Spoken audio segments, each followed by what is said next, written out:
think this is live. I think. Hold on. Give me a second. Okay. For some reason, something's not panning up properly. Let's see. Can you disappear now? Taskbar, you have so many files open. Taskbar settings. Okay. Anyways, while I'm doing this, welcome to another head drawing stream. I'm going to continue doing some head drawing streams until I get a bit more comfortable with all of that, so that I don't need to worry too much about getting messed up when it comes to head practices. So the plan right now is to just keep on drawing some heads. I'm probably going to continue drawing Utane. I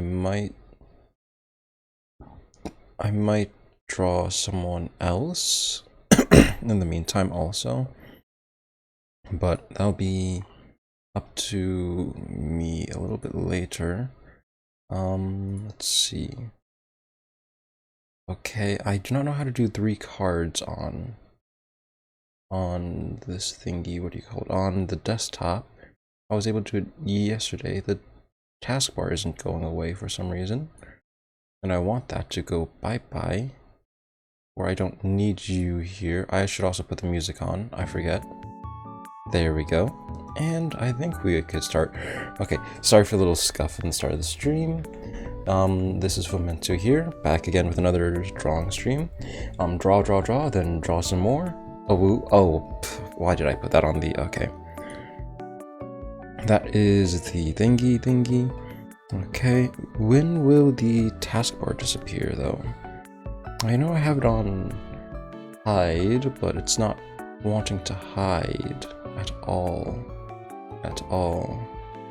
Let me quickly settings. I don't have taskbar in desktop mode. I am in desktop mode. Automatically hide. No. Bottom. Always hide label. Notification area. All taskbars. Okay, no, I honestly don't know. I have so many things open. Ignore everything at the bottom here. Okay. I wanted to somehow make it clean without having that show, but I guess it wants to show its face, so it's rearing its ugly head. So that's there. Today gonna continue a little bit more with the head drawings. Gonna continue drawing Utane. I might draw a little bit of Marine Sencho from How to Live JP. She did just release a brand new music video earlier today, like 30 to 40 minutes ago, which I do want to fully watch. I skimmed through a little bit of it before stream. From what I saw, it's like, it looks very good since she does her own like anime. Now she doesn't do it herself, but it's like a anime MV, so it's very good. Also, since the music video has like the 3D model dancing, it's almost like an MMD, like Miku Miku dance, which is cute. And I feel like it's almost, well, it is an anime MV, so it's like an anime opening-esque type, which I do like to see her getting a lot more music videos, and would be, I'll keep my eye out on that for after stream. Another thing that I will probably binge watch a little bit later is Murashaki Shian's stream, since it is her, I don't know if it was her birthday or anniversary, but I know she's doing a 3D live right now, so I'll give that a gander. I'll watch that a little bit later, but not right now, since now it's time to draw and time to get a little focused. Well, I'm yapping a wee bit here and there about things I want to watch, things I want to do, or whatever the heck I feel like yapping about. Let's bring this down to a 12. Let's bring this to a 70. Okay, so today is day 7. Day 7 of the daily drawing stream. This is to help me be more accountable to drawing and have a little fun while drawing, talking to people, or just streaming and just talking about random things. Day 7, what is today's date? 12-8. You can see it in the very corner of my screen. because that thing does not want to disappear. What happens if I quickly do this, this, and this? Will that make everything go away? No, it will not. What happens if I close all windows of that? Have that open. Oh, let me default that. And then I think that's good. Do that, that's closed. Do that, that's closed. Do this. Open you. Close you. Bring you here. Bring you here. Okay, no. It doesn't want to disappear anytime soon, so I don't know how to make you disappear. So I guess we're gonna leave the taskbar there for now, as annoying as that is for me. I don't know why that's bugging the hell out of me, but oh well.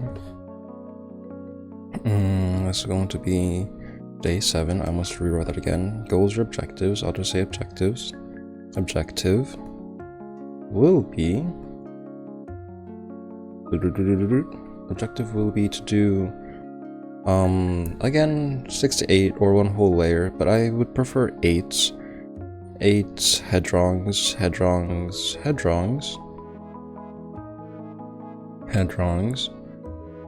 20 minutes each. 20 minutes each. I'll say around 20 minutes each. Around 20 minutes each. And maybe 1 full body? Full body drawing. I'll say 1 full body drawing, so I could practice drawing the mannequin again for everything. How do I want to shape this box? I could do a trapezoid today. Wee, woo, swoosh. Okay, we're good.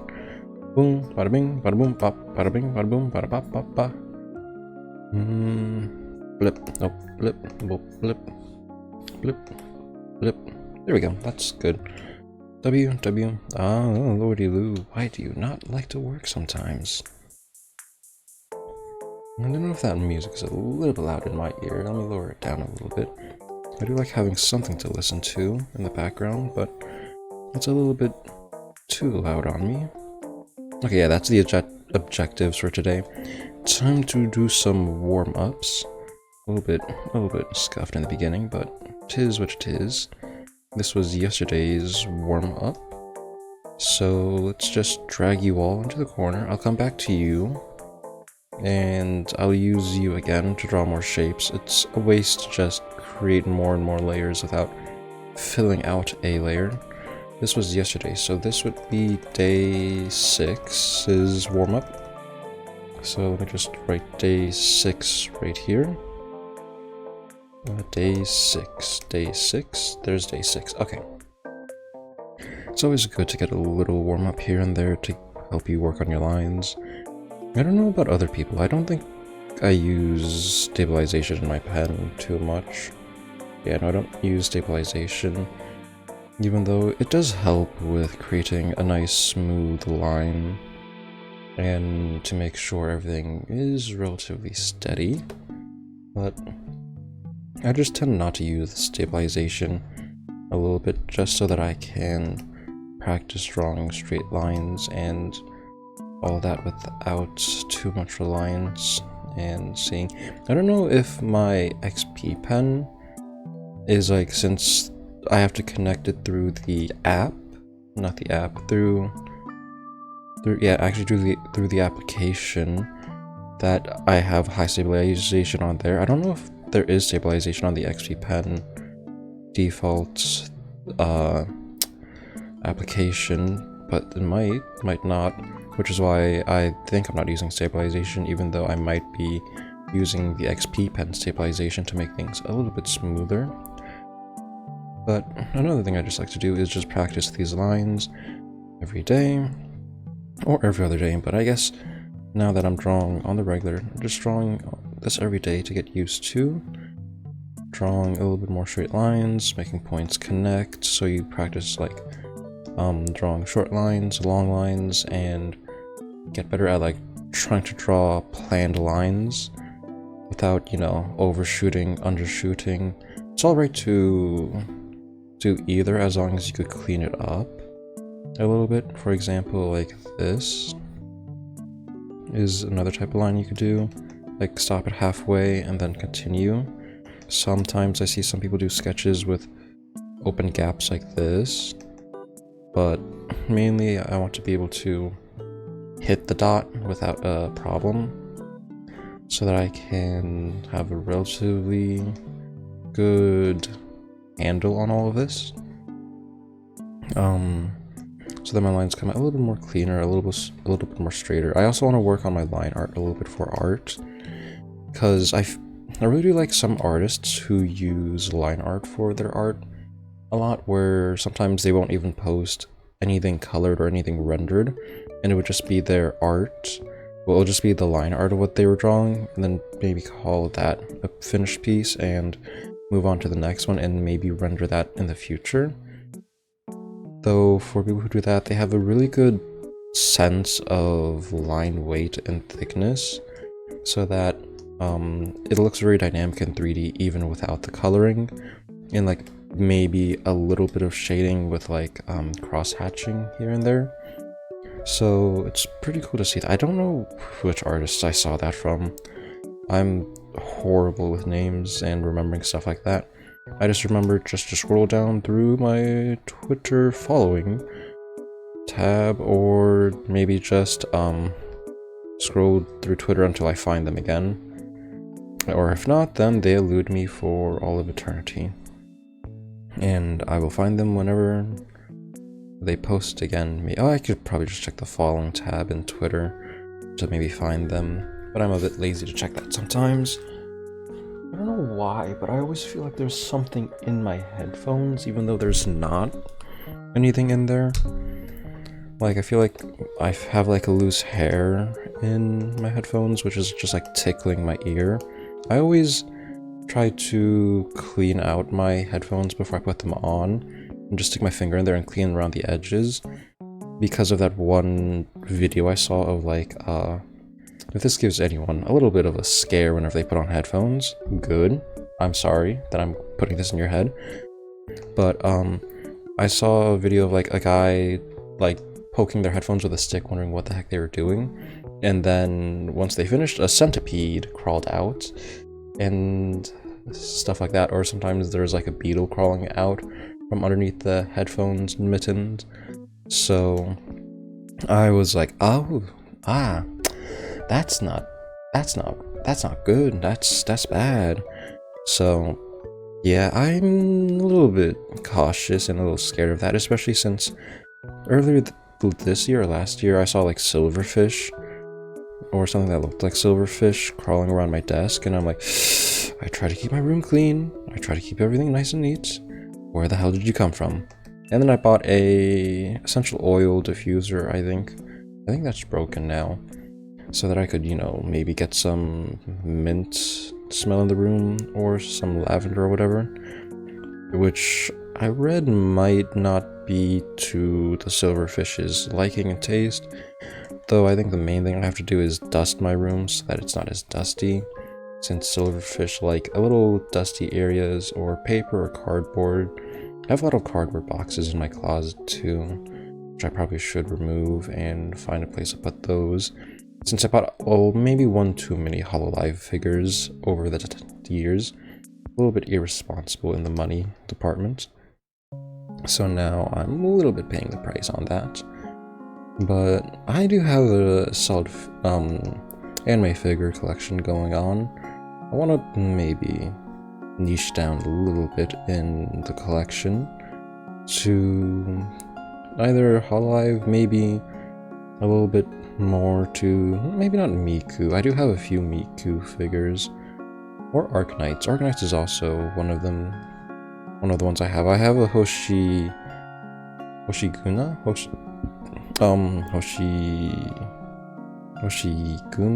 or Hoshiguma, I think is her name, the one with the big shield, with the triangle shield and the Oni horns, is the one I have for the anime figure. Or, well, the one that I have is the one where she has the big rectangle shield and the Oni mask.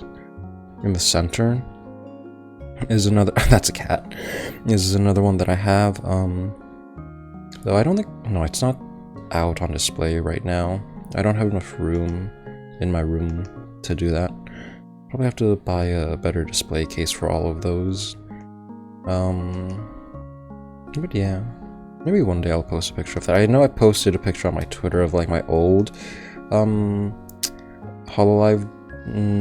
display on the thing for like one of the room reviews.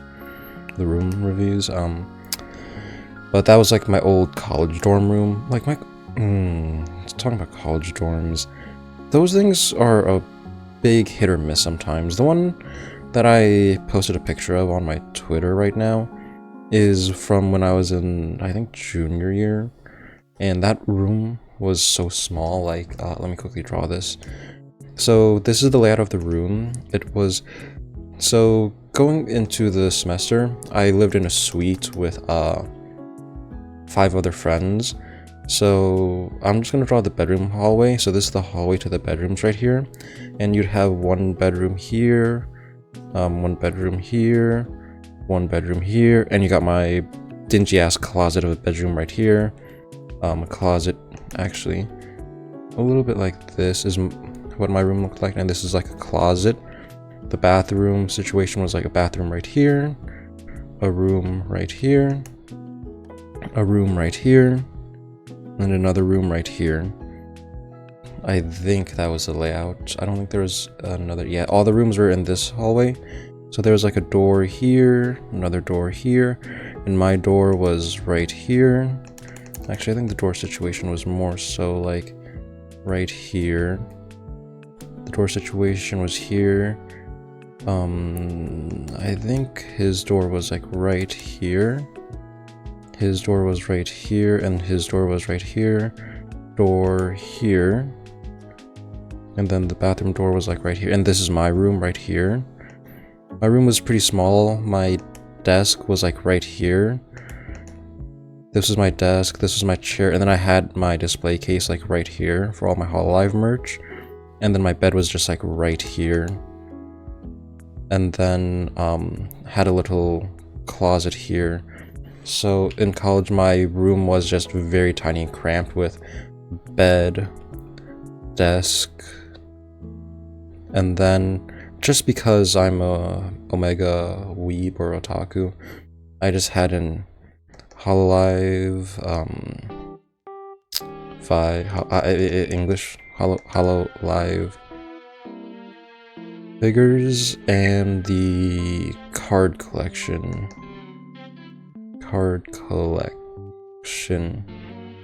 So yeah, this was my like bedroom situation during college. One of my other friends, his bed was like what, right here, desk was right here, and then chair right here, closet right here. This is just the toilet, so shower, toilet would be like right here. The other guy had a bed here, desk set up like right here, another thingy under the bed. A lot of them put the desk or the drawer situation under the bed. I put mine here to make my room a little bit more cramped. Like, I could touch my arm from edge to edge, from this edge to my bed. So that's about how much room space I had for college. And the desk was just like right here, so I could do my work on, do maybe a little drawing or streaming. I did stream Hi-Fi Rush when I was in this room. That is not seeing the light of day, but yeah, I had a very small room. I did like it though, but yeah. For my Twitter post, the one of the room, picture of the room is the one of the room I had back in college, where it was just a tiny little hut, I would say. Which is what it is. Granted, I got my own solo for the dorms in college. If you could take a solo dorm in college, it's always good, especially when it was a suite and we had both a kitchen and what do you call it? Kitchen and bathrooms to ourselves. So it's not like shared with the whole entire floor. So that makes things a lot nicer and a lot easier to manage than everything else.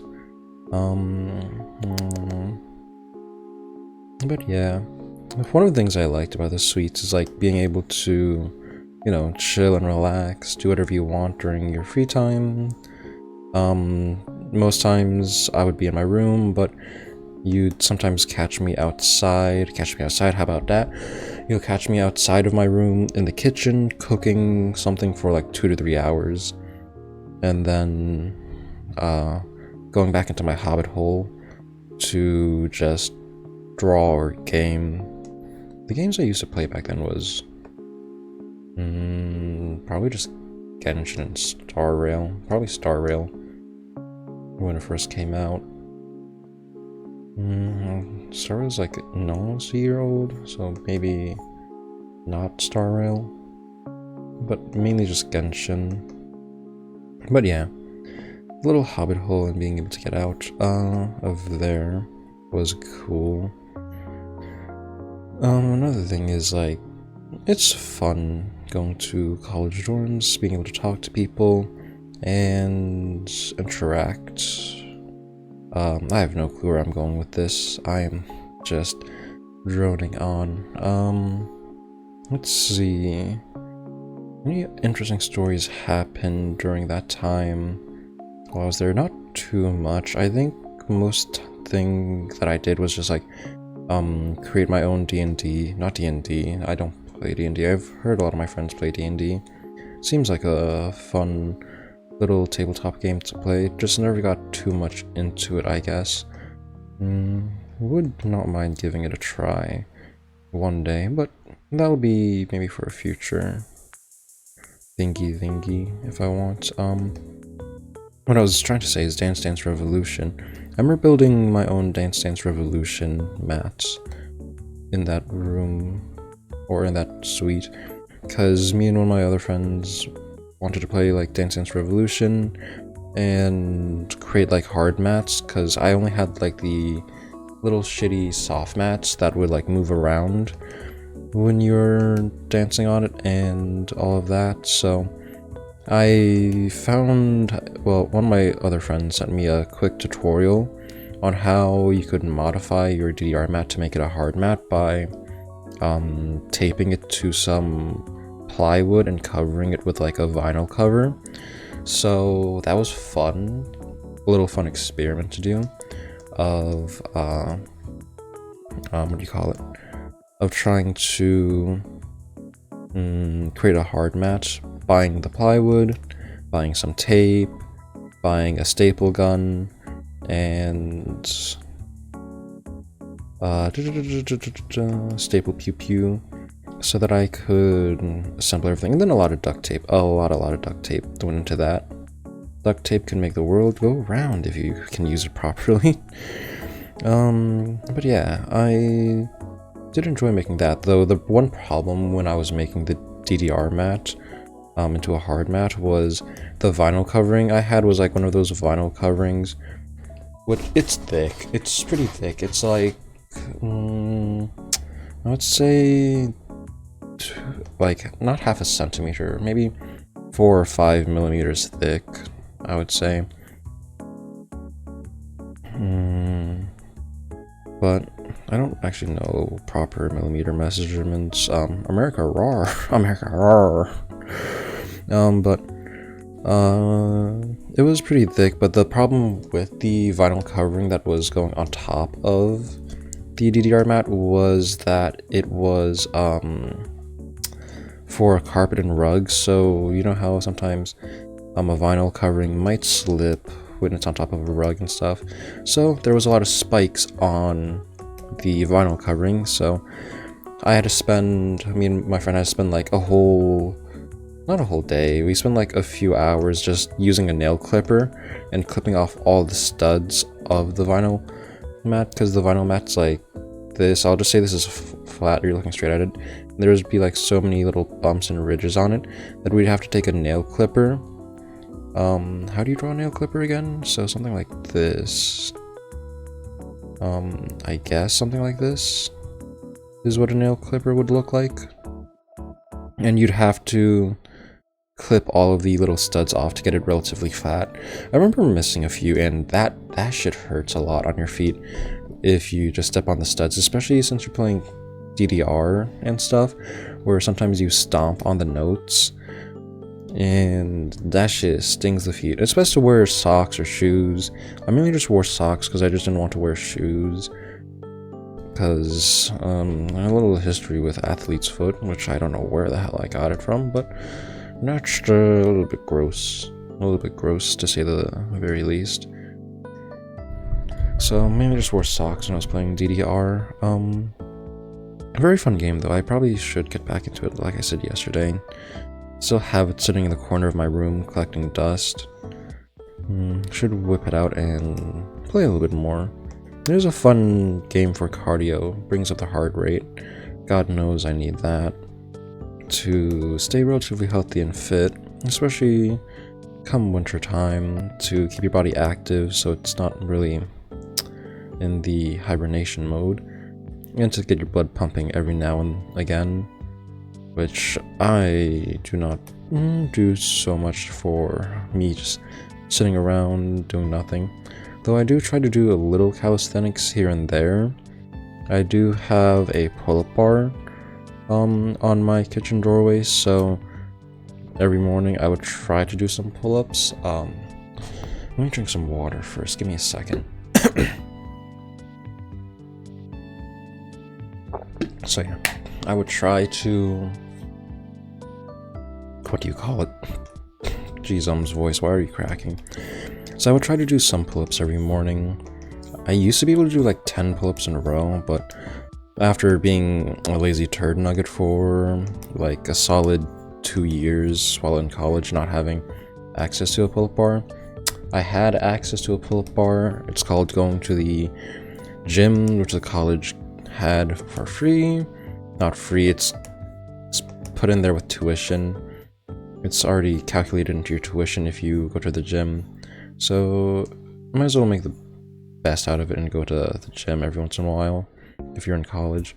I know my friends used to go together. I used to go with some of my friends to the gym, and then we stopped out of laziness, especially during the winter. We didn't want to walk in the ice and snow, nor did we want to get up too much. So that's another thing you have to learn to fight, is I guess the laziness and procrastination of doing something you want to do. But yeah, probably should have went a little bit more often to the gym back then, to do a little more weight training exercises.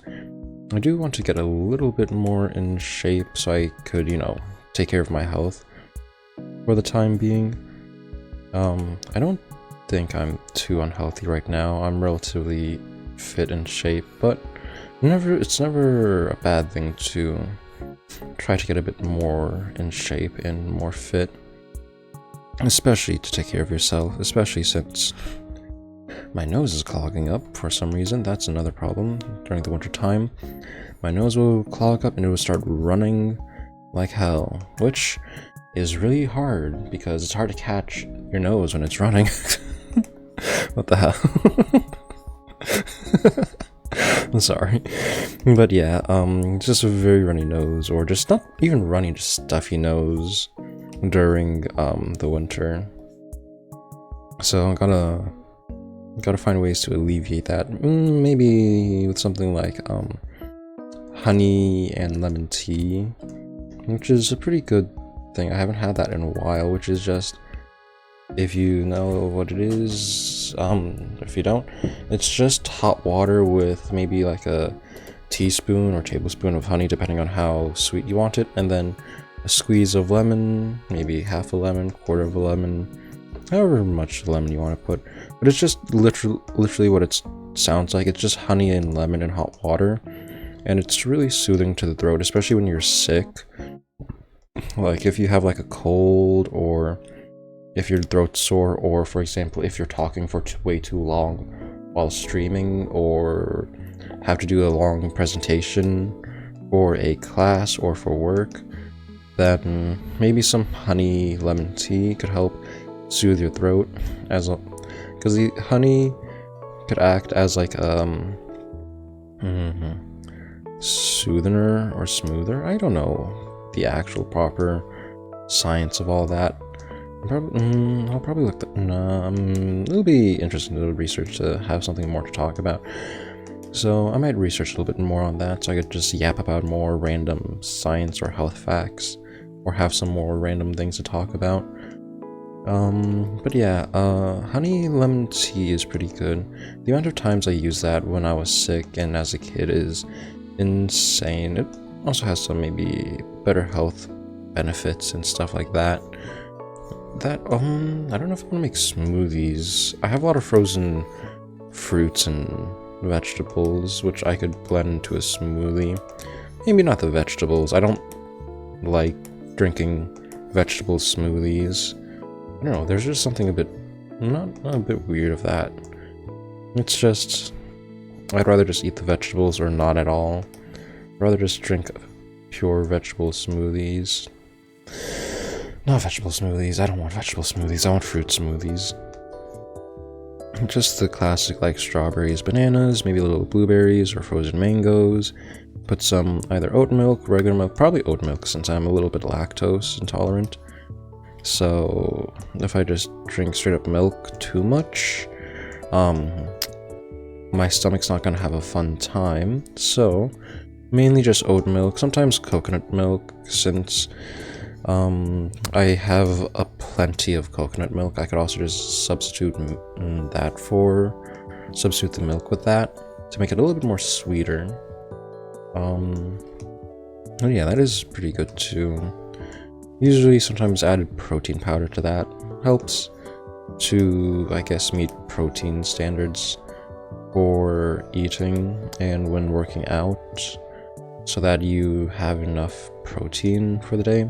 I forgot the proper ratio of protein to body weight whenever you're trying to lose or gain weight, because to like gain weight you have to, or to gain weight and just build muscle in general, you have to do a little calculation on how much calories you need to eat to either gain or lose fat, while what do you call it? You also have to calculate how much protein intake you need a day so you could build the muscle if you're working out. And even then, it will still be a little bit hard to build some muscle. I know some people, my sister included, are like, I'm scared of going to the gym because I'm scared I'm gonna put on some muscle. It's like, muscle is not that bad of a problem. Plus, it's a little bit hard to build muscle through light workouts at the gym or unconsciously, since a lot of that is like planning and proper diet and just good amount of sleep and a good exercise routine with like full focus training on the body parts you want to grow or improve upon. But you know, who knows, it could also depend on genetics for growing muscle. Sometimes some people are more inclined to grow more muscle easily, way more easily than others. So that could also be another thing that lies another factor of whether you can build a lot of muscle from just simple exercises or what do you call it? Building a lot of muscle through exercises or just wait, what? Hold on, give me a second. Why is this not properly situated? Oh, okay, give me a second. This is a little off, but okay. Let's see, taskbar settings. Let's just turn you off quickly so that I can move you to the side and actually properly see what the heck I'm trying to draw. This is not working a little too well for me. Okay, here we go. Okay, so yeah, sometimes it takes a little while to build some muscle. It's not gonna happen overnight. It's like something that happens through like consistent training and devotion to the craft, I guess, in a sense, which is not something to be too scared of. It's just being a bit more healthy and, you know, keeping your body nice and healthy for whenever you grow old or get a little older, so you don't get any like back pain, knee pain, or joint pain. I don't think I've having too much of that right now, though I guess a little neck pain if I ever sleep without my pillow, or sometimes I accidentally fall asleep and move off of my pillow so that I you know, just sleep on my side with my arms like over here, and then like let's say the chest is here, arm here, and my head is just right here like that without a pillow, and the pillow is like frick off over here. So then I wake up with a very stiff neck, so that's a problem. Though I don't think I face too much problems in the other departments of things. Maybe a little back, but the back is really easy to stretch. All you need to do is, if you're sitting in a chair, put your arms behind you and use that to rotate yourself in a way so that you stretch and maybe crack your back a little bit, is what I used to do, especially during like high school. I'm sitting all day. It's always good to flex your muscles here and there. I don't mean like, well, actually no, you could still like flex your muscles like you know, bodybuilders and stuff. It's a good way of like isometric training in a sense, so that if you do want to like pose for some random stuff, you'll have a decent practice doing so, and you'll have you'll be able to know how your muscles look. It's also good for like drawing a little bit, because I sometimes spend some time in the mirror just posing in different angles so I could like see how the muscles look and how they actually look in person. So when I go to draw them later, I can understand the basic form and shape a lot easier. So that's another thing to do if you're ever just curious or don't know how to draw something. Just go to your bathroom, or if you have a mirror in your room, just stand up, walk to your mirror, and just do some poses. Jojo pose, Jojo pose, and other stuff like that. It's fun to do. I remember just posing random stuff, like after watching Full Metal Alchemist with Armstrong and his poses when he talks to the other guy and all the poses. I found it fun to just do some of the poses and mimic that. Another thing that's fun to try to do is besides trying out the poses, is trying the other ones. Like, I know a lot of people took reference from JJK, Jujutsu Kaisen, that one strong guy, the guy with the worm around his shoulder, the purple guy, Toji or something, or whatever his name is. When they work out, I saw like a lot of cosplay videos of him during the con season, and how a lot of people were just absolutely buffed while cosplaying him. So that's cool to see. A lot more people exercise, working out, and, you know, doing very, very solid cosplays of a character. But yeah, one day I want to try getting a little bit more buffer to do some cosplays. I know one of my friends wants to do a wanted to do a cosplay of Buff Ame, but I don't know how much she wants to do that now that she's, I guess, not graduated but affiliated with Hololive now. I think he might still want to cosplay as her, maybe, if the dedication still stays. I don't know how this would look. This is angled wrong. It's supposed to be slightly tilted back, but okay, I'll just leave it straight. Why not? I could just leave this straight for now. It's a new perspective, why not? It's a new perspective on things. Okay. And this could come down here. Okay, but yeah. I just gotta work out more, stay healthy, so that, you know, you grow old, your joints don't fail you. It's like some of those shorts I see of like 50-year-olds or 60-year-olds sometimes just doing workouts in like I don't know where it is. It's like on some random beach with an open gym with all the monkey bars and stuff, and how they're doing a bunch of pull-ups or stuff relatively well. Or just think back of childhood TV show Sporticus from Lazy Town. I saw a few clips of him floating around and how he is still relatively fit and exercising. And my guy can still do a lot of his crazy, insane push-up stunts that he did in the shows, which is cool to see. I do want to be able to do some more of those slightly crazier push-up variations, but it's a little bit hard right now since my arms go a little bit of and pop and crack every time I do a push-up, which is not really optimal.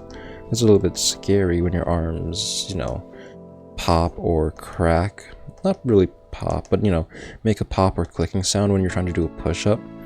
It's like, did I do it improperly? Though I do make sure to have, like, proper form doing push-ups, since I used to watch a lot of exercise videos and was heavily a exercise nerd or buff back in the day.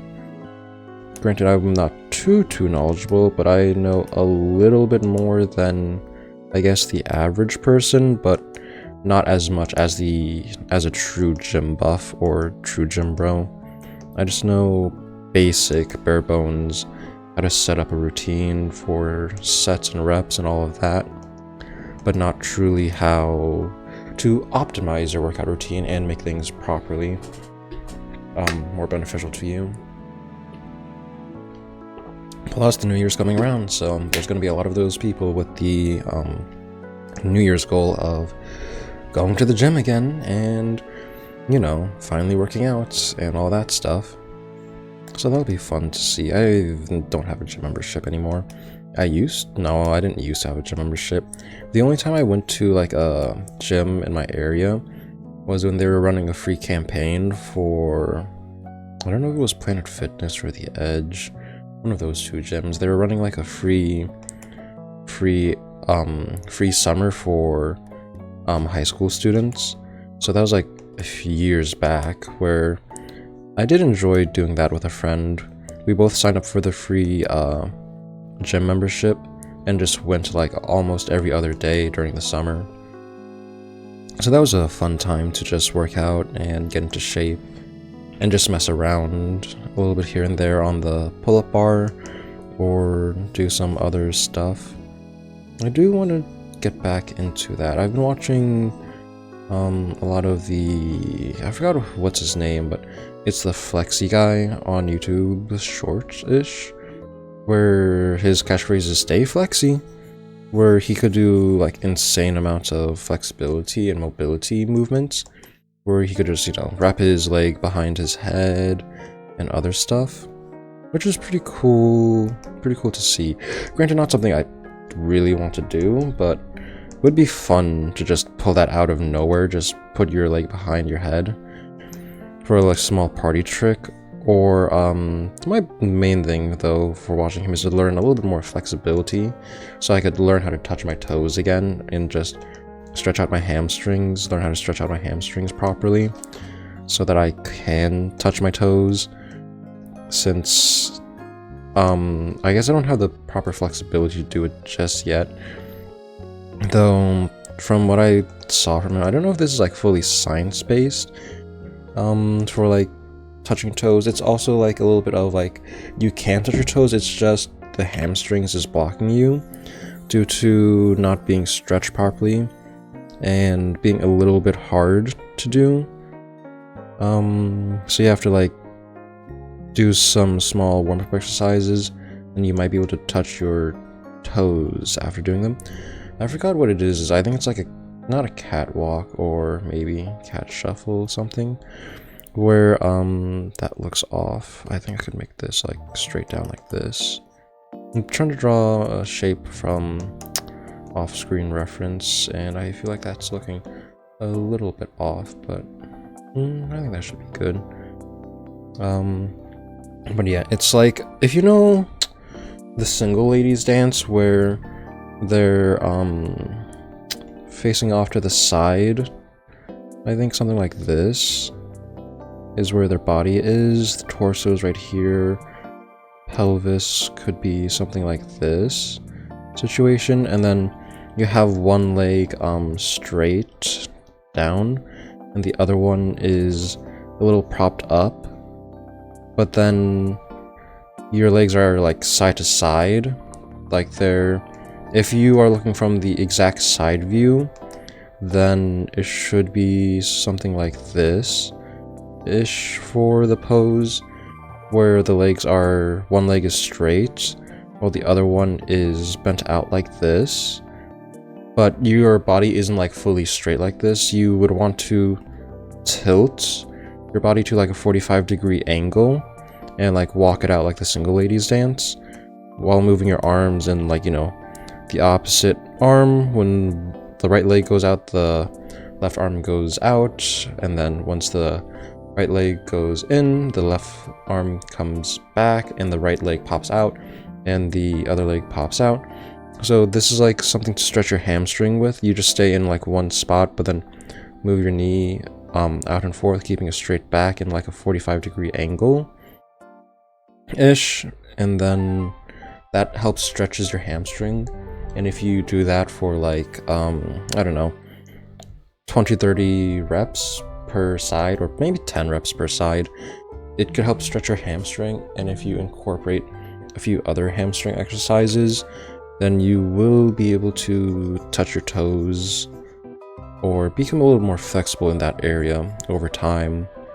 Granted, for those who can already touch their toes, it's not really too much of a help, but it could still help with a little bit more flexibility and stuff here and there, so that it could help you, I guess, warm up the muscles and get them moving.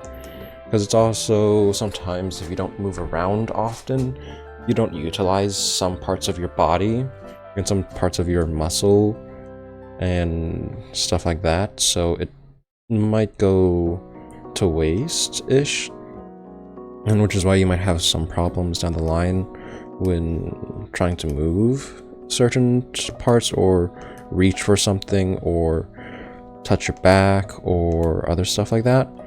So it's good to, you know, stretch. You could think of your muscles like a rubber band, and you know how a rubber band dries out sometimes when it's not used and not stretched properly, and then when you pull a very dry rubber band, it would just snap and, you know, snap and tear apart. You could think of your muscles the same way, where if you don't use some of your muscle fibers, it will dry out, and that's why you get like sore muscles or like torn muscles fibers and stuff like that when you work out again after, you know, years of not working out or months of not working out. The longer you stay inactive and the longer you don't work out and the longer you don't be active, the more painful and strenuous it will be. So it's always good to exercise and stretch your muscles here and there. Not to scare anyone, but it is something like that. Maybe not fully like that, but you could do your own research and find that out. But yeah, even if you're young 20s, if you're in like early 20s or teen years, it's good to build the habit now before you hit the prime or older years, so that you don't, you know, end up maybe with a few joint pain and knee pain, so you could actually like walk and jump and run a little bit more. Also, go for a walk sometimes. I probably should do that again. I did want to build the habit of going for walks and what do you call it? Just breathing some fresh air in the morning and getting some sunlight on my face, quote unquote natural sunlight.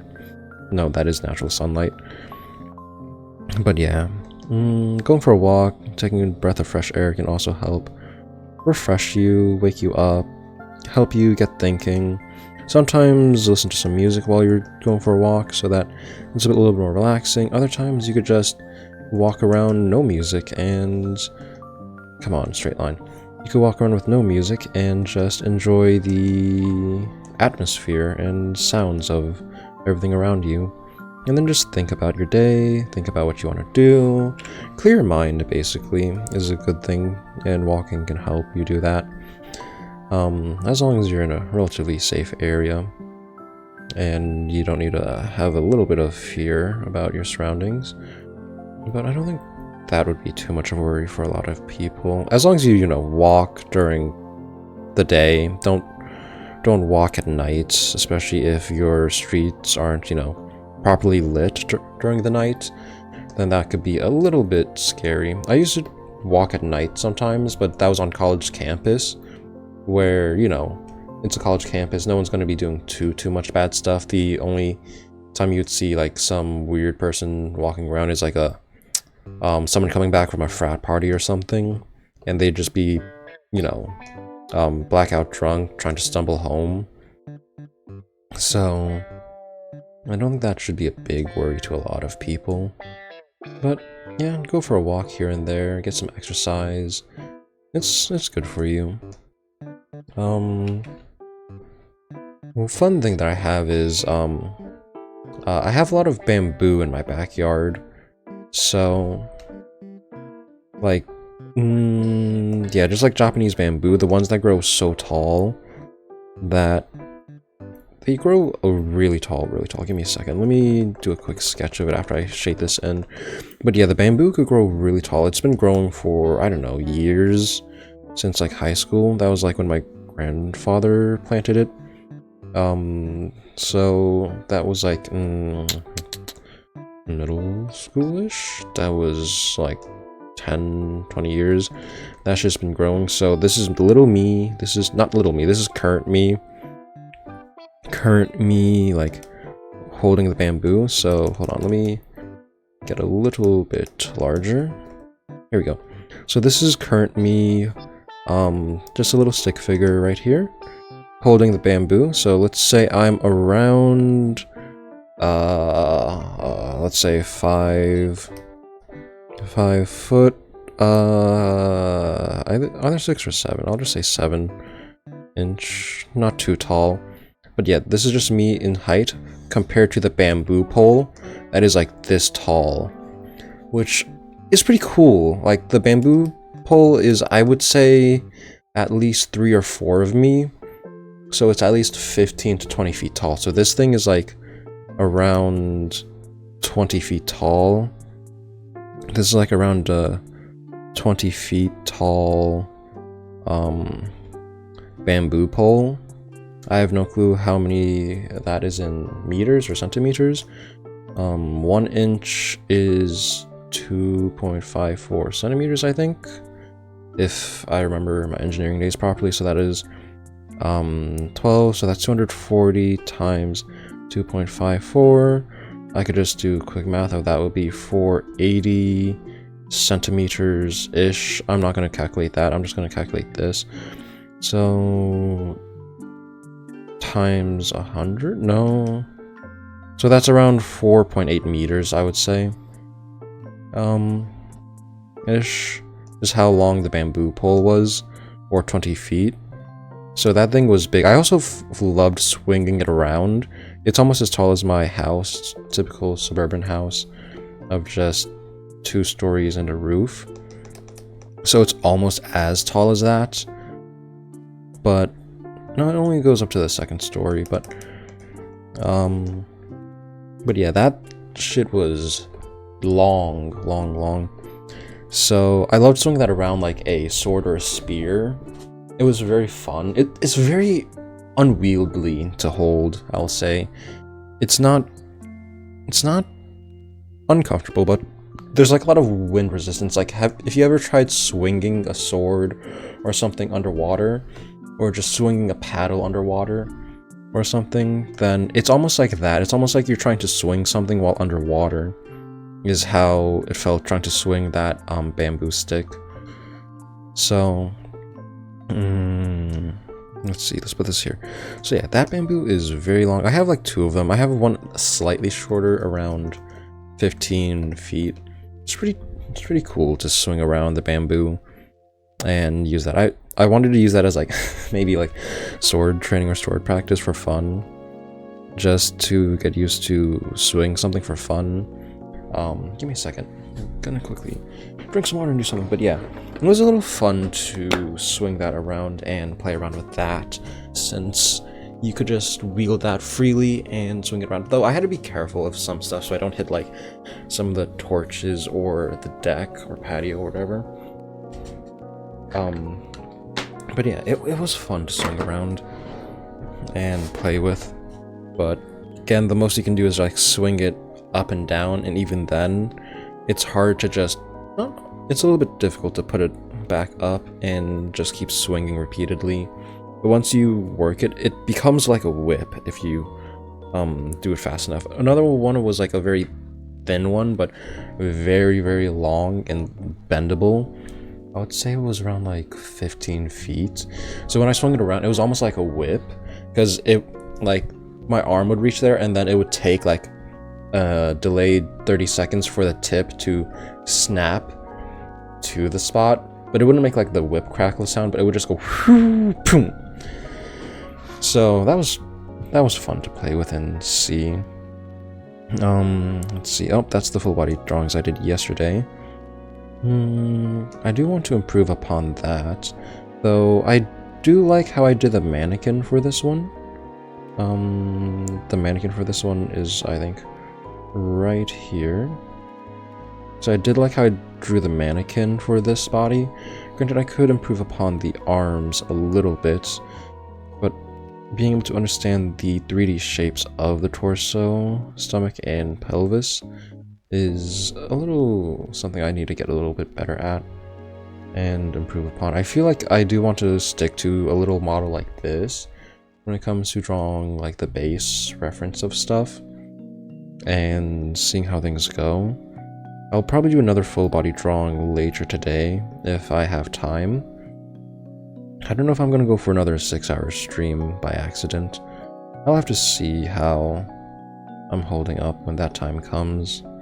I could merge these two layers here so I have a little less mess come here, so I can merge this, and I could probably merge these layers right here so I don't run too many layers, and I could easily show and hide some stuff. Oh, I think I merged the wrong layers. Give me a second. Control Z, Control Z. So this layer, show.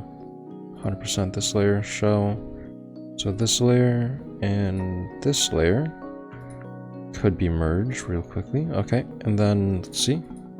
Yep, you're all the mannequins, and then this could be all of the line art and coloring. So merge these layers. Okay, yeah, so slowly improving upon the mannequins. I don't know if I want to stick to a mannequin type like this one, or if I want to try this type. I guess I could change between these two depending on what I am drawing.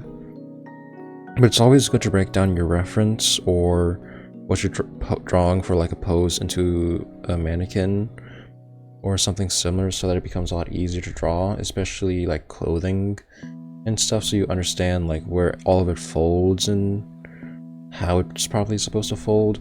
Also good to use like contour lines to showcase like how it is in perspective, if it's coming towards you or going away from you, and that will help you build a little bit on perspective, which I need to work on a little bit, because when I was drawing it, I drew the arms a little bit weird when it came to the final perspective for this one. I feel like this looked a little bit off. It still looks a little bit off to me, but it looks better. And then the arms here could use a little bit of work. The hands are a bit off. I feel like I can make the waist a little bit thinner or a little bit larger or bigger. But yeah, could work a little bit more on the body proportions later. I also gotta fix the hands, because I gotta remember, your hands are almost as big as your face. Like if you put your hands over your face, then you can tell that like from the bottom of your palm to the tip of your fingertips should be like maybe from your forehead to your lips or something like that. It should be around that size. It should be around as big as your face. Just don't do that when someone's next to you and they tell you to do that, because it's, you know, one of the classic pranks of, you know, your hand is bigger than your face, so you do that like an idiot, and then they just slap your hand and make you slap yourself.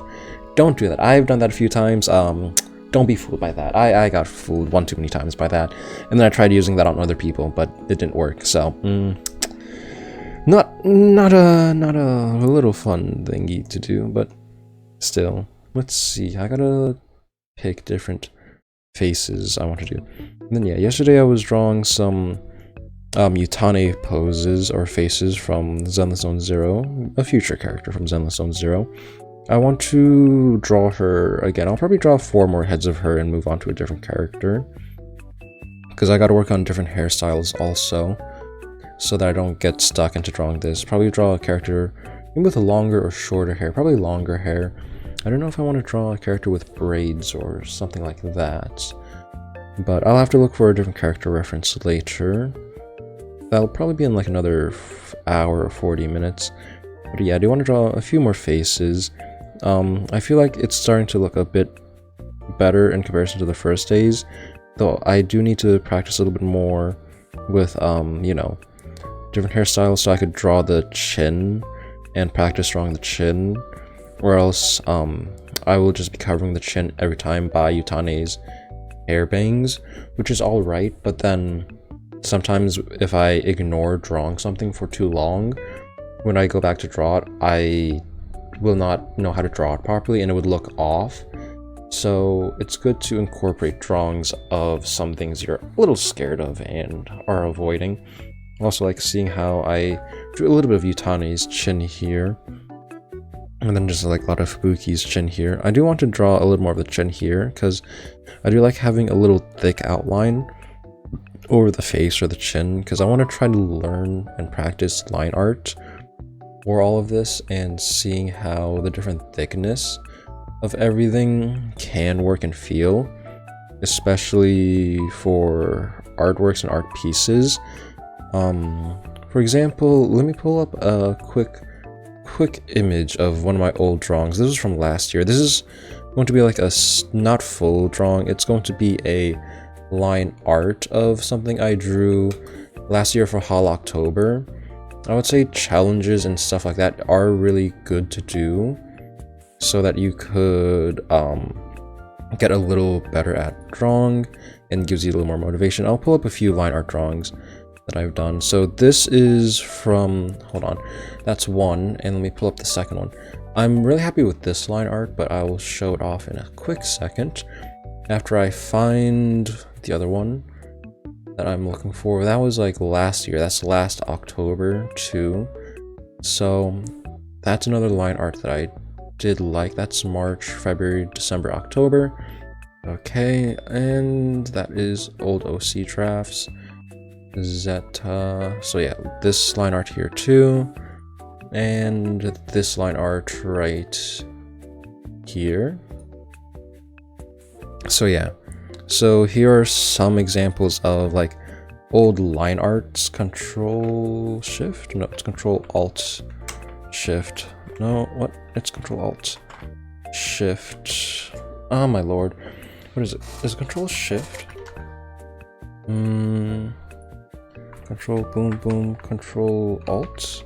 It's Control Alt, it's not Control Alt Shift. Okay. So yeah, here are some old line drawings that I've done for old Hololive fan arts, which the line art's pretty decent. I like the Raorda one a lot for the line art of everything, and how you could see a little bit of the thickness on the outside with a little bit more thinner lines on the inside. I just have to learn to accentuate a little bit of the line thickness of everything. It's a little bit blurry since I just dragged and dropped it in here, but I do want to improve a little bit more on the line art of everything to make it look nice and see like if the art holds up as line art without any coloring. So that's another thing that I do want to take into account and practice, but that'll be in time. That'll be later on as I learn a bit more and study a bit more to see how everything goes. But for now, let's just continue drawing and seeing how things go. I think that could go here. Okay, so let's go right here. Let me take a quick sip of water in a second. So yeah, I'm just gonna be continuing drawing some Utane from Zenless. I do want to play a little bit more of Zenless later, probably should. I haven't finished this, I haven't started the Shiyu defense on that. I think there's also another event coming soon. I know that, let's see, I'll do a happy face for her. Okay, looking upwards a little bit. I do know there's like the Help Kai event that's gonna get reset by tonight, I think. Since that's gonna reset weekly, I need to get onto that and finish that up. I also have to run Hollow Zero in that game, since I haven't finished that, and I gotta collect all 900 Z merits from that. Since you could run the Hollow Zero for all the Z merits, though it takes a little while to collect all the Z merits, especially since you only get 150 Z merits per clear, so you have to run that 6 times to fully get all 900 Z merits for the week to max out on all of the things you can get. And that's what gacha games does to a mofo. They will milk you dry of all of your time. But it's a fun game. It's a fun game. They're adding a lot more end game content and stuff, so we'll have to wait and see how all that comes out. Well, that's just been my fixation for the past few days, or the past week, just more and more Zenless. I do want to play a little bit more other games, Stranova being one of them. I do want to see how well that plays and if I will enjoy it or like it, because I did like playing Valorant and CSGO a little bit back in the day, but I don't know too much about Stranova, because it feels, I don't know, it feels interesting. Weightless punishment, that is a bot, so let me quickly ban and time out this guy real quickly. Ban, timeout, warn, weightless punishment, 3, 2, 1, ban, account created November 28th, no thank you, be gone.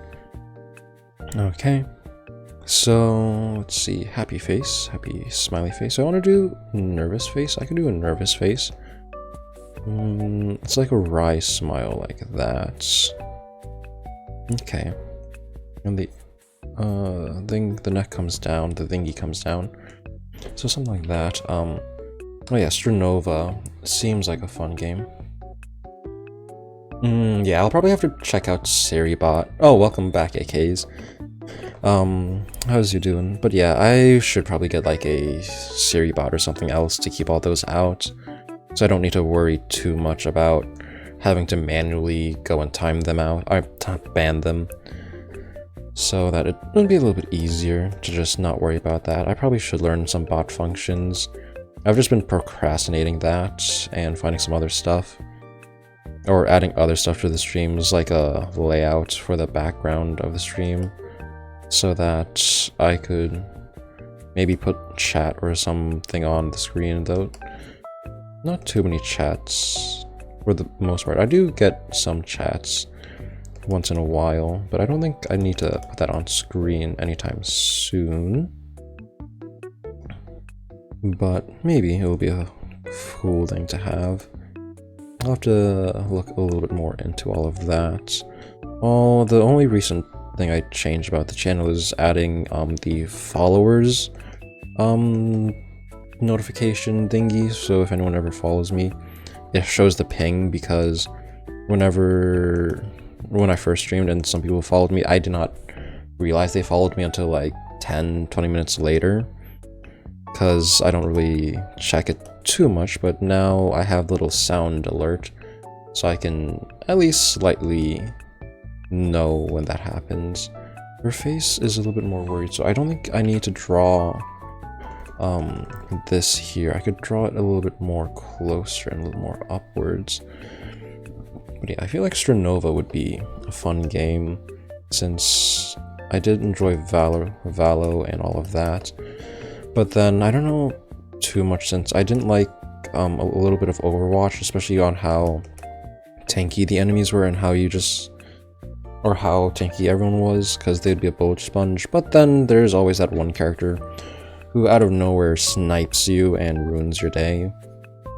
Be it Widowmaker or Anna, I think was her name, the sniper healer.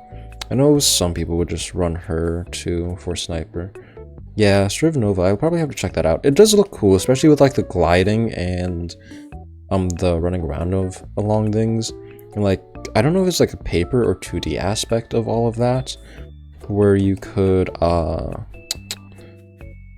just take care of everything, not take care of everything, where you could just switch your plane of existence, I guess, so you become a lot harder to target. The movement looks fun, especially like climbing and everything else, so that seems very interesting. How would I draw her eyes? You could see the full eyes here. Yeah, I'll have to do a bit more research. I don't know if the agent unlocks will probably be just like Valo in a sense, I guess, taking time to unlock. It'd be funny if they made like a gacha system in that, and you'd have to gacha for all of the characters. If they did that, that'd be a little bit a little bit harsh. Just imagine just Stranova like, yep, we're updating the new characters into a gacha system. You have to win battles and pull for the better characters, or just build a roster of limited time characters, like gacha games for like Genshin or Zenless or the like. It'd be a little bit bullshit then, especially since it's a multiplayer game. Then it would be a lot harder, since some people might have a OP character that you might not have if you didn't pull for them at the proper time. I don't think Stranova does. I think it's just a regular agent unlock as time goes on, though. I probably have to do a little more research on that and try it out, test it out, see how it works. But yeah, the combat and movement looks pretty fun. And then how different agents have different guns and all of that. So we'll have to give that a watch. Oh, but it was just for the skins. Okay. So yeah, that makes things better. But yeah, if the gacha was for the characters, that would be a little scary. But yeah, it's cool to see games get skins for characters. I just remember all the times people were like spreading rumors about Valorant and all the characters getting skins, yet we have yet to see a single skin for a Valorant character. But don't know, maybe. All I know is they updated the maps for Valorant a lot in the past few months to years, along with the new one that I don't even know what to do once I go back. I saw like a lot of what do you call it? I saw a lot of clips of random people, a lot of like Chinese clips and stuff of people abusing a glitch in Valorant for the new map, where they would just teleport to the bottom or to the very top of the map and just snipe people.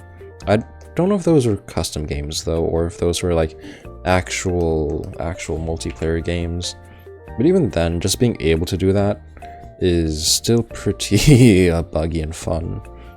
It's a little trolly too, when it all comes down to that. But yeah, I haven't touched any FPS in a while. I think I'm gonna be extremely rusty when I actually decide to try that out.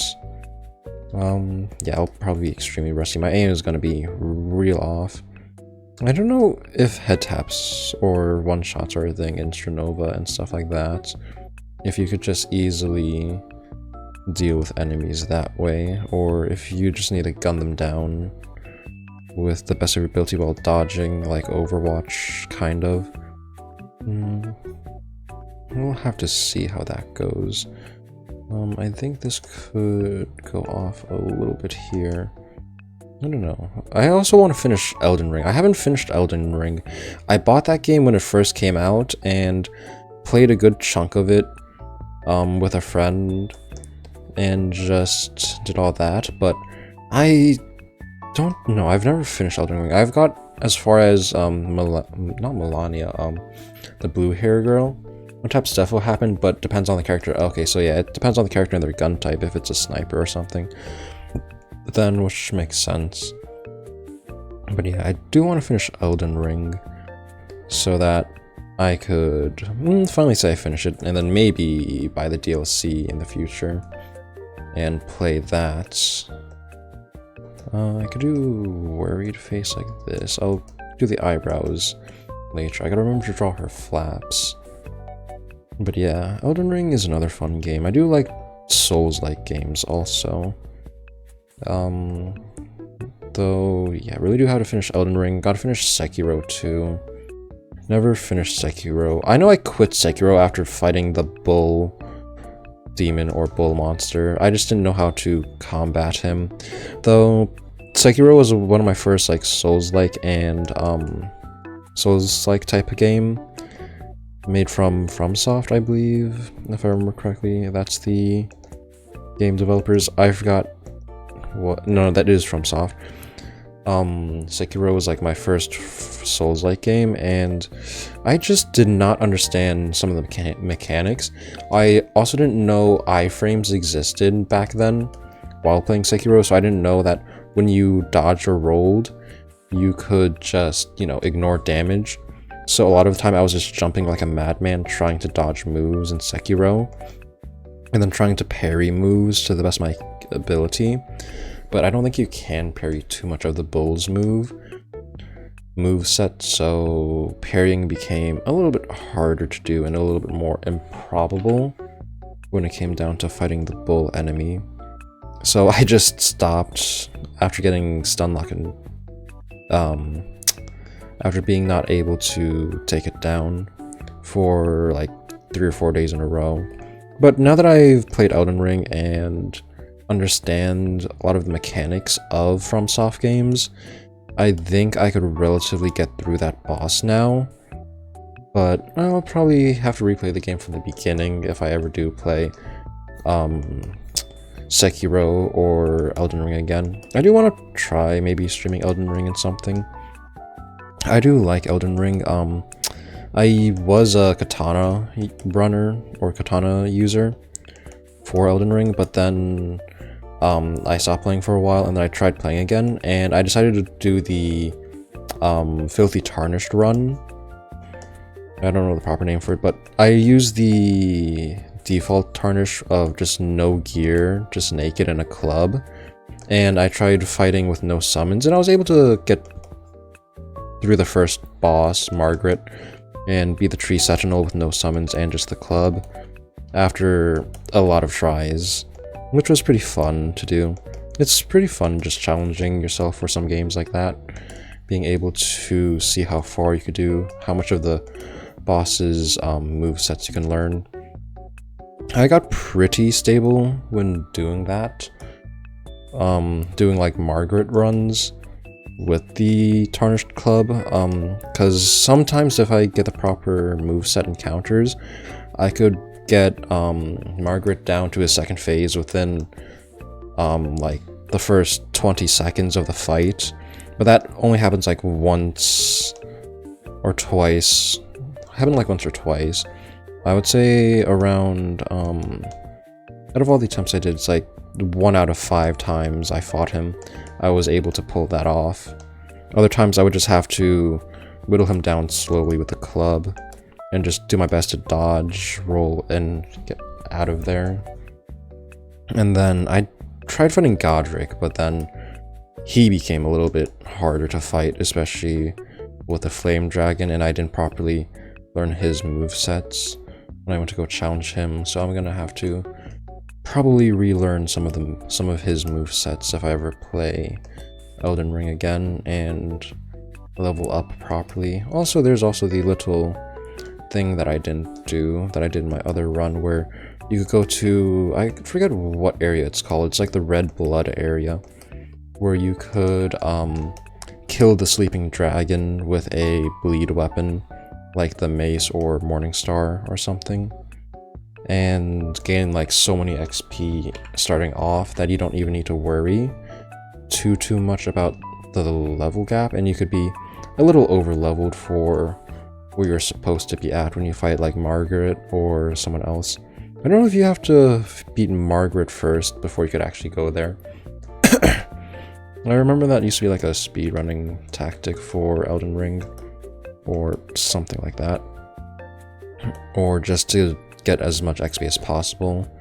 I remember fighting Moore or whatever, the weird guy with the trident, which you unlock after talking to the guy with the guy who calls you maidenless. If you do his mission, you could unlock that area and fight him. I remember there was a glitch in the beginning of the game where you could just climb the side walls and hop into the arena, and he wouldn't even attack you. He would just stand there while you could just whittle down his HP and claim all the XP, which I did in my first run, so I'd have a lot easier time dealing with him.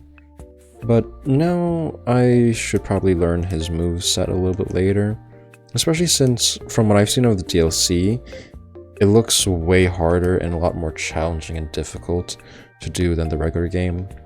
Because I think from some of the videos I've watched from what the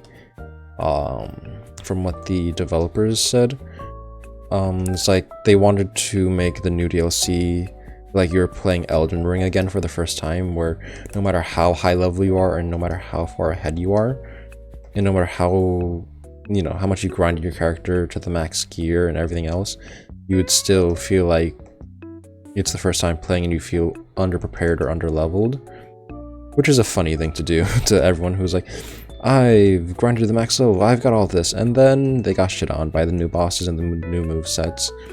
From what I've seen from the new movesets too, it looks like there's a lot of AoE or zoning, so doing the club run will be a little bit harder on the bosses, especially if like those attacks happen as often as I think they do, with like all the tornadoes sweeping up or them jumping and plunging at you. Then it'll be a bit harder to just run in with the clubs and fists to defeat them. I know some crazy people will probably do a video or two on that, which I could probably find later and give that a watch. But even then, that's still a little crazy to try to attempt. But it is a fun little challenge try, a little fun thing to see and do. I feel like this could be a little bit like this.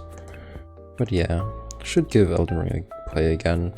There's also multiple endings for Elden Rings. I was trying to go for the blue hair one, the blue witch girl, and finish that, but never fully got to that. So we'll probably try to play the game again sometime next year, when I find the time to do that and actually finally beat it for once. But no, that will be maybe for a future stream or challenge. Just not continue, but restart the game and try beating the game with either a club or a melee weapon. Because I do like the melee type weapons for being at the club or the katana. I do want to try using the huge unwieldy anchor in the game. I know that after you, I think, beat a boss or explore a little bit, you could get an anchor that is almost like, if you know May from Guilty Gear Strive, or just the Guilty Gear series, and how May has a huge ass anchor. I do want to try using that or dual wielding that, because that seems funny. Just having two big ass ship anchors while you beat bosses down. But I don't know if I might go for a melee build or dexterity build when it comes to Elden Ring. Since when I first played, I was a dexterity build with the katanas, with the blade that shoots the blood and the moon blade.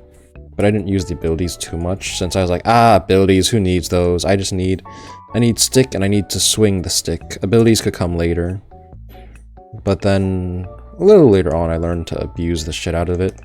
which became a little crutch dealing with harder bosses where it's a lot more technical and you have to actually, you know, learn the movesets, learn how the bosses attack, learn how to defend, learn when to dodge roll. If some monsters or bosses have a parryable attack, you gotta learn when to parry those so that you could stagger them a lot easier. Which is why I like the club or some melee weapons when I tried my second run. So that the club could stun the enemies a lot faster than anything else, or well, not than anything else, but it could stun things relatively fast. So which is what made like defeating Margaret a lot easier, just being able to run in, have him jump at me, dodge roll, hit him in the back once with a heavy, and then jump attack him once, and then he would be stunned, which could give me a big frontal attack for one of the QTEs or whatever it is, so that I wouldn't need to worry too much about him, and I would get him to like half health right then and there. But I'm pretty sure there's other weapons that have higher potentials when it comes to stunning enemies and all that type of jazz that I'd never probably experimented with, which probably should give it a shot again a little later. Let's make this a little higher, probably like here-ish. Maybe something like this. I don't know if I want to make this go up. Yeah, I'll make this go up and back, something like this. Yeah, but yeah. Do want to try a bit more of that. Maybe play around with different weapons and see which one works the best for my playstyle and which one I would want to stick to and stick with. But yeah, that's another one of the games I do want to finish one of these days. Let's make this a little bit more lower, so it's not like riding off on that little wing. I don't want to make it look exactly like it comes off from there. So yeah, I think that looks pretty decent. Yeah, maybe an Elden Ring stream. Also Devil May Cry, because I have 1, 2, and 3. And I've never really played like old type games like that. So I do want to also give Devil May Cry a try and see what all the references are from and all that. And where all like some of the old memes or video game memes come from. And all. I don't know what else is interesting about Devil May Cry. But it does seem like a fun game with a lot of lore and a really dedicated fan base to all of that. So Devil May Cry seems fun. All I know is Virgil and Dante. I only know their names, don't exactly know what they do. I played a little bit of the first game. It was pretty fun. Just being able to run around and defeat enemies. I forgot to draw her halo again. But I don't really know too much on the mechanics for Devil May Cry. I know there's like little few complicated mechanics later on in Devil May Cry, where when you get like the pistol or the shotgun, I think it was the shotgun, is where you can like learn how to juggle enemies in the air and perpetually be in the air and stuff like that. I'm not properly utilizing the halo here, but I don't know if it's a halo or a bow. I'm just gonna draw a halo. I'll probably draw a bow for the next one to make it a little more consistency and sense when I come to draw this more often. But I do know that you could learn how to juggle enemies in Devil May Cry when I was watching like a few tips and tricks on different weapons and how to use them and stuff like that. It does seem interesting to learn more of like the technical type of things for some games and increase like the skill level or the things you can do. That's why I like fighting games and stuff like that, like Guilty Gear Strive or Blaze Blue and stuff like that. Guilty Gear Strive and Blaze Blue are one of my favorite fighting games, though they were also my first fighting games. Though first fighting game was Guilty Gear Zerd, and I played Ascent Core Plus afterwards once I found out that existed. Guilty Gear Ascent Core Plus being the older version with ABA or ABBA and all of that. I did love playing ABBA and her switch mechanics, from the fast attacks to she's a little bit difficult to manage in the beginning. She's a little unpredictable because she has two stages, the frenzied mode, I don't know the proper name of it, the frenzy mode and the normal mode, where when you get her into the frenzy mode, she just becomes a speed demon and runs at you, swinging a massive key, and can easily take down enemies that way as a rush type character. But then when she's in her normal mode, she's like a slow, sluggish character, which will take a little time to reach your opponent. But if you could, you know, bait your enemy into a command grab or something like that, you could switch into frenzied mode and just wipe the floor with them if you get the proper combo down.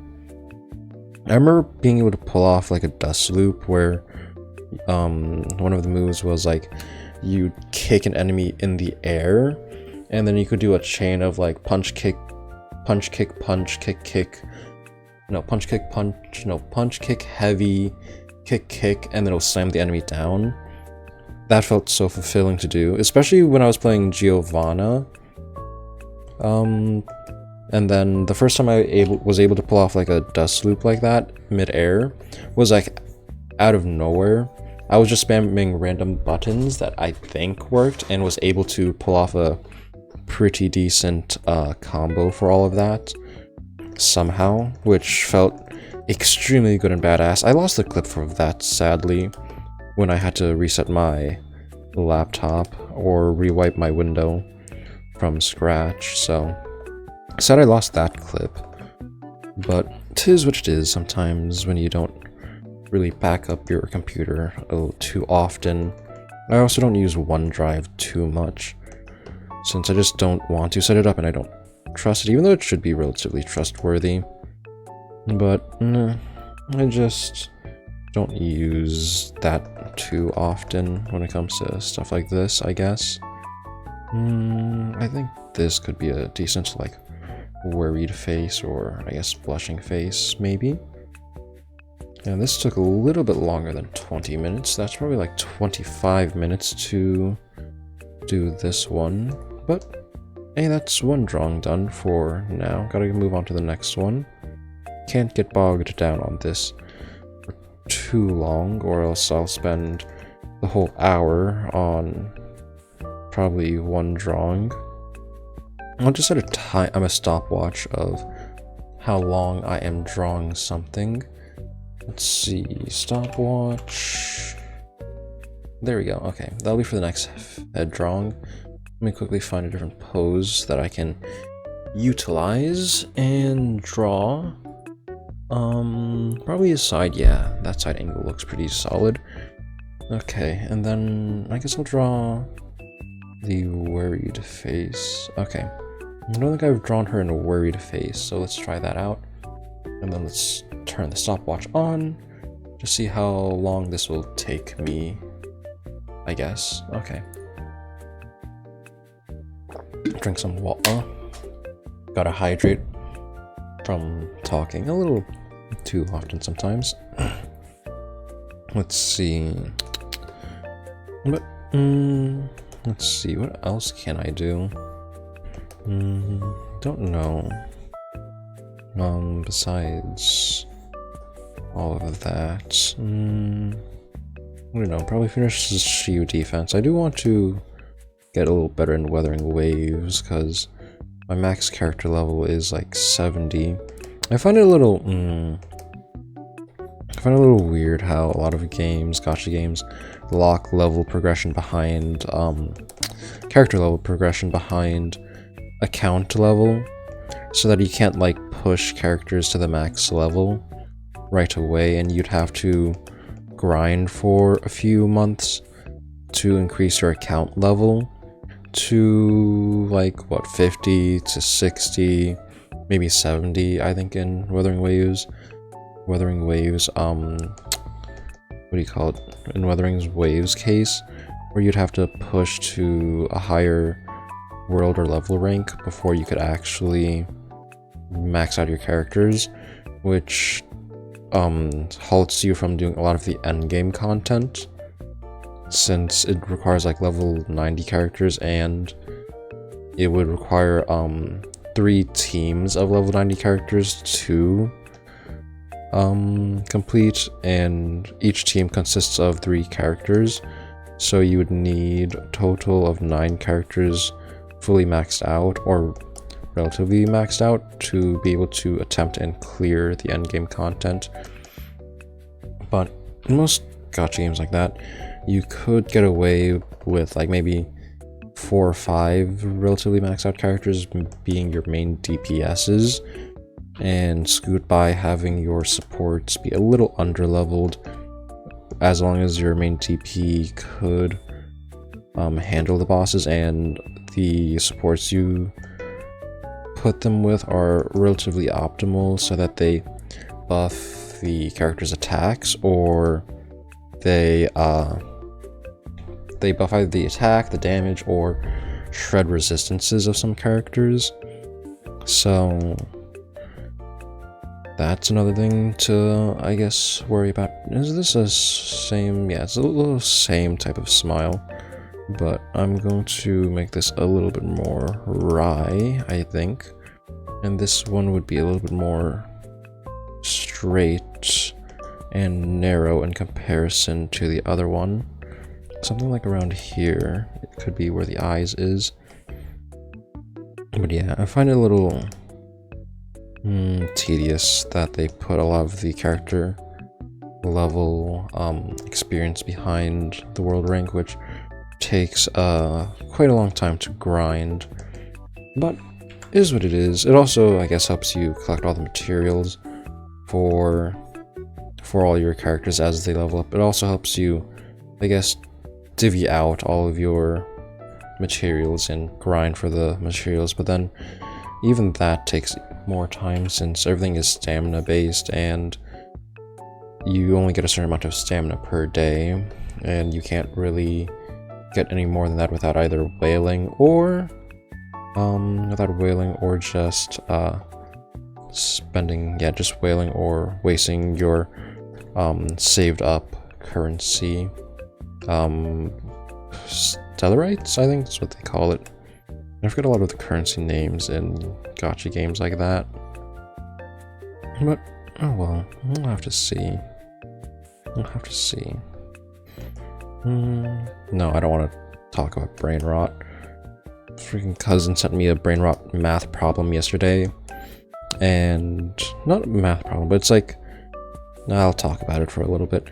It was like a weird, it was about a post of like, some kids' homework on how like, nah, get me out of this school, because the question was like, Ryan is trying to level up his Riz, and if he gains aura points of 3.47% per day, and his initial aura points is like 1500, that being like A and then D or days and stuff like that. I'm guessing the math problem is like trying to find out a equation for how many days to a certain point, or how to calculate the accumulating interest or the addition, where it's like D plus 1, so days plus 1 times the aura points times the percentage times like the percentage of 3.47%. But then if this is like coding, then you'd have to do like a for loop of like D equals to, I forgot how to do it. So something D equals to 1 day, and then you could just do like D equals to D plus 1 times a plus, and then like a equals to aura. I mean a equals to, I'm gonna see you say au equals to a being your 1500, and then you could just say you could say AUR equals to, I don't know, a times 0.0347, and then do a loop like that. I guess that might work for calculating that in code. I wouldn't know how to do that in math. I don't know if this is the proper code for calculating something like that.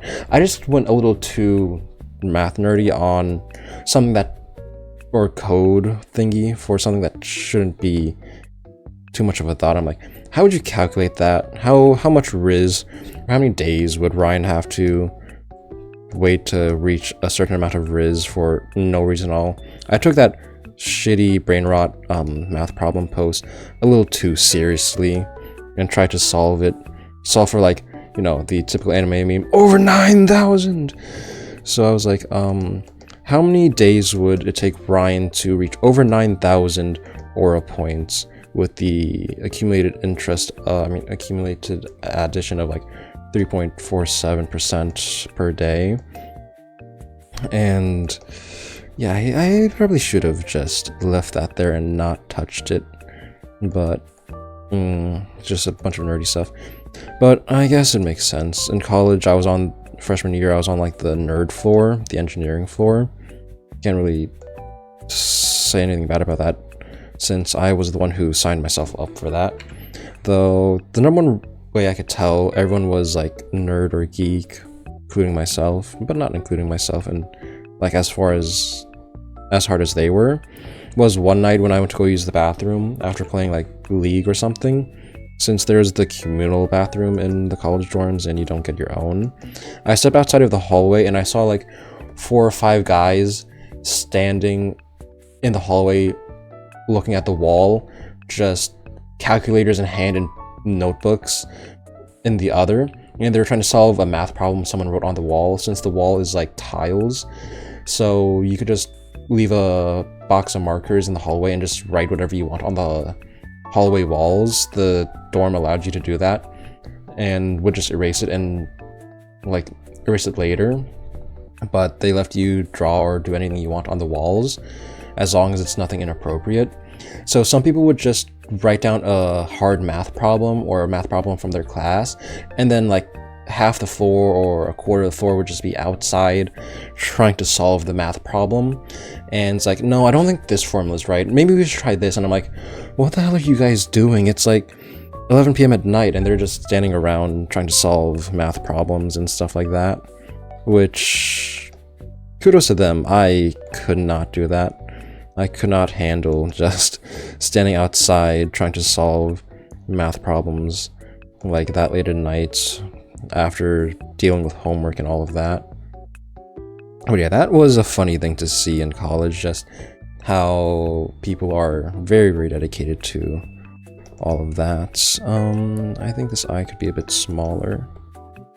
But yeah, another fun thing that I loved about college freshman year, I wish other colleges would do this for their stuff, since from hearing from some of my cousins, they don't really have too much interactions with other people in college.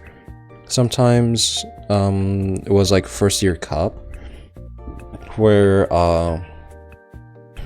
it's like a little tournament and challenge for all the freshmen, since the freshmen are split up into 4 buildings, and each building has 3 floors. So there's 12 different groups. So 12 groups. So each group would be split up to floors. Like the engineering floor is the one I was on. There's the gamer floor. There's the aerodynamics floor. There's the movie floor. Because each floor had its own theme, and you would have to sign up for whichever floor you wanted before going in. And hopefully you get it through lottery or gacha. But I was part of the engineering floor, And for first year cup, you had to try your best to earn points for the floor by going to events around campus or stuff like that, and like use a login code and stuff to earn your floor points. And the floor that earned the most points were able to have dinner with the college president at the time, so my floor went a little ham on that. One of my most favorite events was was the hallway design. I think it was for Halloween or something, where we were tasked to design our hallways in whatever we want and try to, you know, spookify it or make a certain theme out of it and impress the judges. I remember my floor went with a Pokemon theme, and we would try to make like make it like a level in Pokemon. So you would see this was like the first time I interacted with my floor mates back in college. So I went outside and I saw everyone drawing Pokemon on the walls. I was like, what's everyone doing? And like my roommate and one of my other friends like, oh, we're preparing for first year cup, we're doing a hallway design. And I'm like, oh, what are you guys doing? I was like, oh, we're gonna make a Pokemon theme of the hallway. So then I just joined in, drew some like Pokemons on the wall outside of my door, drew like some Mega Charizard and some stuff like that. I would go down the hall and see like one of my floor mates just draw like the whole line of Eevee evolutions and stuff like that. And that was like a fun time in college for me, since it got me to interact and meet and talk with a lot of the floor mates there, so I could, like, you know, interact with them, learn more about them, talk about hobbies. I remember them blasting a bunch of songs. One of them was in charge of the music, so we listened to a lot of, I guess, old brain rot, I guess, like the old stuff, like old Minecraft music, like Creeper, oh man, way back in the mines, got my pickaxe swing from side to side, side to side. And we just listened to a bunch of weird musics like that, or like I forgot what the horse song. My horse is amazing, it is fantastic, give it a lick, it tastes like raisins, and weird songs like that. So just like have that blasting like late at night, 10 p.m, 11 p.m, as everyone's just drawing on the walls, drawing Pokemon and all of that type of stuff. So that was like a fun time and fun thing to do. That helped me, you know, interact with more people, talk to more people, get to know everyone a lot more. And then what else? But yeah, have fun, run around, draw more Pokemon. And then when it came to like the judging stuff, some of the other folks dressed up as like NPCs for the Pokemon world. He had his like jacket, got his gloves, fingerless gloves, and like a little cap, and then his backpack, and it was just walking around pacing back and forth. While we also like had some foliage, quote unquote. We just bought like some poster board or one of those big green poster papers and just cut that up to look like grass and sprinkle that all over the place, and then have like someone walk around. I had like a bunch of those tin Pokeballs you could buy at the store, since I was a Pokemon card collector, and I would just give that to one of them so they could use that in their cosplay for fun. And yeah, we won that competition for the floor design, and then yeah, we won and got to have dinner with the president of the college, which was pretty cool to see. But yeah, that's something that I do like for colleges to do, to help people get out there, get out of their shell, talk to people a bit more.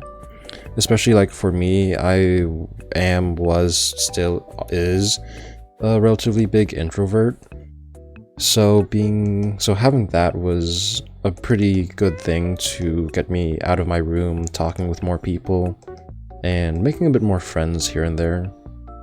So yeah, if any other colleges or schools that anyone else is going to does that, I would highly recommend just like participating, seeing how things go, and just having fun with it. You can meet new people and, you know, have a blast. But yeah, like, I was able to meet a lot of new people, some good friends, some friends I still keep in touch to today, and stuff like that. It was a fun experience. It's fun things. Gets you out there, gets you out of your comfort zone, and helps you learn a few new things. Maybe a few new skills, or just make some new friends that can help you in class. Because that's another thing that helped me a lot during college, was like getting to know a lot of my floor mates so that we could do like study sessions or study groups. So that if there's like a hard test coming up, we could just hop into the common room, since each floor had their own common room where you could just go in there, sit, talk, and have some fun. Some nights we would spend there playing, playing games, though other nights we would just be in there doing homework, studying, or helping each other with homework, and teaching each other some of the stuff that we didn't know or they didn't know, and helping everyone else understand things. Some of the games we played there is like we played League of Legends. We did like a LAN party or something, or whatever you call it, of League of Legends. We would all just bring our laptops into the common room, plug it in, and just play League together, be it ARAM or just Summoner's Rift, and just yell at each other as we I fed a lot. I'm horrible at League. I didn't start playing till college, so I was extremely new to the game, so I didn't know much of the mechanics, and I was being an ADC with Jinx and everyone else.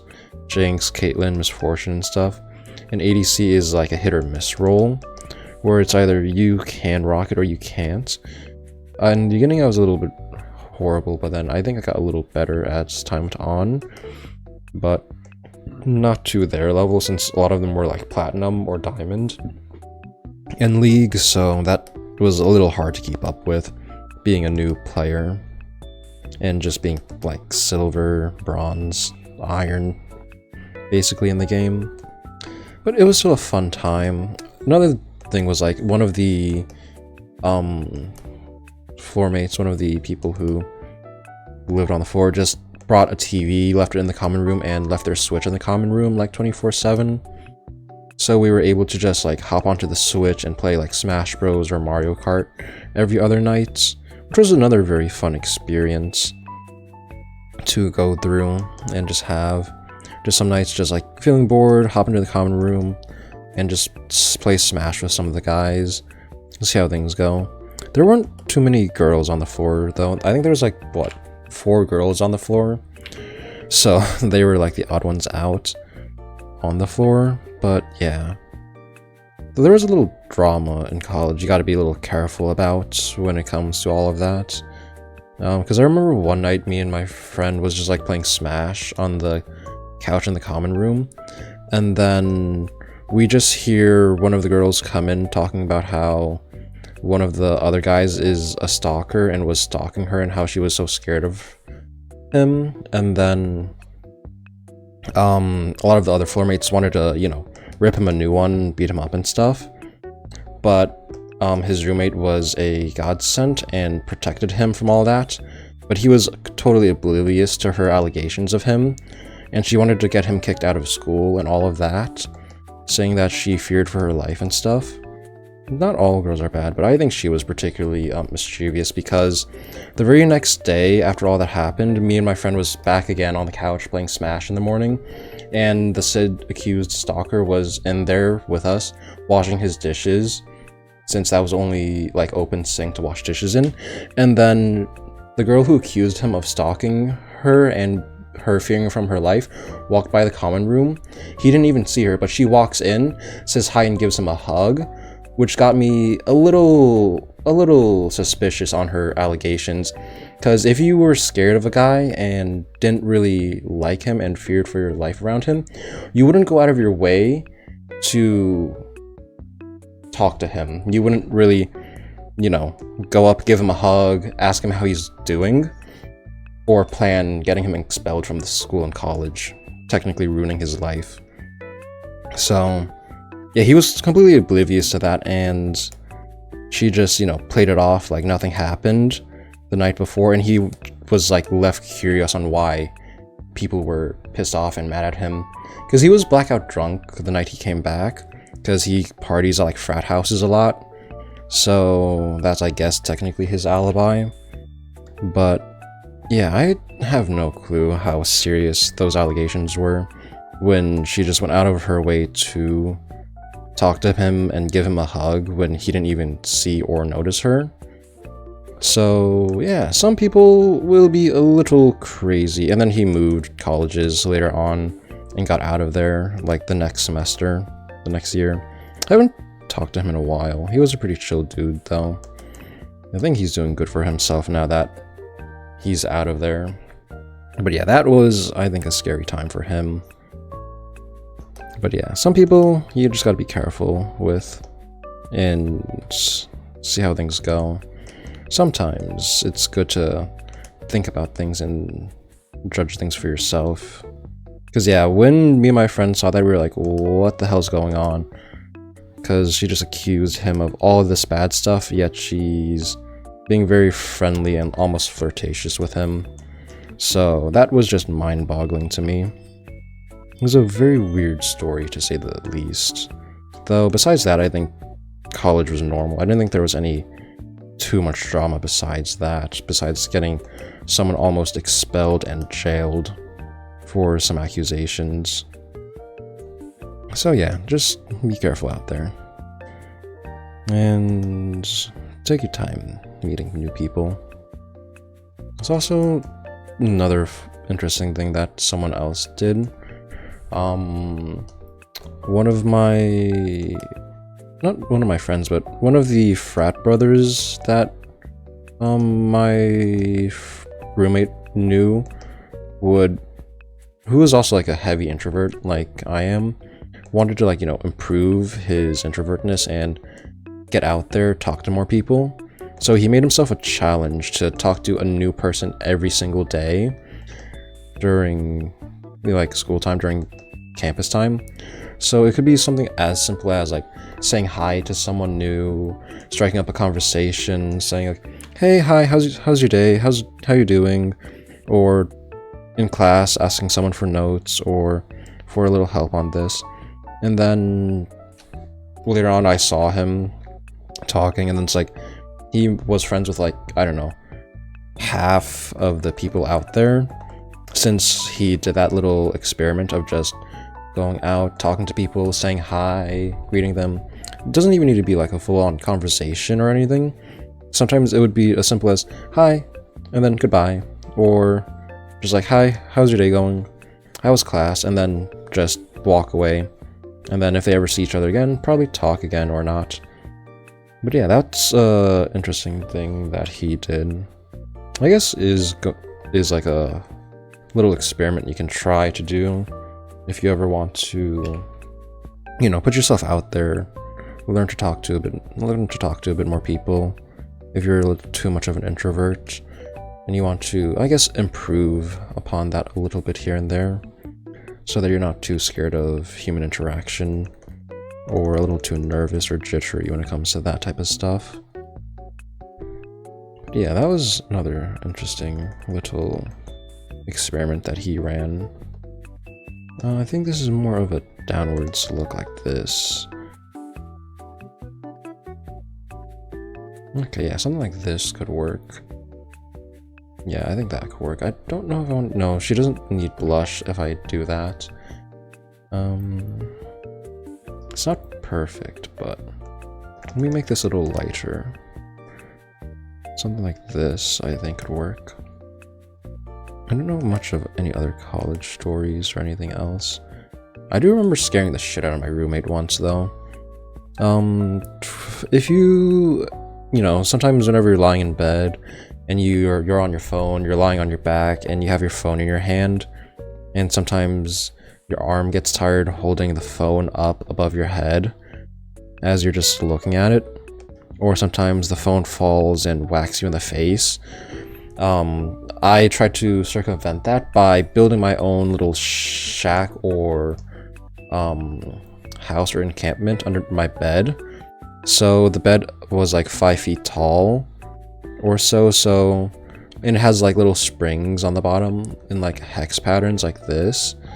So I got the idea, since I have like I have an ottoman, so I was gonna put my ottoman like right here and my chair right here under my bed, and I would just lie on it and tie some rubber bands right here on my bed, so I could just lay down and watch TV, watch some anime or YouTube while just chilling. And then my blanket would drape over me like this, so you wouldn't be able to see me under my bed as I watch anime and stuff. So I just ran that little experiment while my roommate was out shopping, and he was with his parents. So while I was just watching anime, not doing anything stuff, I wasn't that big of a gooner back then. Not that I am now, but I was hidden behind the curtain, so he came back with his parents, and he didn't see me there, and I was like, oh shit, what the hell do I do? Because I just didn't want to do interactions, so I just hid under there with the blanket covering me, because he's not going to check under my bed to see if I'm there. So while he was just in the room talking to his parents, seeing how things were, I was just chilling there with my headphones and watching anime and some random YouTube videos. So then he's like, oh, okay, I guess Famitsu is not in the room right now, so we could just put our stuff somewhere. It's like, his parents like, oh, where should we put the beer we bought you guys? And then he's like, oh, we could put it in Famitsu's fridge, and my fridge is like right by my bed right here. So that's a little scary, because I have the bed sheet covering me here, but if we look over here, there's a tiny gap in this area right here, because my bed situation is like this with the bed and the legs here, and there was a tiny gap right here because I would hang my towel at the bottom of my bed, so this would be my towel, but then you could see me just chilling with my phone and all the lights while the fridge is like right over here. So as they would just opening the fridge and putting beers there, I was hoping, praying to God, they wouldn't look left, see through the cracks, and just see me lying there as they put the beers into the fridge. So I was just like chilling, hoping, waiting for them to leave, while I was just lurking in my own room and just waiting for that interaction to finish. And then once he said goodbye to my roommate, said goodbye to his parents, I'm like, whew, they're gone. And I just jumped out of my bed and said to my roommates, oh, they're gone? And he's like, what the hell were you doing down there? You were there the whole time. I'm like, oh yeah, sorry about that. Which is a little funny on my part, just jump scaring the shit out of him. Even though like they were just reaching into my fridge the whole time and just putting his beer and stuff in there. And then they didn't see me at all. They didn't bother to look to the left through the crack. Not really aware of the surroundings a little too much. It's almost like how gamers never look up in some worlds and stuff, and how it's the rumor of like, yeah, gamers don't look up, so you could hide a lot of things high up in the sky or around some corners. I was literally just playing Assassin's Creed IRL or something like that, just stealthing there, doing QTEs of holding my breath and turning off my lights so that there's no light shining there to attract their attention, and it's relatively dark. But yeah, that was my quick little secluded moment. And then when I jumped out and scared the shit out of my roommate, he is like bigger than me. He's like 6 foot and he's well built, so he just posted up ready to just punch the shit out of me just because I like jump scared him by accident. So that was a little funny time that I accidentally jump scared him. And yeah, be careful on how you do things. But yeah, I probably could have gotten out of that situation a little better. I talked to him about that, and he's like, well, you could have just rolled out and said you were doing something on your bed, like you had to reach for something. I'm like, nah, I'm just gonna forego all social interactions in that course of action and just chill and wait for them all to go away. I think this took like 25 minutes to do this head. But yeah, that was another fun story of that. Another weird story was a kid named Mario. He was, I think, part of the football team. He was like what, 6'5"-ish. He was on the engineering floor too. He was like 6'5"-ish, really skinny. Not really skinny, but relatively skinny, well built, I think. I don't remember properly. But I remember one night, me and my roommate were just playing games, listening to AMVs. We used to blast AMVs all the time on the TV and just listen to AMVs or NFX while we did homework and stuff, while we chilled. So I remember one night we were just chilling, listening to AMVs, I was playing League while he was just playing, I forgot, Dota or something on his computer, while we were just blasting AMVs and FX on the TV. Mario barges in late at night. We usually kept our door unlocked because we couldn't care less about locking it. No one really barged in too much. No one stole anything from our dorms, so never got anything stolen from us in all 5 years I was in college. So usually kept the door unlocked, and like one day Mario, he didn't barge in, he just knocked, and then we let him in, and he's like, he was high, he was just extremely wasted and high. He's like, yo, Fomencio, I'll just call him Dill. Yo, Fomencio, Dill, how you guys doing? How's your night going? I'm like, oh, we're going good. He's like, do you guys have any snacks? And like, Dill's like, oh yeah, I do. And he pulls out like a Walmart tin pie, you know, the small $1 ones you could get that's like about the size of your palm. It's in like a box with a tin.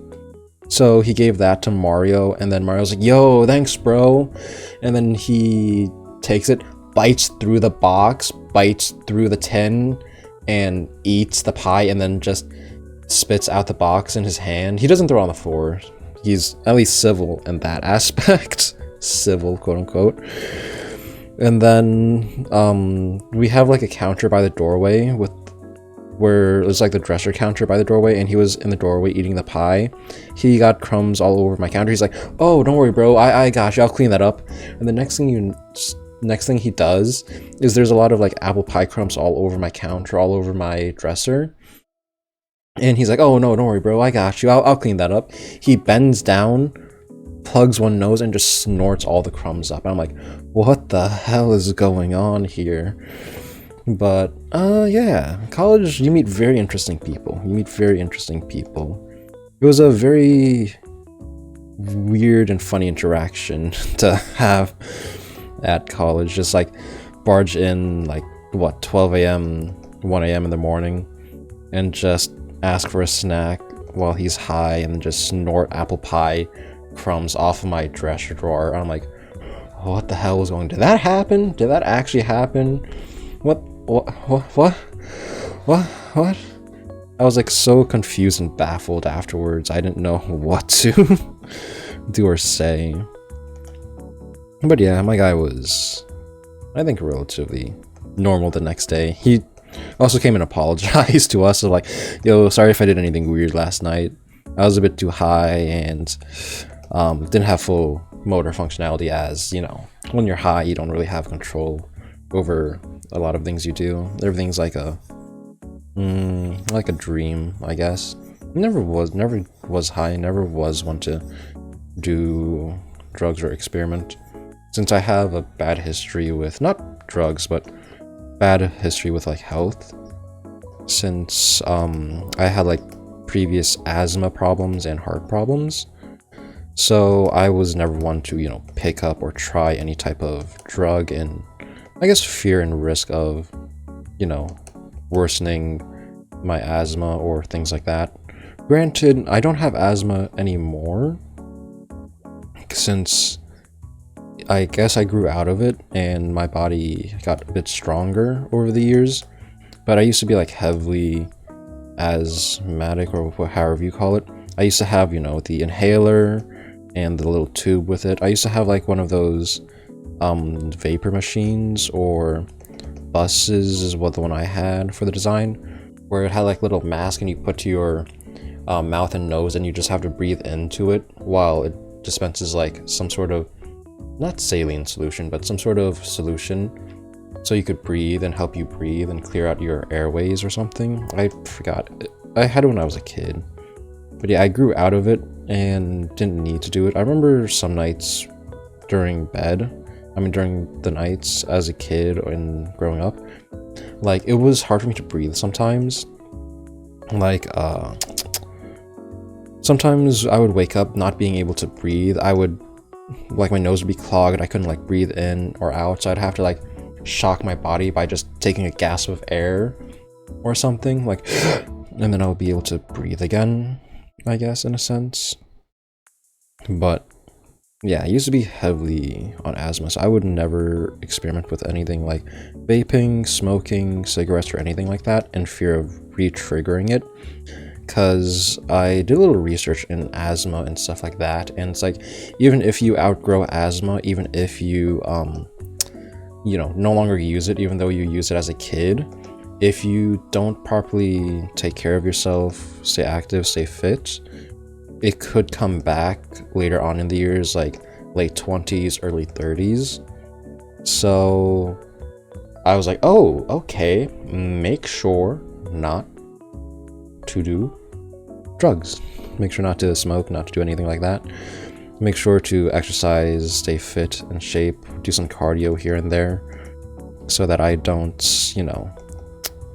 need to buy another inhaler or something like that and get back on asthma treatment.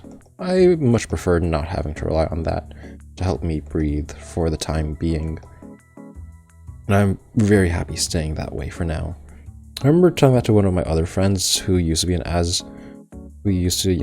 to have asthma and stuff. He's like, oh yeah, I outgrew asthma too. And it's like, though he's like vaping for a little bit, and I'm like, so yeah, just so you know, you gotta be a little careful with that, my guy, since that shit could come back to haunt you later on in your years if you're not careful. So I think he stopped vaping and doing a lot of that stuff afterwards, so that, take care of himself a little bit more, so that doesn't have asthma problems. I don't think I might have had an asthma attack as a kid. I probably did have an asthma attack once or twice as a kid.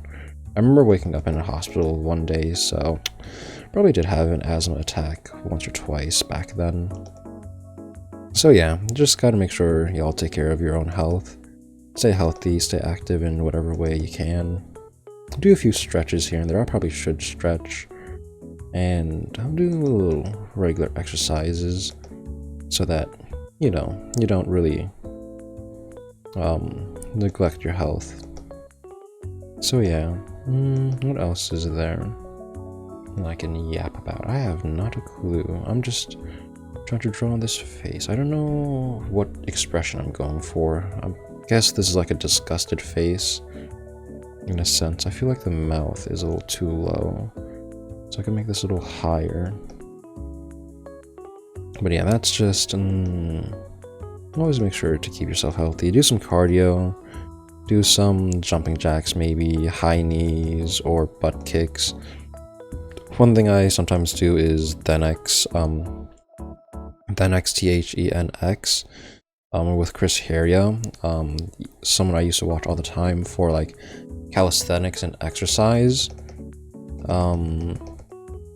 He was pretty good with giving, tips on how to start out with calisthenics, technically push-ups, pull-ups, squats, dips, front levers, and all of those other interesting exercises that one can try to learn and do.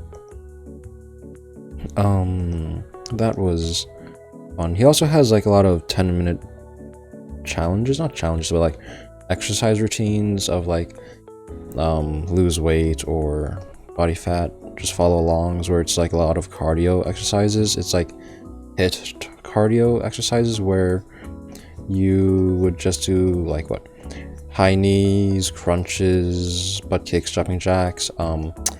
The most hated one is Superman's? Not Superman's. I forgot what it's called. The one where you do push-ups and then you jump up and then squat back down and do push-ups. I forgot what that one's called, that exercise. That's another exercises that's in the routine that is very tedious to do. I forget the names of a lot of the exercises. But yeah, that's another good cardio workout for hits, high intensity training to get the heart pumping.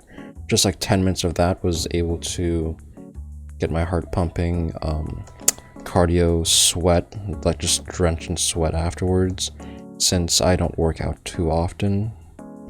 So it's a good way to stay in fit and move your body. Plus it's only like 10 minutes a day. And that's another bot. Thank you for that. And I am going to ban you. Goodbye. Ban. Okay. But yeah. That's another good way to exercise for all of that. So that you could stay relatively fit, keep yourself healthy. It's 10 minutes. It shouldn't take too much of your day, and even a little bit of cardio can help. Sometimes if you're inactive, and help you get into shape for if you ever want to go hit the gym in the future. Plus it's something you could easily do at home, in your room, or anywhere else for that matter of fact, without worries about damaging or harming your surroundings. But yeah, it's just another interesting thing to do. What? Okay, no, I thought I heard a knock on my door, sorry. But, yeah, that's just another interesting thing out there for a little more exercise, a little more routine in your day. Probably should get back on doing that. I stopped doing that for a while. But yeah, getting some exercises here and there. Doing some more workouts. Probably gotta pick out a proper workout routine to exercise for either cardio, chest, or legs, biceps and triceps, and all that. That looks a little bit off. I could make that a little bit sharper, I guess. I think right here. I don't know. Some old Disney movies I've been thinking about out of nowhere. Because, what was it? Last week was Thanksgiving, right? Last week was Thanksgiving. I went to my cousin's house for that, and when I went there, they were just watching Tangled, old Disney shows and stuff on the TV. Which brought me back, like, oh yeah, I haven't really touched, like, old Disney movies and stuff like that back then. I used to watch a lot of them, because my dad would take me and my sister to go watch, like, all of the new Disney movies whenever they came out, or we would sail the 7 seas to find them. So, or have DVDs. I think my parents had a lot of DVDs of the old Disney princesses movies and stuff like that, so my sister would always like put that on the TV and watch that. So I know way too much about all of those old Disney princesses movies than I would like to admit. But some of the songs were pretty good. I did like the Tangled song. I forgot which one it was. Till I Found You. Or I See the Light. I See the Light is the song name. A lot of the Disney movies does have good songs. Do want to maybe do a Disney marathon one day and just rewatch a lot of those for fun. Maybe The Lion King or some stuff like that. I know the live actions are out there. I don't know how those are. I heard mixed feelings about that. Some people like it, some people don't. I don't really know too much on how good the new Disney live actions are for all of that and which ones. I think Wicked is coming out is another one for like a theater based musical. I think that's like a theater type movie with a lot of songs, which is fun. I do like listening to a lot of that. Since I did grow up with that, I was brainwashed into liking a lot of that.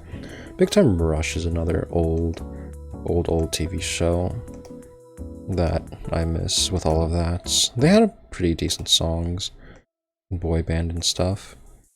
I don't know if they're back together, Big Time Rush. I remember seeing like a short last year or earlier this year of them back together and maybe doing concerts, but I don't really know how reliable that is, if that information is true.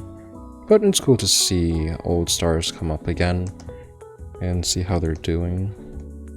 But yeah, I wonder if they will still do concerts or new songs or something. It was a pretty good show back then. I forgot a lot of the plot in Big Time Rush. I think like moving to a new city and becoming stars. I forgot if they lived in like some sort of not hotel, but apartment complex where they would play little pranks on everything else. Just typical high school-ish, not drama show, but teen show. The number one thing that I do remember is just watching a lot of Power Rangers. Besides that, whenever my sister didn't have the TV, watching Big Time Rush, iCarly, Victorious. Oh, hi Receive, how are you doing? Welcome to the stream. I'm just drawing some ZZZ characters while yapping about random stuff, talking about old TV shows I used to watch. iCarly, Victorious. Victorious is actually pretty good. I like the songs from that show.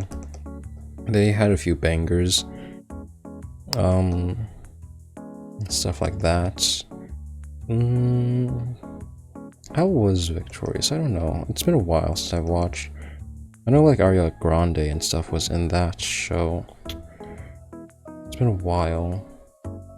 But yeah, some of the songs were good. One of the favorite songs from Victorious was Take a Hint, because there was like a Nightcore version of the song, and I was a very big Nightcore buff, or not buff, I just listened to a shitload of Nightcore music back in the day, like Rockefeller Street, Take a Hint, and stuff like that. Let's see. Did some people just ignore you and chat and stuff? But yeah, usually I try to respond to people who chat and see how they're doing. I'm doing good. I think I already said that. I'm doing good, just doing some drawings for Zenless of Yutane. Just thinking about old TV shows and music. Nightcore, I do want to maybe listen to a bit more Nightcore again. I don't know which one would be my favorite Nightcore song. Probably be like, not Take a Hint. I like Rockefeller Street or Dum Daddy Doo or... What's another old Nightcore? I know like God is a Girl is another popular Nightcore song. Let's see. Demons. Angel with a Shotgun was actually a pretty solid Nightcore song. I did enjoy all of that. Oh, thank you. Well, this one's the art style for now. The top left is this reference. But yeah, I've been trying to work on the art style to make it a little bit cuter like the reference here. I have some of these down here right now. And then I've posted on my Twitter a few of the drawings I did from the past streams, like some of these right here. I am trying to work on making a little bit more cuter faces and working on the art style here and there, so that it could be a little more cuter, almost like K-On! Or something like that. I don't know if I want to make it like Love Live. I do like the art for K-On! Or old like shoujo movie, or like Achikochi. Achikochi is another very cute anime that I liked, that I want to try to not maybe emulate the style of, or try to get close to something like that, and hopefully, you know, do something like that and see how things go. But yeah, hopefully I could slowly get better at drawing all of that and doing that. Oh, I think that's a little off for the hair. Comes down a little bit to the back. Okay, yeah, it comes down to the back a little bit. Around here. But yeah, just doing random head drawings, face drawings, trying to get used to everything. Trying to come up with a consistency and some sort of style. and then work on other stuff later. Right now I'm just trying to find a consistent method to draw everything without messing up too much here and there. Let's do a little flap here. I think this deserves a flap. Yeah, she has flaps in her hair, which I need to incorporate. I keep forgetting to draw some flaps in her hair, and that it's there. Like, a lot of characters have certain character traits which you have to draw. It's like drawing, I did a lot of fan art of like Hololive members and stuff.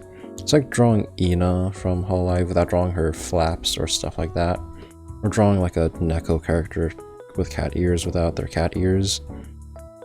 But I gotta remember to add all these little niche details into everything and see how everything goes. I feel like I can make the face a little cuter, but I'm not gonna get too fixated on that right now. I just want to finish this up and move on to maybe the next head drawing, so I don't spend an hour on the same drawing again.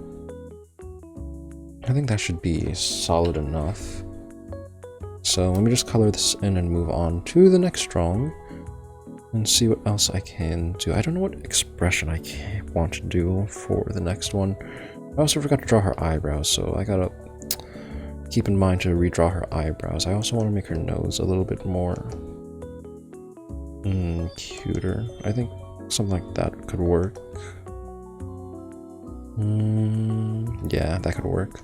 Let's give her a little blush. Make it a little lighter. I want to give her a little sweat stains on her. I don't think a disgusted face would have something like that. How would you do disgusted again? The eyebrows could look like this. She has puffy eyebrows too, which is, I think, like this. No, let's do an angry, disgusted face. So something like this, or distraught-ish a little bit. I think that can work for the beginning of all of that. So yeah, old shows. Yeah, just used to watch a lot of Power Rangers back then as a kid. I did like a lot of the themes for Power Rangers. I don't know which one would have been my favorite theme for Power Rangers, being like Mighty Morphin is the typical one with Go-Go Power Rangers. I did love In Space with like 3, 2, 1, Rangers in space, shift control through outer space, and flying higher than ever before. Rangers, oh, go Power Rangers, go Power Rangers, go, go, go, go. I forgot the rest of the theme song. It was something like that. I like the little differences in each of the Power Rangers song. They were cool to see. Also Turbo or something else was a good one. Time Force is also pretty decent. I think this is all set for this strong. Another thing to add is just little blush marks here and there. Let's see. Probably should learn. I probably could add like QOTD, a question of the day, in chat for other people who just want to talk. Like, what's your favorite anime? What games are you playing? What games are interesting? Any animes or TV shows you watching? Favorite food? That could also be a pretty good thing to put in chat as like a bot command. Probably should incorporate something like that for fun. Debate engagement, but also just for fun, so I could have some more stuff to talk about. Random food combinations. A random food combination I had last week was a very weird grilled cheese. I was like craving grilled cheese sandwiches one night, and I wanted to make like grilled cheese, but then when I went downstairs, all we had was like raisin walnut bread that my parents bought for, I don't know, a snack or breakfast or something, and I'm like, I want to make grilled cheese, but all we have is like raisin walnut bread. Am I actually going to use raisin walnut bread to make a grilled cheese? And it was like in the loaf, and you could see all the raisins and the walnuts and all the nuts and stuff. And I'm like, you know what? It may taste disgusting, it may taste weird, I'm just gonna try it. It tasted a little, I wouldn't say iffy, it was interesting to say the least, the taste of it. A little sweet, a little savory. It's not that bad, but I wouldn't say it's like amazing to eat, to say the very least. This one actually took 24 minutes. Oh, wow. I was expecting that to take like 25. Okay. But yeah, weird food combinations. I don't know. Don't think I've had too much weird food combination besides like that weird thingy for the grilled cheese. Also, like, another funny thing is like, how do you spread cream cheese or your peanut butter or jelly or whatever on your bagel? I remember my sister getting a little peeved off on me on how I did that, because she's like, so do you just spread around your cream cheese all around the bagel and just avoid the hole, or do you cover the hole? And I'm like, no, I do something different to get the cream cheese out of the hole. So I would cover the whole bagel in cream cheese, jelly, or jam, and then I would use the knife to poke from underneath and scoop out all of the cream cheese, and then I would just eat that and then eat the bagel, or do the other side of the bagel and then make a sandwich out of that. I don't know if that's weird or different, but that's just another way that I eat the bagel. It's almost like the little debate of like, what do you put first in your cereal, milk or cereal? And seeing like the little debate over that on like how people just like putting, give me a second, let me take a sip of water. How some people like to put the cereal before the milk so they know how much cereal they're putting into the milk and to, I guess, soak the milk, but then some people like to put milk before their cereal so the cereal stays crunchy, and they could just add more cereal over time. I don't know which one. Oh, hello Caesar, how you doing? Welcome back. Welcome back. Welcome back. But yeah, I don't know how I haven't eaten cereal in a long time, so I wouldn't know which one I would put first, cereal or the milk. I'd probably put the cereal in before the milk most times. Bruh, cause I'm bored, I'm just thinking of like random food stuff. Granted, I don't really eat cereal too much. I used to eat cereal, but I would just eat cereal plain, like I wouldn't eat it with any milk or stuff. Cause my dad would just buy a lot of cereal, and would just sometimes eat cereal as a snack without the milk or anything like that. So sometimes, instead of eating cereal with the milk, just avoid the whole cereal and milk topic debate, and just eat cereal plain without any milk. I don't know, that's not a madman take, I think. I don't think that's hypocritical. I don't think that's anything weird. Just eat plain cereal, right? Cereal without the milk. It's pretty fine, I guess. It's just like Cheerios is plain. Do you like that?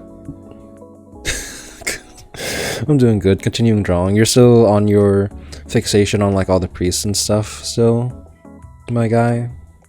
So learning more about that, and then I guess edits of that. I'm guessing you're still learning about the different branches and I guess outfits of different stuff like that. But yeah, just continuing drawing the faces, continuing the daily drawing streams. I'm gonna try my best to keep doing faces, come up with a more cuter style. Probably gotta look for a bit more references on a cute face. I'll just do a blushing face. Do I want to do closed eyes? I'll try closed eyes, blushing face. I could draw an face, like Paimon, nandayo, and stuff like that. Do I want to do like a blushing face? No. I could just do a small grin with down-put eyes. I think this could work. Okay, I think that's a good base for everything. But yeah, no, I'm just still drawing and seeing how I could keep up with all of that. And then yeah, thinking about cereal. I haven't had cereal in like years, months maybe.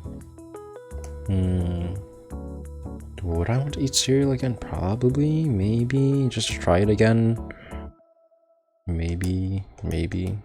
Though, all the cereal I have are just like the Cheerios, which is just plain and nothing. So there's that. What's another thing? I guess I have Rice Krispie cereals though. My sister likes making Rice Krispie treats out of those, the ones where you like melt marshmallows and put it on. She likes to make her own Rice Krispie treats for all of that. I think that's very simple to do, like baking.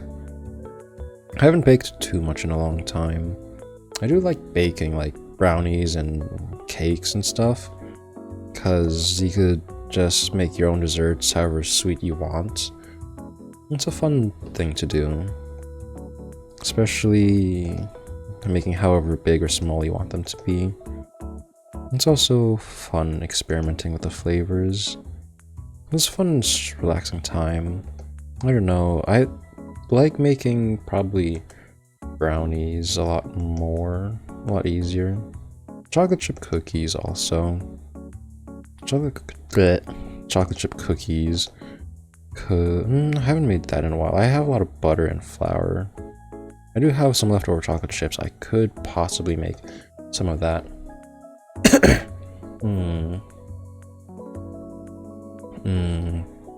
Yeah, I just don't really get too much into that because that could sometimes be polarizing in like the different branches. Sometimes it's like best to stay out of some of those areas, so I usually just stray away from, you know, looking into or talking too much about that, so I don't, you know, piss off the wrong people. But yeah, there's like many different branches with many different beliefs, with many different ways of life, I would say. Different things they believe is true and different things, which is up to them. But yeah, I usually tend to stay out of that to, you know, not piss off the wrong demos, especially. Certain people who sometimes get into conflicting beliefs of religious views and stuff like that.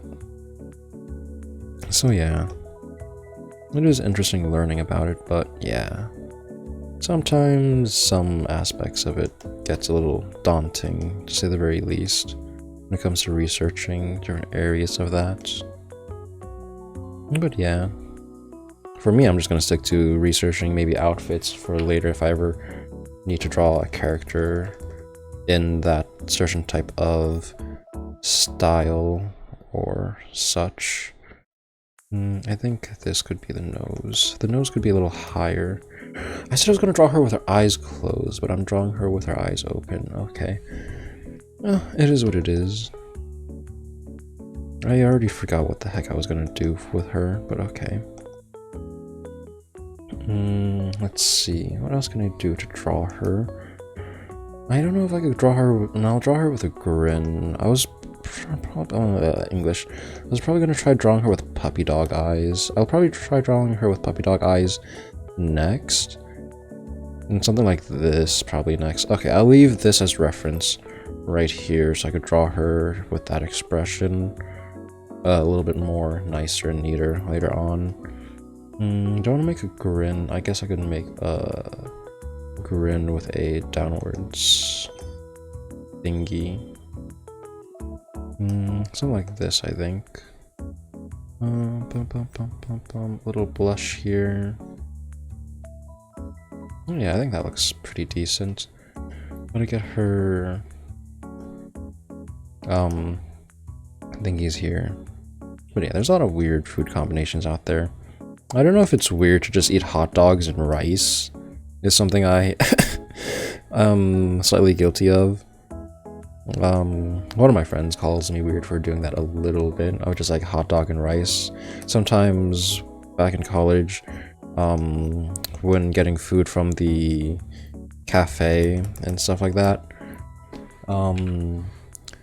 they would have like hot dogs and stuff, and I'll be like, can I just get the hot dog, no bun, please? And then go to the next counter and just grab some rice. And seeing that big before, they really shared churches, but then they had a pretty, yeah, they became very different over time, and then little scuffles here and there.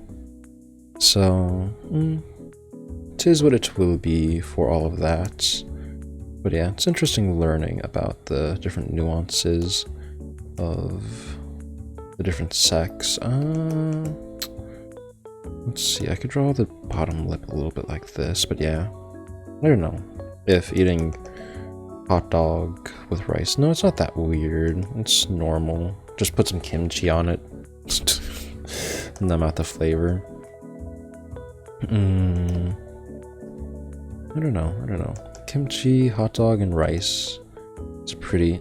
What do you mean it is weird? It's not that weird. It's just hot dog, kimchi, and rice. Man, I don't think it's that weird to just enjoy a little snack here. It's like, guilty food. Like, come on, everyone has a guilty food. Don't you have a weird guilty food that you eat sometimes? That, might be a little weird. I think everyone has some sort of weird guilty food, like their own guilty pleasure that they like to eat. Just hot dog and rice is mine. What are you gonna say? You're completely normal with no weird food combos you've ever tried? Even if you don't eat it regularly, what would be like one weird food combination that you've tried before? And like, I don't know, how did it taste or something? Because yeah, no, hot dogs and rice is my go-to food, because sometimes growing up it's like, yep, we got nothing to eat, we have a lot of hot dogs, eat raw butter with sugar. Okay, no, that is bad. That's literally diabetes, my guy. You're literally just asking for diabetes. Your name is Caesar salad and you eat the most unhealthiest thing, bruh. What the heck? A stick of butter and sugar? I would at least put like some of that on bread. I do like Portuguese rolls, the ones that are shaped like the little round with a little dot here. I like cutting that in half and smearing butter and sugar on it, and then toasting that in the oven, because then you have like a nice sweet buttery crunch to the Portuguese roll, and that is pretty solid. So you could try that if you haven't. Just get some Portuguese rolls or some bread and just spread some butter on that, some sugar, toss that in the oven, air fryer, or whatever for a few minutes. Get it nice crunchy, toasted and brown. That's a pretty solid thing. But yeah, stick of butter. Yeah, bro, you can't judge me too much for that. The hot dog and rice is relatively normal, I would say. It's relatively normal. Maybe.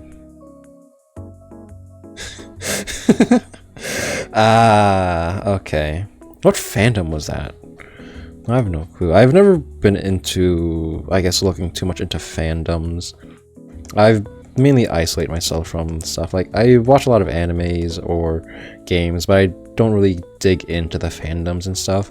It's like, I remember watching like My Hero Academia and stuff back in the day when it came out, and then I hear like stories about the fandom, and I'm like, I think I'm gonna stay away from the My Hero Academia fandom. That looks a little rough.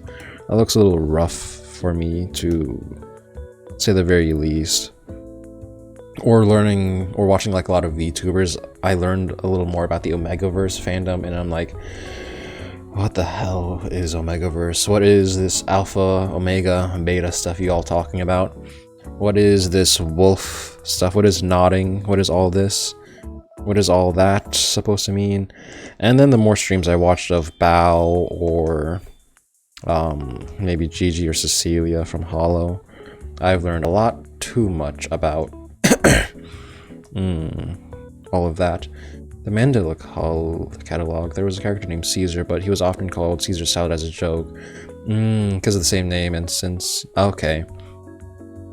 It just became Caesar Salad, okay. So you just ended up with that name afterwards. Okay, well, I guess it stuck to you. But hey, it is what it will be. What it will be. Oh, okay, yeah. That looks very interesting to say the least. But yeah, some fandoms have some fun stuff. The ships in My Hero Academia went crazy. It is good, but I'd rather have it with some bread than by itself, my guy. I'd rather toss that shit on bread and eat that. It is good though. It's a good combination for a lot of stuff. But just eating it raw, just plain, is very, very, very interesting. Very, very interesting to just wolf that down. Do you just like eat the whole stick, or do you just like take a few bites here and there? Because I don't know, just eating a whole stick of butter, that could like clog your arteries and stuff. Just sometimes eating too much butter on bread gets my heart feeling a little jumpy or racy or clogged. Or even sometimes eating steak makes my heart feel a little bit more jumpy and thingy like that. I remember in college I ate like I went to Walmart and bought like a pack of cheap steak for what, $20, and I portioned that into like 4 different meals for 4 days, and I ate steak for 4 days in a row, and it was not a fun time afterwards because I felt so sluggish and my heart was just felt off and sluggish, I guess. So yeah, feels like that would take little toll on your body unless you're just able to digest and handle it properly without too much of a struggle. Usually mold it into a ball and toss it in sugar and then squish the sugar into every bite. Damn. Damn, that's all I gotta say. My god, damn. Damn, you eat that like a freaking munchkin from Dunkin' Donuts or something. Just coat that shit in sugar and just munch on that shit. It's just like, call that a butter munchkin at that point. Or a donut roll. But damn. That is quite a nuanced taste for things. I think I read somewhere online that someone also does something similar of butter stick to sugar. Though I don't think in the ball form, but just something like that. I forgot where I read that. I maybe saw that on like a YouTube Reddit post. Something. But I guess you're not alone in that aspect. But still, a little out there. But yeah, just that. I don't know. You could also just make seasoned butter. That's something else I want to do. Make seasoned butter. Melt some butter down, put some garlic cloves or parsley or stuff on it. And then you could roll it together and make your own seasoned butter stick for like steaks or fish or chicken. Is another interesting way to use butter. There's also many different ways to do that. Eastern European. You have the classic rye. Oh. Was not good. So, okay, so you had to improvise. Okay, that makes sense. That makes a little more sense for all of that. So yeah, just the butter and all that. But yeah, makes sense. Some small comfort food and things. I know my old reliable, besides the hot dog and rice, was if there was nothing to eat, I would just eat soy sauce and rice and call that a day.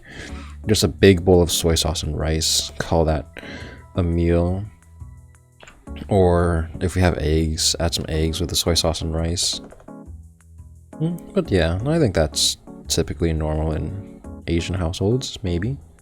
Should be just eggs, rice, and soy sauce. Maybe a fish sauce from time to time to give it a little bit of a different taste, a little bit fishier. But yeah, no, just different foods you have to use to grow up. I know porridge, which is just, well, I forgot the Khmer name for it. No, I forgot what you call that. My bird was such a rare occurrence. Oh, that if it happened to spot a bag. Bruh. Well, yeah, bread is nice and soft. But yeah, sometimes toasted, peanut butter jelly could work. But yeah, hopefully now you get some bread, enjoy some of the other stuff besides eating it raw. Unless, well, eating it raw could still be pretty good. Eating it raw is pretty good by itself. Raw white bread. But yeah, I think, no, I don't eat it too much raw. I usually just make peanut butter jelly sandwiches out of white bread, or make grilled cheese, or French toast could also work. Sometimes breakfast meal, the unhealthy American option of French toast, dipping the bread into egg and pan frying it to almost like pancake. But there's also that. I think that's too big for the bow. But so many different combinations of foods you can make nowadays. It's just getting your hands on the food, as all the prices are skyrocketing, is a wee bit scary now. It's a wee bit scary. But I'll have to see. I'll have to see.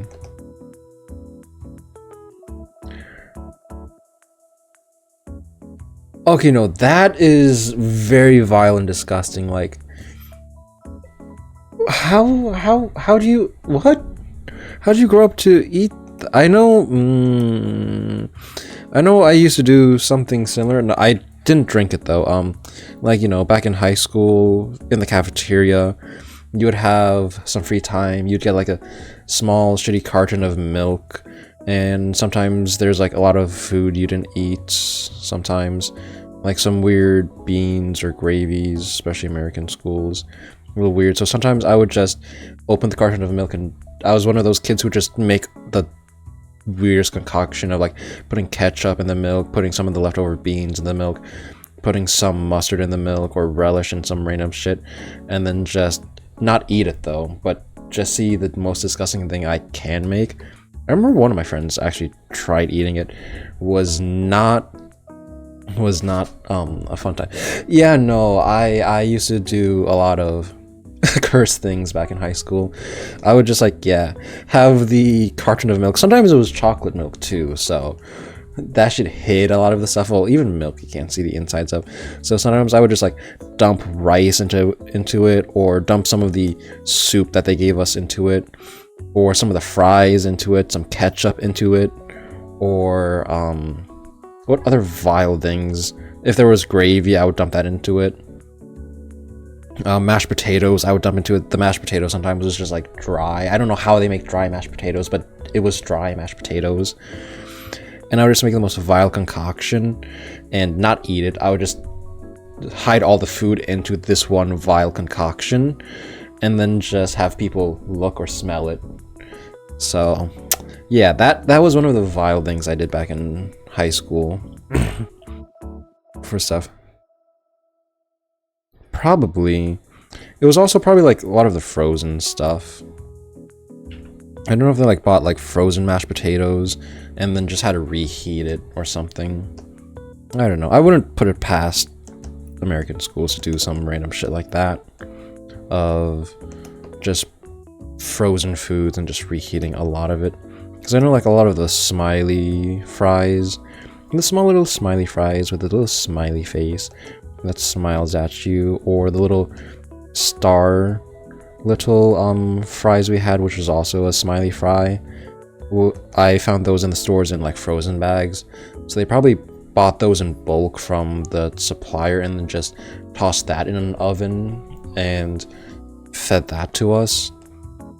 So there's all that unhealthy foods going on, though again it's been, you know, years since I've been to school, to high school or middle school, so I don't know what the hell they're serving kids nowadays. It could be different, but I remember reading a little bit that like some schools are now serving Lunchables, or trying to serve Lunchables to kids for school lunch, which is a little questionable since sometimes those don't really meet the calorie or nutritional benefits that a kid truly needs when growing up. But it's there, I guess. But we'll have to see. Though I was never one to eat Lunchables as a kid. My parents made sure I stayed far away from those types of foods so that I wouldn't do that. Or because they were like, oh, it's unhealthy, oh, it might be cardboard, oh, no, it might be poison, prepackaged food poison, stuff like that. But yeah, those types of foods, also a little too much preservatives, especially with newer ones coming out. I remember a certain type of Lunchable copy made by a certain content creator who made a Lunchables copy. Yeah, I think some of them had like letter stuff in it, which isn't good, and somehow they're trying to push that into schools. So I pray for the kids nowadays and the food they're gonna be eating and stuff like that. But yeah, I think that might have, I don't know if it's still a rumor or if it was true and they fixed it. But yeah, I remember reading somewhere that Lunchables did have lead or something in it, which is not really the best for people, to say the very least. It's highly poisonous and will inevitably kill you. So yeah, just gotta be careful when eating certain types of prepackaged foods like that. Maybe once, twice for nostalgia for some people, but yeah, probably shouldn't rely on those types of foods too much. But yeah, it's very weird what they're trying to do with the different food and stuff over here. Haven't done too much research into it, so I wouldn't know too much. But yeah, Lunchables, there's so many different types and so many copies of other companies or certain content creators trying to make their own copy. I remember that one copy, or I don't know if it was the copy or the original Lunchables, who had mold in their pre-packaged food, that like when people bought it and opened it up ready to eat, there was just like a big lump of mold and moss, just mold in the food, ready for them to take a nice big bite out of, which is can't stand the sight of mold or stuff like that. It's not bad, but I just don't like wasting food nowadays to the point that it becomes moldy and stuff like that. Though if some foods do get moldy, then not much can do about it. Either throw it away or cut the mold off and eat it. Though most times just toss it if there's only a small amount left. Then yeah. Though I tend to try to make sure I eat food before it hits that point of mold. I'll try doing a puppy dog eyes for her next. Oh, I forgot to draw her flaps. My lord. When will you ever learn to properly draw her flaps? It's like her number one thing. She has flaps all over her. Right here. Okay. Let's see, give me a second. Let me quickly finish this up. Then I'll read that. Okay. Let's blur this because that looks a little off. Okay. I was a real picky eater as a kid. Most meat and most veg salads, some sweet, spicy foods, all of those. I hated them all. I have grown out of most of them, but the spicy foods, I hate. Spicy foods, yeah. I love and hate spicy foods. I can tolerate some spicy foods, but some spicy foods are just too much, especially if I go to like an Indian place stuff. Even though, you know, stereotypical Asian or something supposed to be able to handle their spice, for some reason I can't handle mine, and every time I eat spice I start sweating buckets. I remember one time eating like some Japanese curry. It didn't taste spicy at all. I was able to eat it perfectly fine, But then out of nowhere, I started sweating buckets while I was eating the curry. I'm like, why am I sweating so much? And then it's like, I guess there was some sort of spice or some sort of chemical in the food that reacted poorly with my body, which caused me to sweat a lot.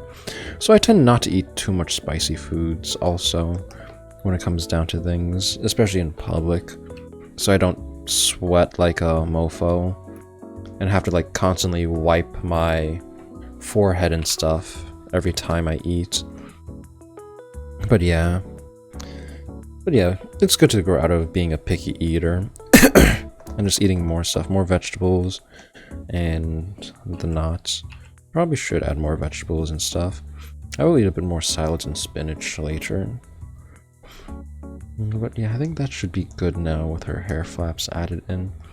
But yeah, I know one friend in college who was and still is a very picky eater, because we went out to eat once at like an Italian place and got some pasta, and he got the typical, you know, chicken Alfredo pasta, but then you know how some Italian places have like parsley flakes or some sort of green flakes on the pasta and salads for a little flair, a little touch, a little, I guess, aromatics and whatnot. Once he saw that, he did not touch his plate at all. His policy was anything green, he will not eat. He will not touch nor eat anything green. And this is like a college student, mind you. Probably, yeah, grown-ass man, I would say. Just not wanting to touch anything green or any vegetables. If there's even like a speck of green, he wouldn't eat it. He would just try to pick out all the parsley flakes and everything else, saying he could feel the texture, which I guess you could slightly feel the texture, but then it gets overwhelmed by, you know, the pasta and everything else. So I don't know. Some people can be picky, but it baffles me sometimes on how extremely picky some people can be. Let's try doing the puppy dog eyes next. So I'll use a front face view for this. I'll angle the front face view diagonally, I think should work. A diagonal front face view could work. That's the lasso tool. But yeah, being a picky eater. I used to be a picky eater. Well, I didn't used to be a picky eater. Well, you know, I was a picky eater. Because back then, I couldn't eat fish or stuff like that. Not because I didn't like the taste, but whenever I ate fish, I would almost throw up. So, I just stayed away from any type of fish when I was a kid. Now I can eat fish relatively well without throwing up, but yeah. Eating fish sometimes back then was a little off-putting and harsh for me. I have this aversion of mint flavored stuff. As soon as I will not consume it. Only exception is mint ice cream, but it is everything else is out the window. Yes, I don't know. Sometimes, I guess. I don't know if it's just because you don't like the taste or gag reflex. I don't mind too much the mint flavor of things, though that's just mainly me growing up. My mom grows a lot of mints, so my house is surrounded by mints almost year round. Since mint is also a type of weed, and if you don't take care of it properly when you're growing mint, then it could spread all over the place. So there's mint growing in her flower garden and everywhere else around the house. So yeah, I grew up with mint all around me in foods and vegetables, like pure mint leaves and stuff like that.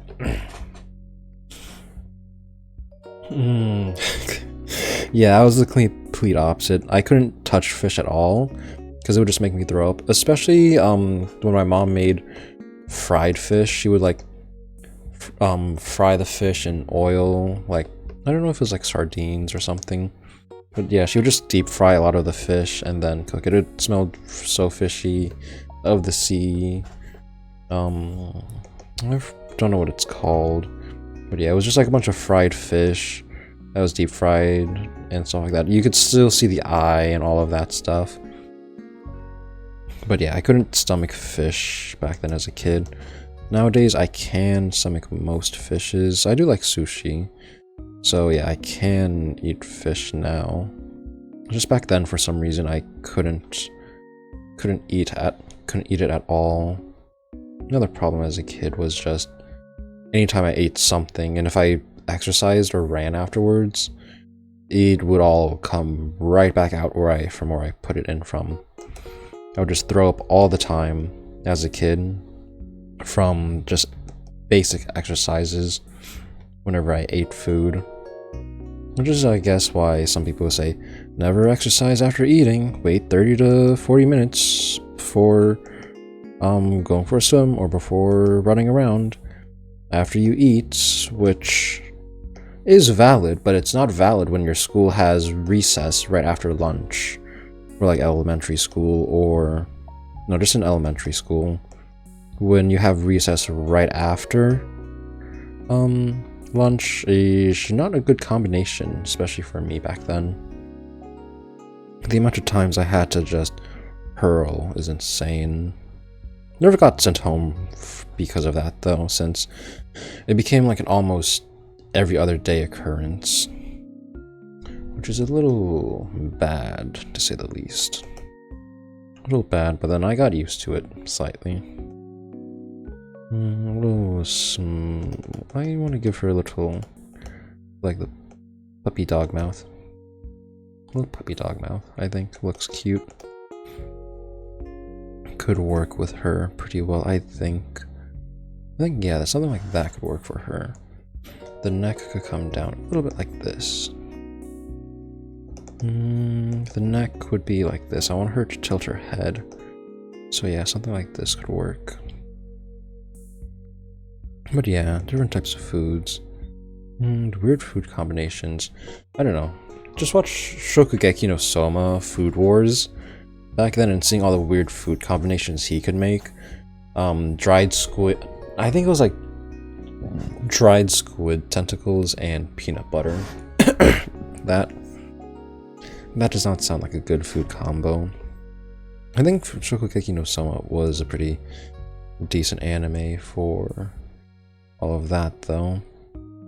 I did like see people, you know, cook and prepare all the different foods from Shokugeki no Soma and try to replicate the different meals that he cooked.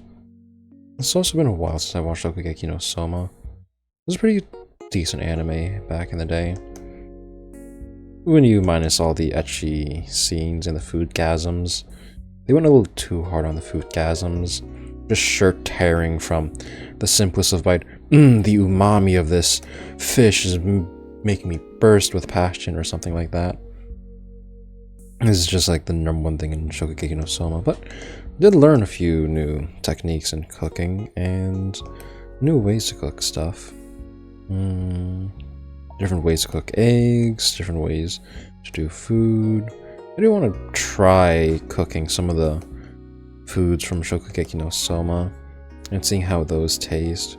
Especially I think the first one where he does, I forgot if it's like he wraps potatoes or something in bacon and stuff to give like a, I don't like roast beef, roast ham taste or feeling.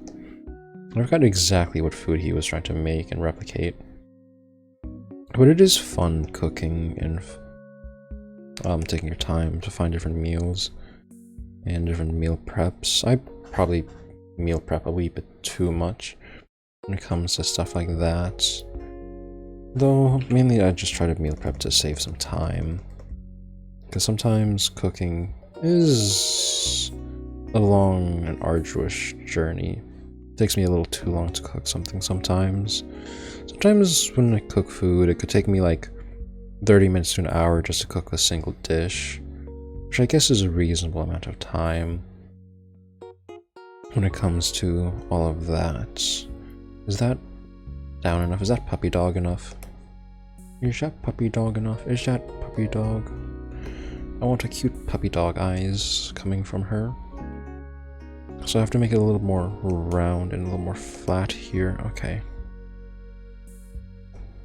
I think something like this could work a little bit more. But yeah, I don't know what other shows I can talk about. I don't remember too much about Power Rangers. I know Super Sentai is like the Japanese version of Power Rangers, the original versions of Power Rangers. I've heard Super Sentai was really good. I know there's a lot of comedy and gags in Super Sentai. I know Akiba Ranger? I forgot one of them. There was like a whole Power or Super Sentai series of just full-on laughs and comedy gags of just stuff like that. I love watching out of context clips for that show, like Akiba Rangers or stuff like that. There's a lot of funny moments and all of that. I forgot one of them. It's like, I forgot which Super Sentai it was, but they use like action figures or like anime dolls to transform, and it's just like an unwieldy thing. And then like his suit for transformation is literally just like how some rangers, whenever they get their like ultimate or final form, they get upgrades. They have like a mech on them or something, but for him, he just has like an anime girl hugging him from the shoulder, and you can just see her almost like kissing him while he's just standing there and ready to fight the enemy, which I found pretty funny to see. And all the clips coming from that show is very funny to watch. I do like that. I maybe do want to watch Super Sentai or maybe Kamen Rider. Kamen Rider is also another one. That's like the Japanese like Power Ranger-esque or just transformation heroes. Just like the henshins or transformations of all the Power Rangers and Kamen Riders are interesting to see in the different forms. Especially like Kamen Riders have different like forms and variations with like the space ones, I guess, like with beetles or fruits or demons and stuff, vampires and mages, which I haven't really paid too much attention to, but I know that they exist and I know that they're there. But I do like seeing the henshins and transformations. I love watching the compilations. The theme songs for a lot of them are pretty good. I do love the anime Futopi.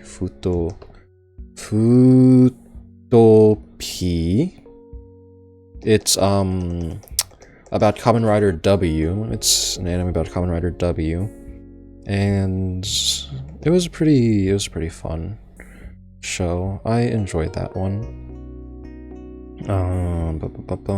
What about that show? Yeah, the anime was pretty well adapted. The opening and the theme song for it was also a banger. It slapped. I liked it a lot. Should probably give the original a watch one day, but that'll probably way in the future. I'm a little too focused on just trying to improve the drawings for now to sit down, hunker down, and just binge watch TV shows or movies or anime shows in general.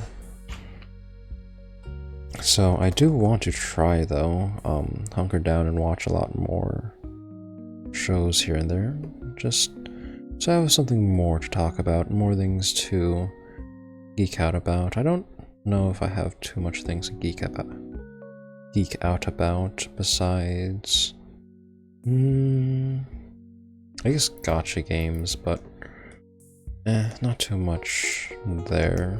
I already geeked out a little more than usual in the past few days talking about all of that. The new bosses in Zenlist, the new weekly challenges in Zenlist, and all of that. Would love to, though. Would love to do more. Maybe Zenlist stream of like the shield defense or something like that. This could be like a dot. I don't need to have the nose peek out too much. This could be like down here-ish, I think.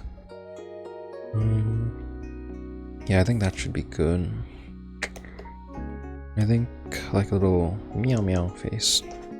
Puppy dog. Puppy dog. Like a little smile here. I want to make it a little cuter. like as cute as possible. Make it as cute as possible. Why you use that accent, my guy? I don't know. I'm just a little bored. I've been listening to a lot of Pentatonics again recently. Do love Pentatonics and how they do like a lot of their songs a cappella. It's been years since I've listened to them. Though every other Christmas I usually come back and listen to some of their songs. I do love the little drummer boy song that they do of "Come, they told me, ba-dum-bum-bum-bum. A newborn king to see, ba-dum-bum-bum-bum. Our finest gifts we bring, ba-dum-bum-bum-bum. Rum-pa-bum-bum, rum-pa-bum-bum-bum-bum, rum-pa-bum-bum. I also love beatboxing. I forgot what his name was, but one of the guys is a very good beatboxer. I do want to learn how to beatbox. I only know like the basics of like Boots and Cats, of just poots, cats, poots, cats, poots, cats. But I don't know like proper drills or flares for beatboxing and how to improve upon that. I'll probably have to learn how to improve upon beatboxing and different sounds.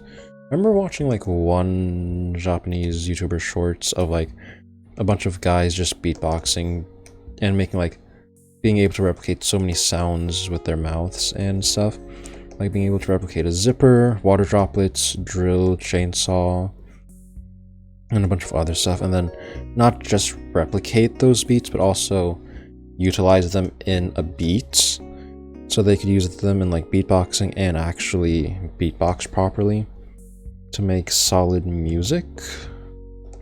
But yeah, I always found that a little cool to, you know, be able to beatbox and do stuff like that, even though I am subpar.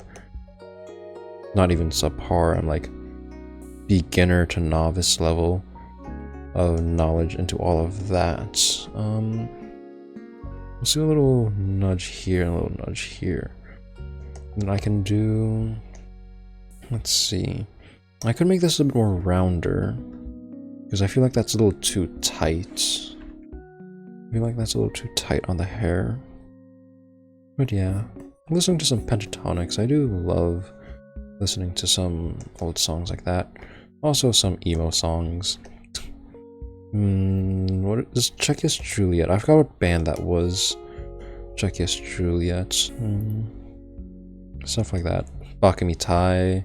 It's getting near that time of year again. I forgot if Bakamitai and Snow Halation for Love Live is the #1 like Christmas song in Japan, or one of the #1s that they play almost every year.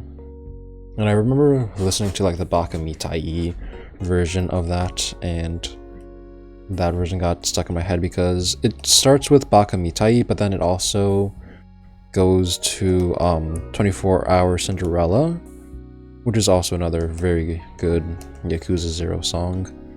Also another game I've never finished. I've played so many games that I've never finished that I probably should. The only game I probably ever finished fully was Hi-Fi Rush, and I did that on stream last year. I don't know if it was on this account. It was probably on this account with like a different model. I still have the VODs, but I privated them all on YouTube because the audio was really whack on that. Because I didn't have proper knowledge in like sound systems and audio and all of that. So I will probably have to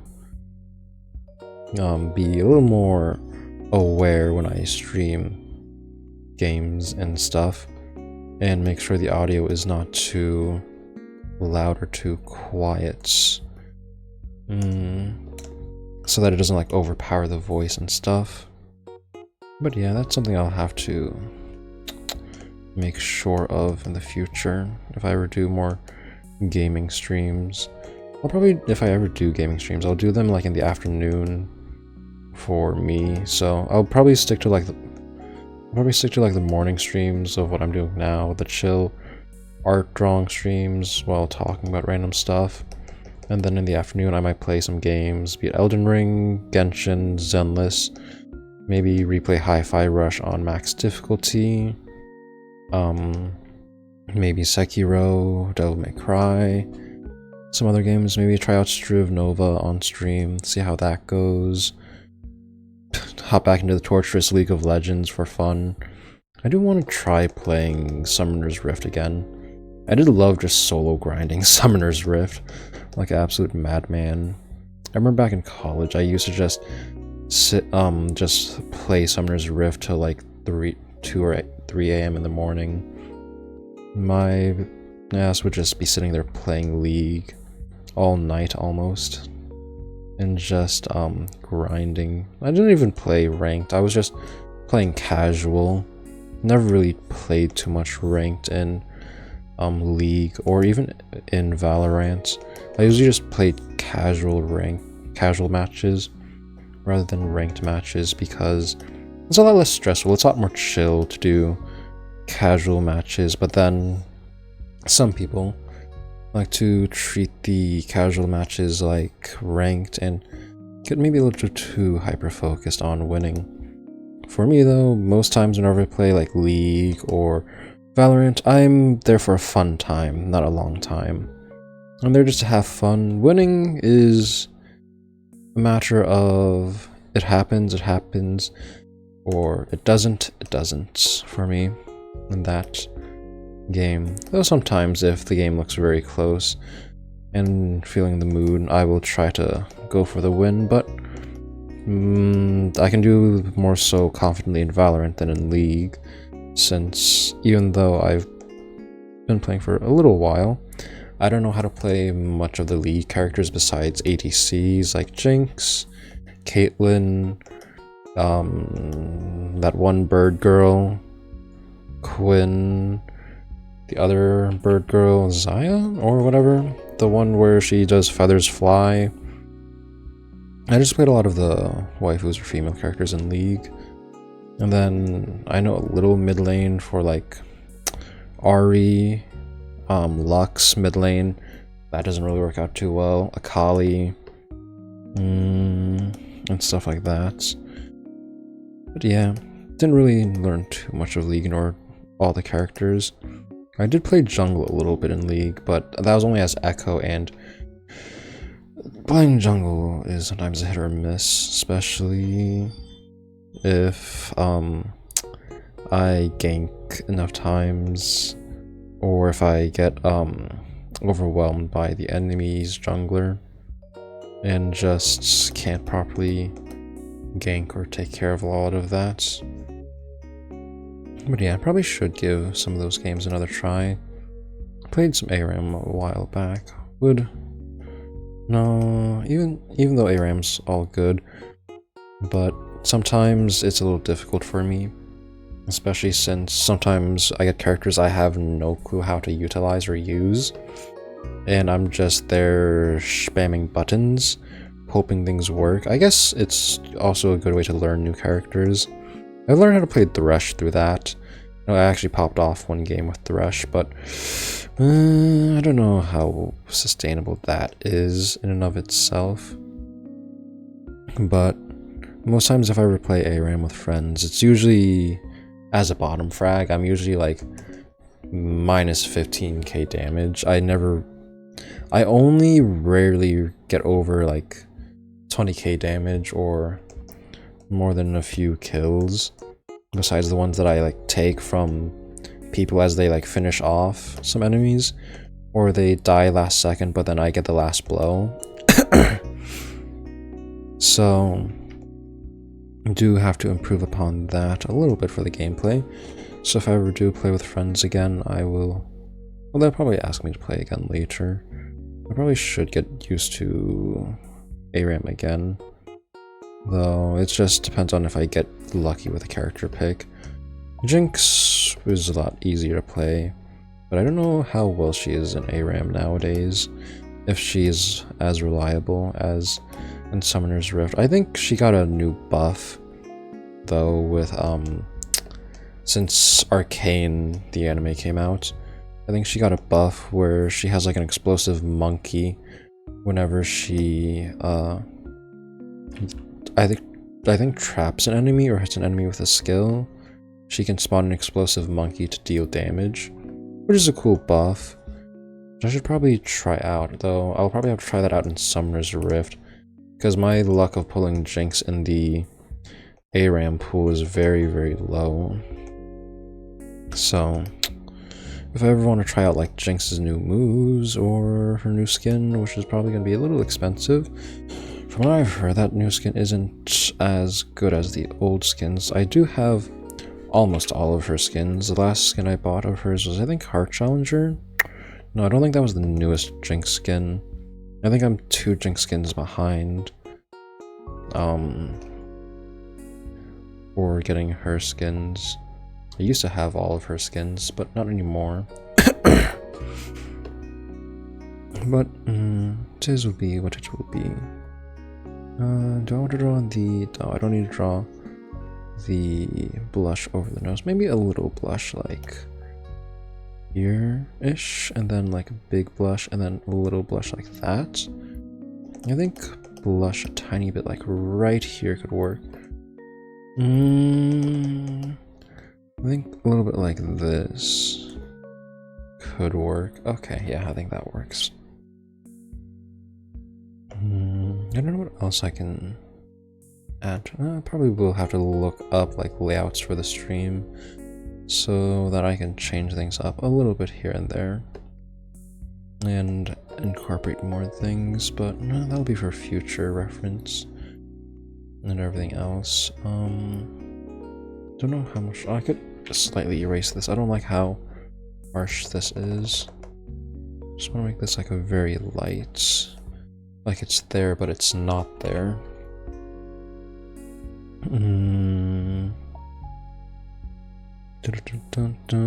Click, click, click, click, click. You gotta get in. You tiny corner, tiny, tiny, tiny corner. And you tiny, tiny, tiny corner. And you tiny, tiny, tiny corner. There we go. That's, I think, pretty solid. Where's my pen? There's my pen. Oh well.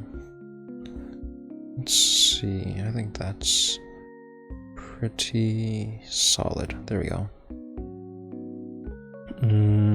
Now I have to... Oh, I didn't draw her bow on the other side of the head. My bad. Tisk tisk. That's my fault for not remembering her bow. I don't know if that's a bow or halo on her. I'll have to wait to see on her finished model design whenever Hoyoverse decides to release her as a character. I'll have to see if that is actually a bow or is that her halo or crown, and see how that actually looks and is properly drawn. Though hopefully, well, no, I think they might stick to the bow aesthetic, because it does look nice. It does look pretty. Yeah, it does look pretty nice. It looks pretty nice. So I think they might stick with the they might stick with the bow aesthetic for everything. So I will have to play around with that and see which one they will stick to. But yeah, I think this is pretty solid for another head drawing. I think I'm getting a lot better with drawing cuter faces. I think they're getting a lot cuter as time goes on. This one took 26 minutes, so I don't need to worry too much on time, I think. But yeah, it's getting a lot better in some aspects. And I think I'm getting a little bit more of a cuter face shape, like the type that I want to be able to manage. 26 minutes is that one. Also good to time yourself sometimes in drawing so that you don't accidentally take too long or get stuck on one problem or one thing for too long, which was my #1 thing. I would spend way too long trying to fix some minute details of a drawing. So I'm just doing relatively quick 25 minutes, quarter of an hour long drawings is quote-unquote relatively quick, just for the head. But yeah, if I could do this, I could probably do more portrait shots. I do want to maybe do some portrait anime drawings for all of that. Though I think that is looking pretty solid. I'll have to find out what face expression I want to do next. I feel like I could make this one a little cuter up here.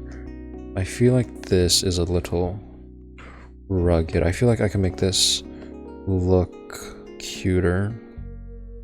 Because I want everything to look just cuter. Keion Kochi style. Because those were pretty solid animes.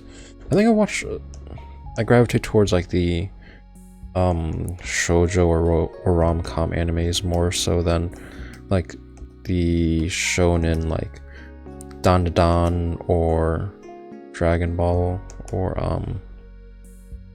what do you call it? Dragon Ball, Naruto, and stuff like that. I slightly gravitate more towards the romance shows. Kaguya-sama Love is War, Toradora. Shoujo Rei is not an anime, that is a artist, not art, well, it's a singer, music producer.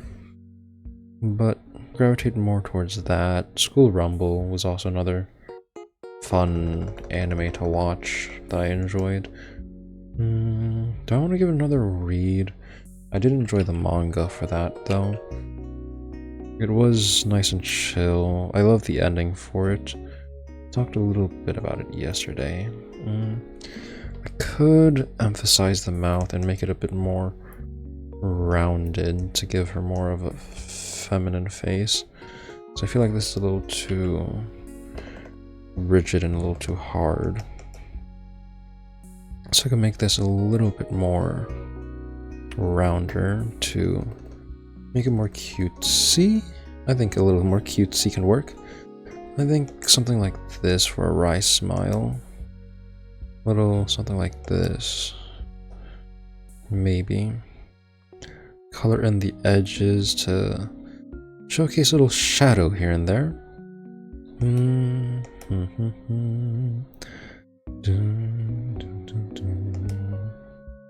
don't know. I'm just thinking of a song right now. Are you listening? Rain is falling down on the sidewalk. I can't wait till you come outside. Check it's true yet, kill the limbo. I'll keep tossing rocks at your window. There's no turning back for us tonight. Lace up your shoes, ayo, ayo, here's how we do. Run, baby, run, baby, run, forever. No, what was the lyrics? Run, baby, run, don't ever look back.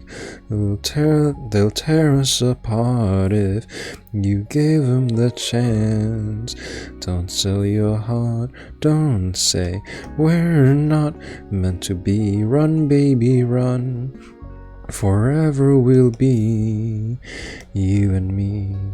We're flying through the night, we're flying through the night, way up high. The view from here is getting better with you by my side. Run, baby, run, don't ever look back. They'll tear us apart if you gave them the chance. Don't sell your heart, don't say we're not meant to be. Run, baby, run, forever we'll be, you and me. Okay, quickly save. I'll be back in a few. Gonna quickly take a little break, get up, stretch a little bit, and start drawing again, but I'll be back in a quick second. Hopefully anyone watching gets up, stretch, get some water, or get some food or a snack, but yeah, I'll be back.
Bum, bum, bum, bum, bum, bum, bum.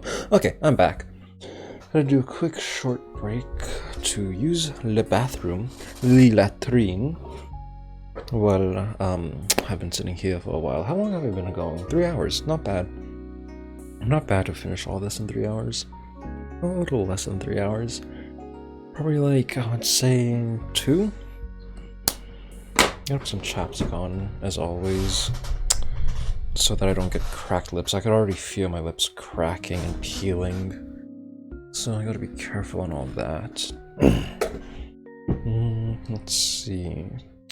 Reset the timer. Let's look for a different face expression that I can use. Let's see. Well, I'm looking for a face expression. What can I use?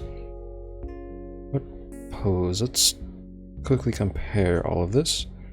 I don't like this. Hold on. I don't like this little thing right here. Let me... You're gone. Oh. You're gone. Goodbye. Goodbye. Waterloo. Waterloo. Okay. So yeah, let's look for another face pose. So I have one looking straight, tilted, right, left. This one looks a bit more masculine, a bit too masculine for my taste. Trying to make it look cute, but I guess some of the old memes from webtoons that I've been reading sunk in trying to draw that face. But yeah, I do like the cuteness of the top right one. I think it is very similar to the one I did a few days ago. This one, almost like the winky face, but not exactly the winky face. But even still, it looks pretty good. Okay. What angle do I want to? I already did a tilted face, so let's try doing a, I guess, downward to the left. Right? I did to the right twice, looking straight, and then looking a little down. So I could do looking downwards and looking up to you in a like little smug face like this reference I have over on my other screen. But yeah, okay. That's good. Let me start the timer. Oh no, that's not what I wanted. Oops, you saw something you shouldn't have seen.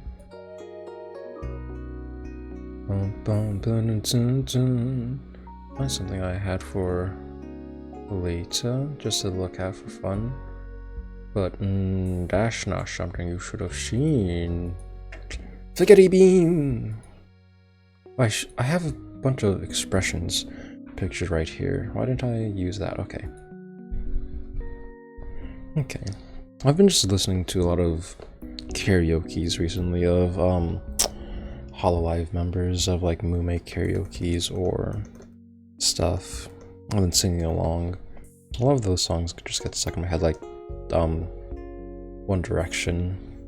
It's just the one thing that's stuck in my mind right now. Just that song and a bunch of other songs that I just sing along to. Good to hum. Just hum gently. I don't know. I'm just getting bored. Not bored. I'm running out of things to talk about. This is where I have to come up with more ideas and things, like for when it comes to streaming and planning and finding more things to talk about.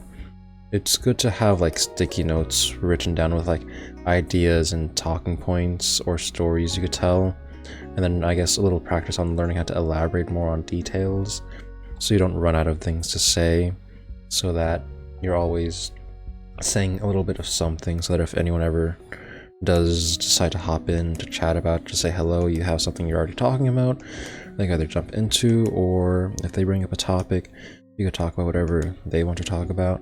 Be a little hospitable, talk to people. It's always good and always friendly. Always a nice time to talk to people and learn, so I'll probably have to learn a little bit more, come up with more ideas, more things I can and want to talk about. And all of that. I feel like I could do a different expression for her. But yeah, I'll go downwards looking up, I think, for this one. I think that could work. At least I'm getting a bit more consistent. I want to quickly count how many heads have I drawn this past week. Let's see, that's 6 right here. That's I would say 10 here. I'm not counting the side view, so that's 16 plus 9 over here. 16 plus 9, quick math, that's 25. 25 plus 9 again, so that's 34. 34 faces. Plus another 8. So 34 plus 8 is 80. 34 plus 8 is 42. 42 plus 8 again is 50, and 50 plus 5. 50 plus 5. So I drawn 55 faces so far. Is that a helicopter? Why is there a helicopter flying above me, bruh? Bruh, what's with all these helicopters, man? These helicopters coming out of nowhere. What the hell? That's a helicopter or a plane? I have no clue what's it's doing this far out. But okay. Let's see. Good old One Direction songs, I don't know. Try playing it cool, but when I'm looking at you, I can't ever be brave, 'cause you make my heart race, shot me out of the sky. You're my kryptonite, you keep making me weak, frozen and can't breathe. Something's gotta give now, 'cause I don't know the rest of the lyrics. Though I don't know. Get out, get out, get out of my head and fall into my arms instead. I don't know what it is, but I need that one thing, and you got that one thing. Now I'm climbing the walls, and you don't notice at all that I'm going out of my mind all day and all night.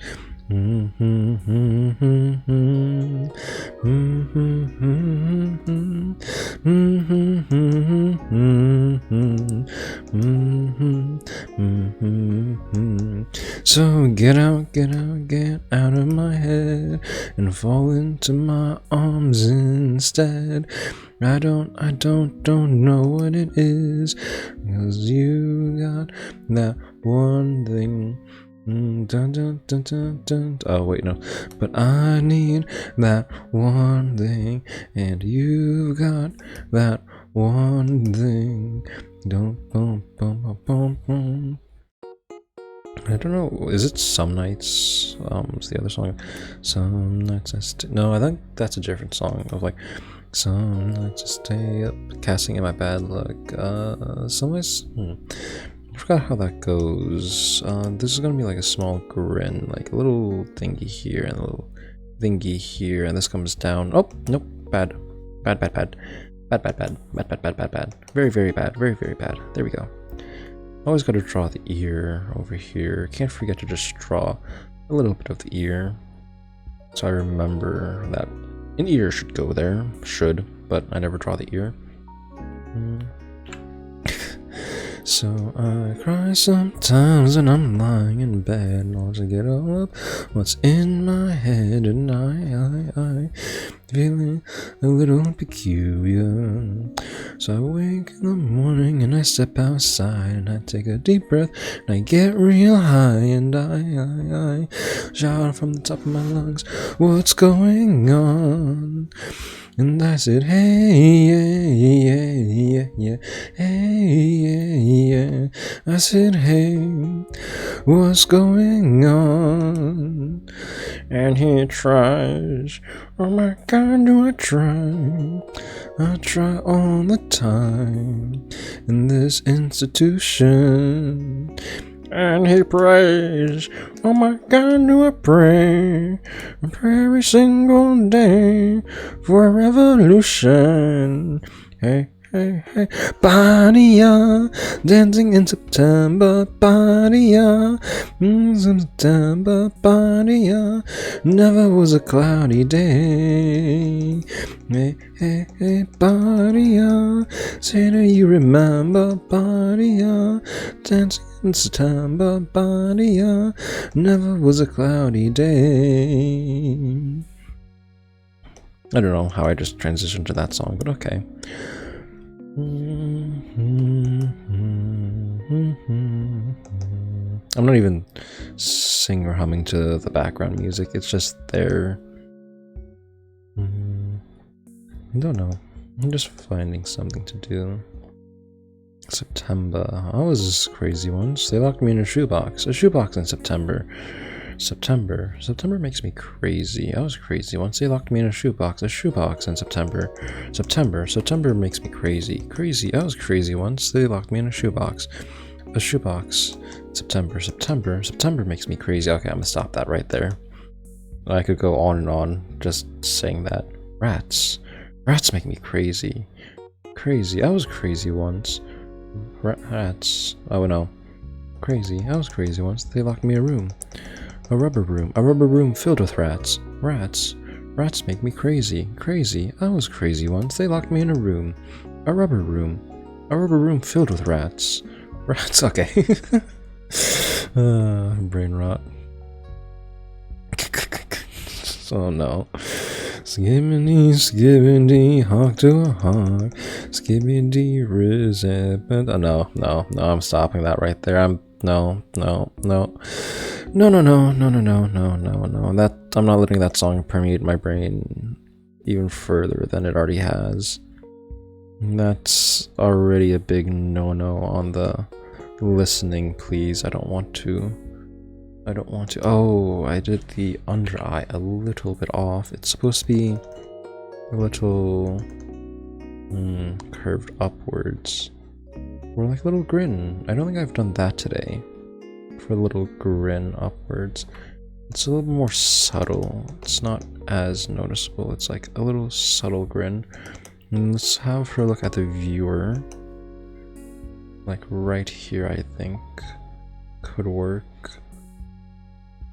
Don't want to drop big eyes like this one.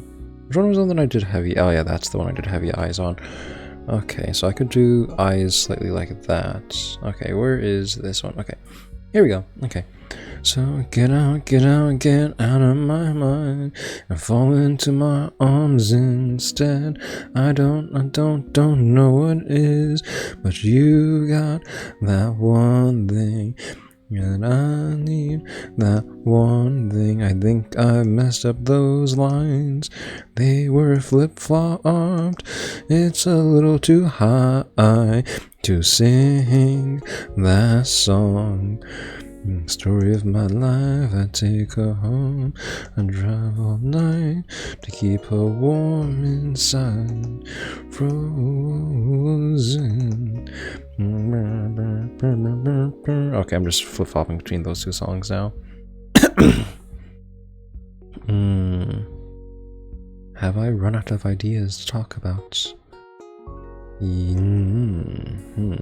know. I already did stinky food talk.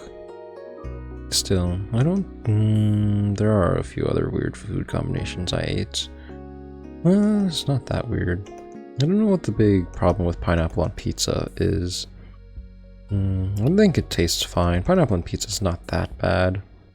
Hopefully, I'm not trying some weird thing, sacrilegious. But pineapple on pizza is not that bad. I wouldn't order it per se for, like, you know, if I ever want pizza, it wouldn't be the first option.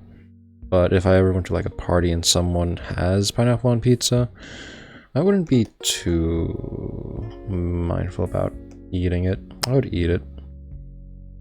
It's not that bad with the pineapple and ham. A little sweet and savory, though I guess some people don't like the sweetness and savory of the pineapple, or just don't like how sweet the pineapple is, which can affect the pizza. I do like a little bit of the sweet and salty of the pineapple and ham. But again, probably wouldn't be my first bet when it comes to pizza. But it is an option. It is a solid option to have. No, it's not a solid option to have when hosting like parties and stuff, to just have pineapple on pizza. It'd be funny just to see a little experience. You host a party to see who would take the pineapple on pizza, though. You could just ask on who would actually eat it. Imagine just ordering pizza for your whole group of friends and it's just pineapple on pizza, and then no one there eats it, and you just surprise them with that. Or you just go to a party and then it's just only pineapple on pizza or Hawaiian pizza, and that's all the food they got, and they just baited you for a pizza party. Just go to work meeting company and it's like, oh, we got you all pizza for your good work this year, and then all they have is just pineapple on pizza. It's like, yeah, the boss loves pineapple on pizza, so here you go. Everyone gets a nice big slice of pineapple on pizza. Would not be that bad, but would be funny. Would be funny. Small little prank. Little pranky prank. Little switcheroo. I want you to come up a bit more. Like right here, I think would do. Okay. I feel like I could tilt that eye a little bit more, but I think I like that. I think that looks pretty nice. Are you listening? Rain is falling down on the sidewalk. I won't go until you come outside. Check, yes, Juliet, good. So the countdown, 3, 2, 1, I fall into my arms now. They can change the locks, but won't them change your mind? Lace up your shoes, ayo, ayo, here's how we do. Run, baby, run, don't ever look back. They'll tear us apart if you gave them the chance. Don't sell your heart, don't say we're not meant to be. Run, baby, run, forever we'll be. You and me, we're flying through the night, we're flying through the night. Way up high, the view from here is getting better with you by my side. Run, baby, run, don't ever look back. They'll tear us apart if you gave them the chance. Don't sell your heart, don't say we're not meant to be. Run, baby, run, forever we'll be. Run, baby, run, don't ever look back. They'll tear us apart if you gave them the chance. Don't sell your heart, don't say we're not meant to be. Run, baby, run, be you.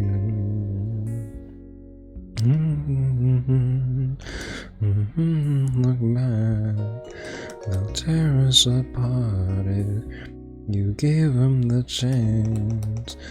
Don't sell your heart, don't say we're not meant to be. Run, baby, run. Oh, that line's there. Forever will be you and me. Mate? No, I'll come back to that in a little bit. Okay. Let's do the hair now. Dum bum bum bum bum. Yakuza 0. Baka mitai kodomo nano ne. Yume wo kizuite uso ga heta na kusenai.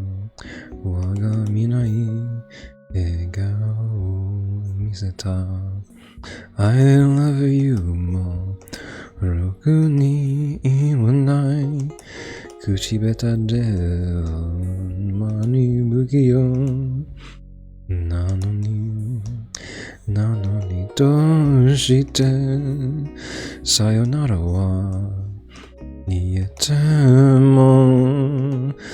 ダメダメダメよダメなんだよあんたが好きで好きすぎでどれだけ強いお酒でも歪まない思い出が馬鹿みたい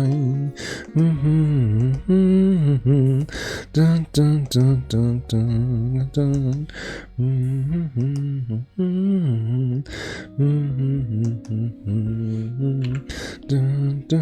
ダンI love you 6年シャミが You love me バナナパン君のあるマジックは I was thinking of 24/7 Cinderella because of the Snow Halation remix where they just have 24-hour Cinderella in there added with everything. A little bit like that could work, I guess. Okay, I think that could work. Nice. Nice. Oh, a little bit more enclosed. I think I could flick you out a little bit like boop. Flick you out, and boop. I think I could flick this one out to give it a little more flair. This is a little bit too monotonous, so let's just flick you out and give you a little flair. There's a little flick, a little whoosh, a little swoosh, a little calm. Wee! Woo! Wow. Bada bing, bada boom, bada ba ba ba ba pow. I think that's good. I'll edit the mouth a little bit more later. Don't know. I don't know.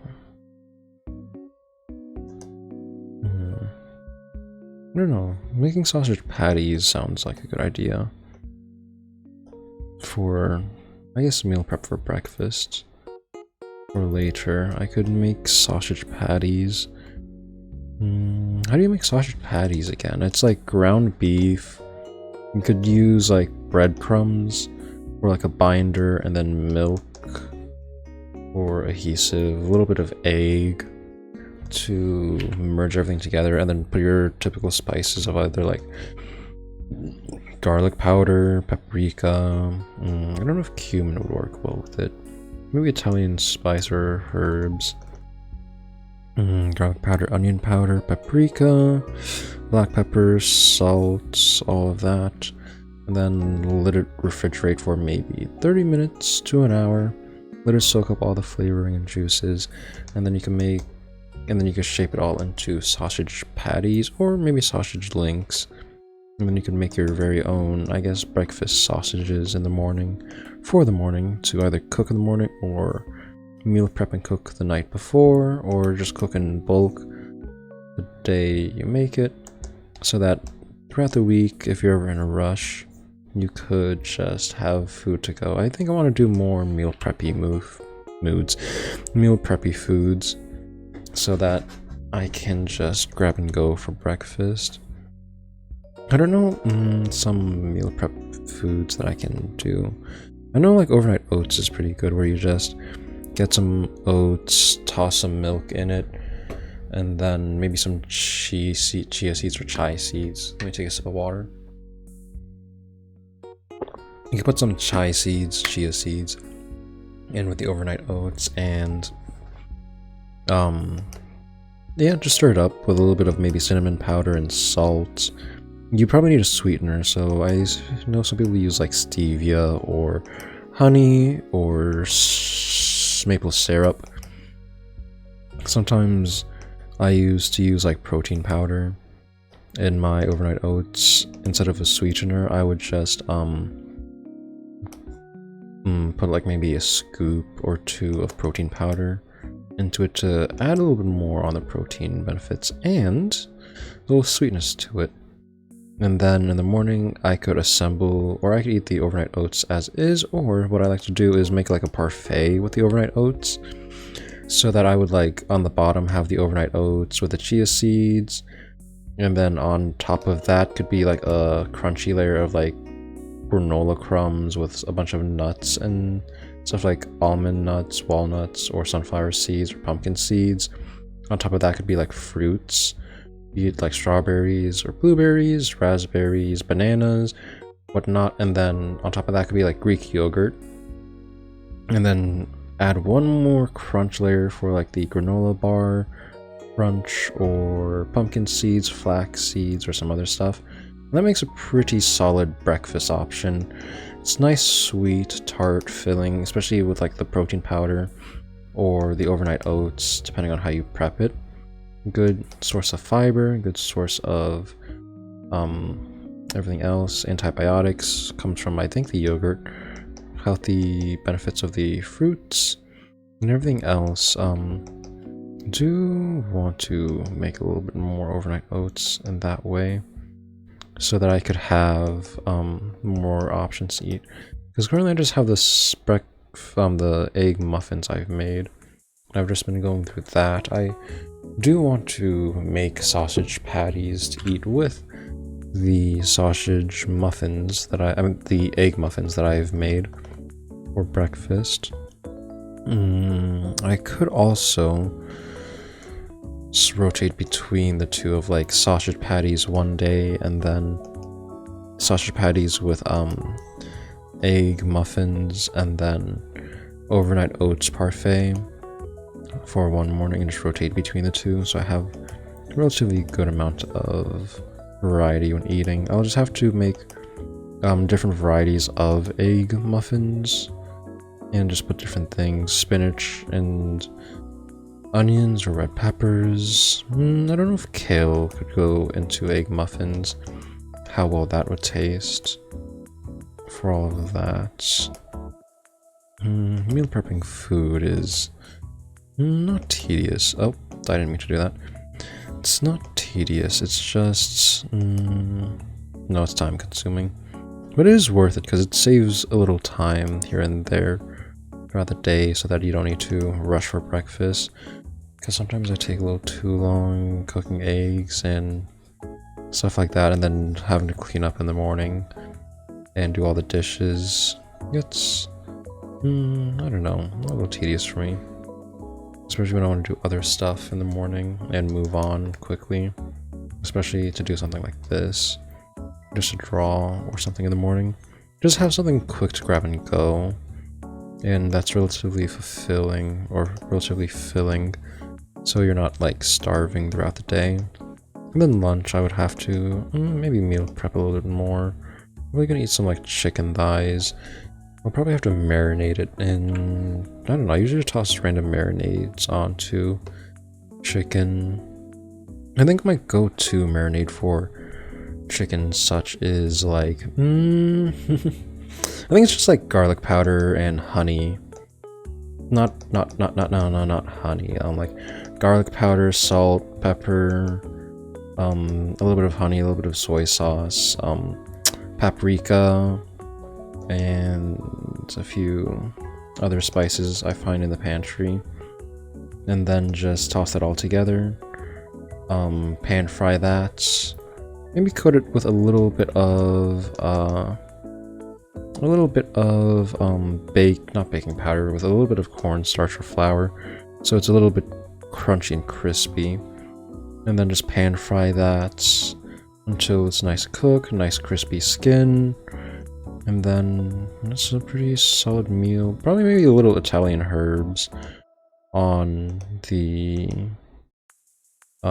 chicken or seasoning. I don't know. Old Bay spice, Old Bay seasoning. I don't know. Maybe I could add that onto the chicken. I'll have to marinate the chicken later for when I eat it. Let's try making this one come downwards a bit more.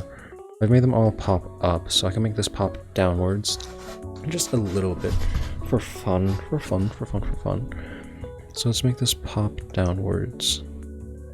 I think something like this could work. Yeah, something like this and something like this. Yeah, I think that works. And then come round here. Yeah, I think I can make this come around. I think that hair, I can make a flow nicer. I feel like that flow is a bit off, especially since I made the face look relatively nice. I want to make sure this hair is a little bit more cleaner to match the face of everything.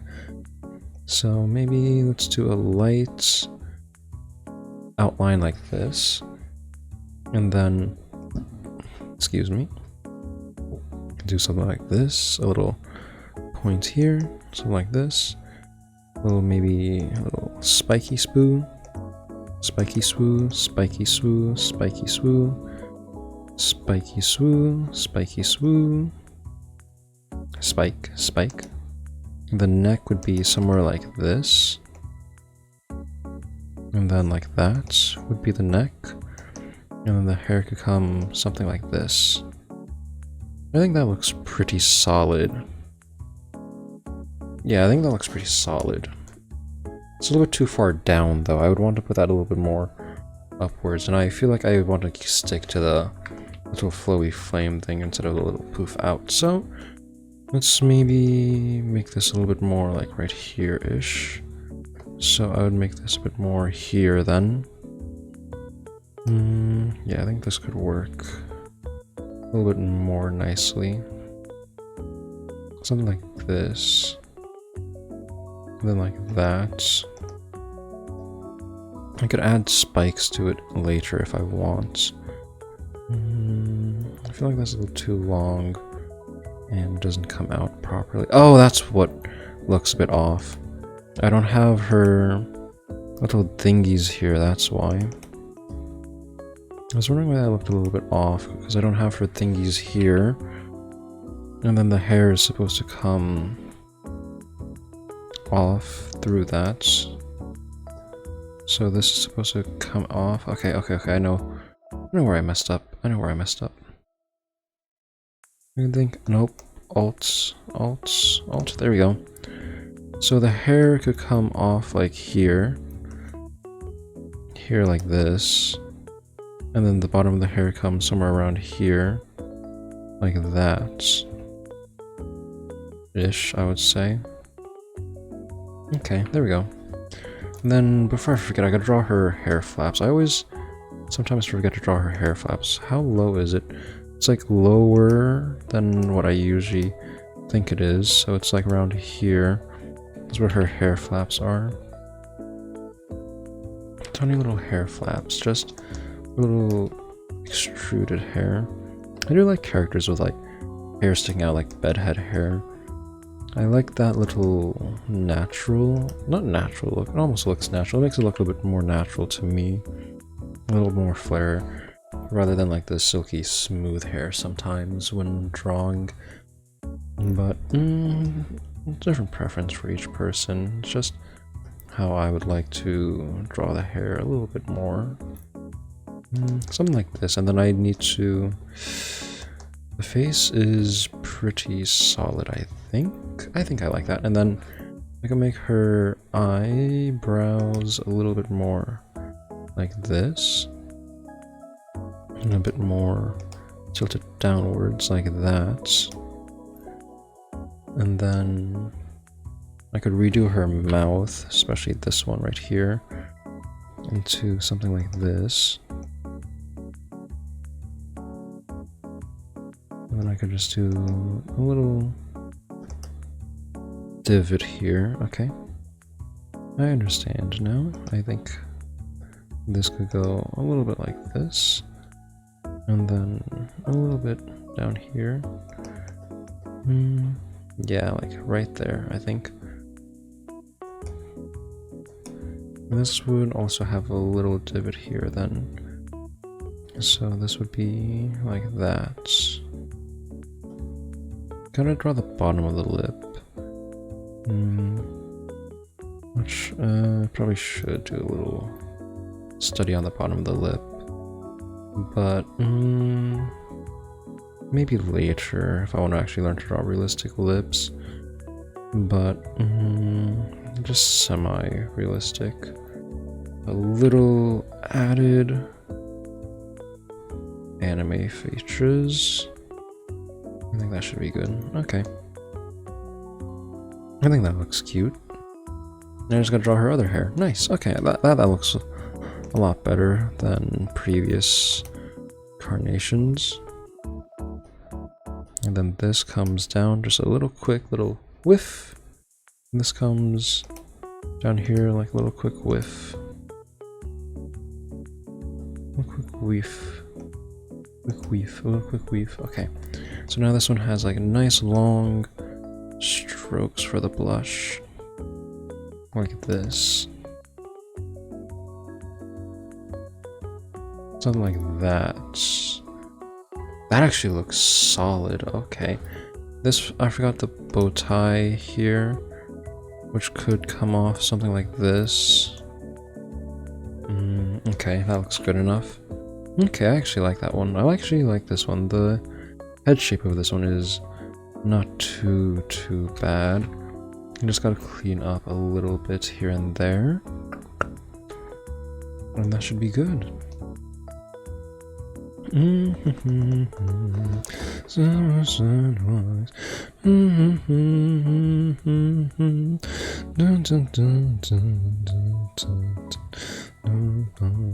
Silver bells,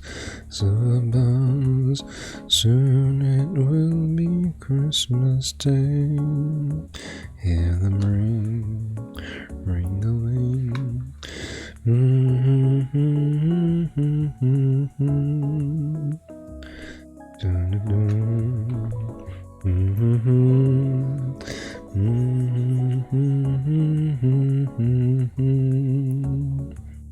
Okay, I think that looks cute. This one could go right next to that one. Okay, got the hair flaps, The hair flaps are a little too high on some of the ones I drew. This one actually is low. This one I guess could make sense. I can make that one a little lower next time, but this one actually looks pretty solid. I like this one a lot. Let me edit her neck a little bit. I think that's a little something I need to work on, the little neck right here. That reminds me of a brain rot song. I'm not gonna sing that one though. Save thy ears from that. Just a little more chiller today than yesterday of yapping all the time. Cause I've run into a talking points. I almost said concepts. Well, concepts are the same thing. There's a little difference in nuance and terminology, but it's not gonna be too much of a terminology difference on how to do that. Could talk about drawing and how to do it properly, but I don't think I know too much to give solid advice to people on how to draw properly and how things go, since I am still currently working on my skills. I guess some little tips and tricks to help, you know, get through drawings sometimes. And yeah, you just gotta learn how to do some basic guidelines when it comes to drawings. I mean, like the Loomis method, or watch how some other people draw and see how they like to simplify things and how they like to deal with things, so that it maybe becomes simpler for you and you could understand how to simplify it in your own mind and make it easier for you to draw. And so it comes down to just practice and timing.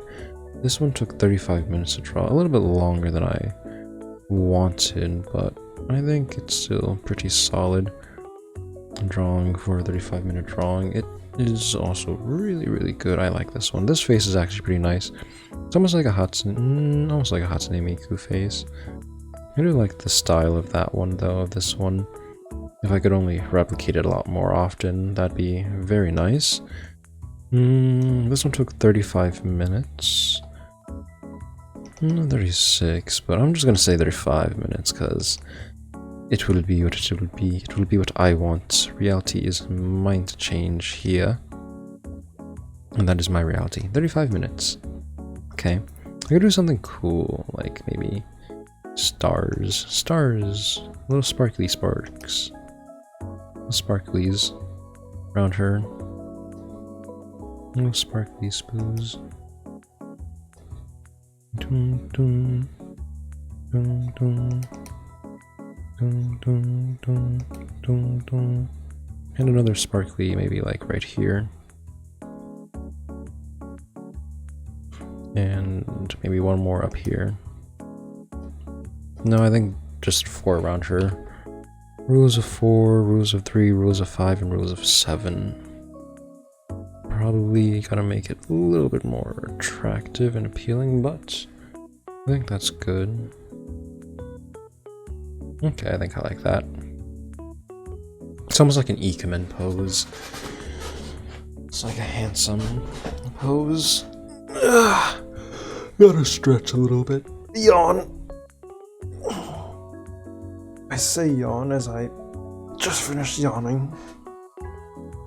Stretch the arms, extend them, reach behind you. I don't think I'm flexible enough to, like, when you put your arms straight in like T-pose and then just move your arms backwards and see if you could clasp them together and grab them. I actually can grab my hands that way, but I have to bend my elbow. I don't know if anyone can just like touch their hands behind their back without like bending their elbows. I think that's like a little bit hard to do. I think that's a little impossible. You have to like bend your elbows to touch your hands behind your back and then stretch properly a little bit here and there. Get up and move a little bit, because I've been sitting for what, 4 hours now? I think what is it? Yeah, 4 hours. So I've been sitting for 4 hours, just strong. So I just gotta stretch real quickly before I move on to drawing something else, which is just gonna be another head in a different pose. So I'm gonna look for the next reference for the next head. But I do like the style I'm coming up with as I go along. It's starting to become a little bit of my own style as it goes. Oh, excuse me. Starting to be a little better here and there. Starting to get a little bit more noticeable into the style that I want it to. Though I just gotta keep going and build the consistency so that I don't really mess it up too much, but yeah. I think that's pretty good, and just having the two not very different styles, but slightly different. I feel like I could make the style a little bit cleaner if I just erase your chin, wipe away your chin, and go one more time. Go in there and round you out, I think. If I make you a little bit rounder, is that cuter? Or is that just the same thing? Because I feel like if I just round you out a little bit and then just thicken this line, I could make it cuter. Make it more nuanced, to say the least, and see how it goes. I probably should check out what's the new trending game besides Drenova, like what's on Steam. I know one of the recent games is like Squirrel with a Gun, which is a fun game. Just run around as a squirrel, holding a gun and blasting people with the little bling bling.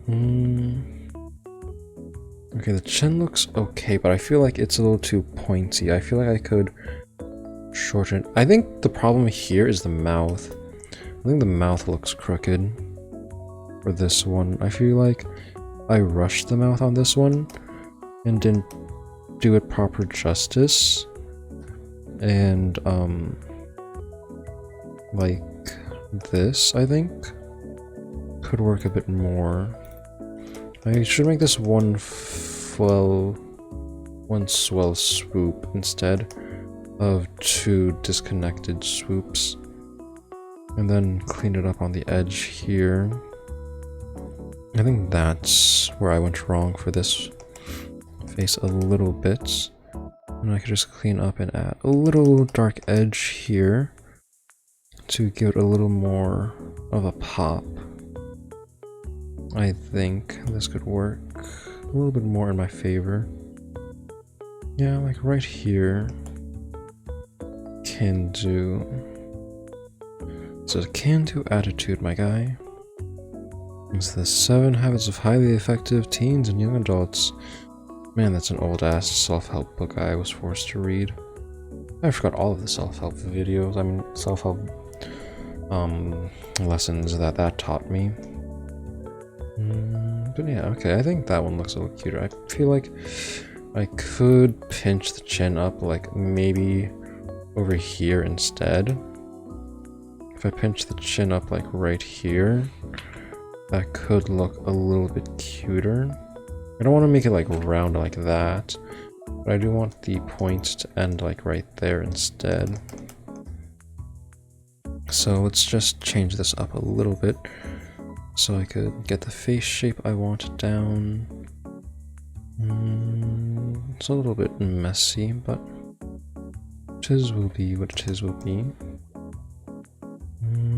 Let's see, it's a wee bit screwy, but I think I can still manage the little curvature here, the nice curvature here, and I think that's pretty solid. Yeah, no, that's pretty solid. A little down here. Okay. Oh, nope, that's bad. That's good. Nice. Okay, we're good. What? Why is this so thick? Oh, because I'm holding the pen grip a little wrong. Because I'm pressing down too harshly.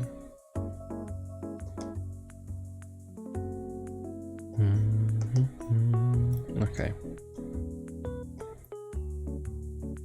Now that's a little too fine. I'll leave it as it was before.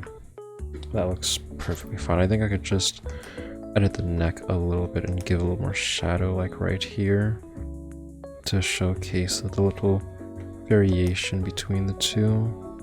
A little line weight between this, and I think that should look nice. That looks pretty good, pretty solid. And still looks like a face when I flip it and I mirror it. Okay, that's good. I guess the habit of flipping things does help a little here and there to see how things go.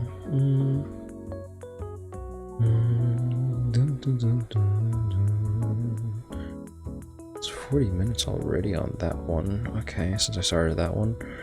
Do one more. No, I want to do 2 more head drawings. I want to do at least 8 head drawings a day. So let me look for another head quickly. I think I've done quite a few happy, and this one's a little bit sadder. I think I could work on next is, do I want to do an angry or teary face? Let's see, I could go for, I haven't also done like closed eyes faces or just like full on laughing or grinning face, but let's see if I can find a teary-eyed reference photo that I can use. There's a pouty one. There's a teary-eyed one here. Okay.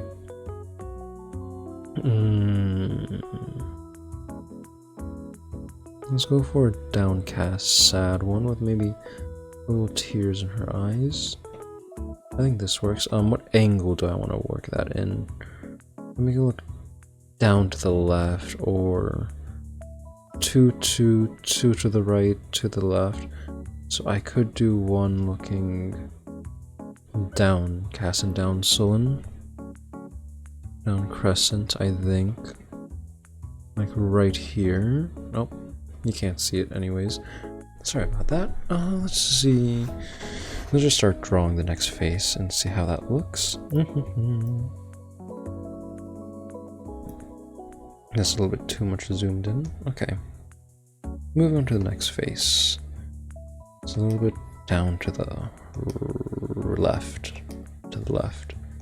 Down to the left.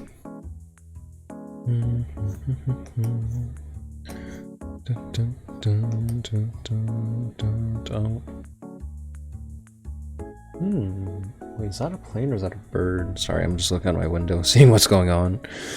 I do like watching birds sometimes and seeing how they do. A lot of the birds are migrating south, east. They're migrating around this time of year. So I remember just looking outside my window and looking at the yard or lawn and seeing like what, dozens of birds sitting there just pecking at the ground or gathering, waiting to take off. Like, it just looked like a bunch of mice scurrying around, but because it was a bit hard to see with the net on the window, especially when I took a photo, it wasn't hard to see with the eyes. It was hard for the camera to see and to zoom in. when I took a picture of it, it just looked like a bunch of bugs or mice scurrying around the yard and lawn. But it's cool to see all the birds migrating, just seeing all of them flock and fly around. I remember yesterday I saw like 4 hawks or eagles or whatever, birds of prey, swirling around the trees, waiting to dive in on something. I think one of them did take the dive.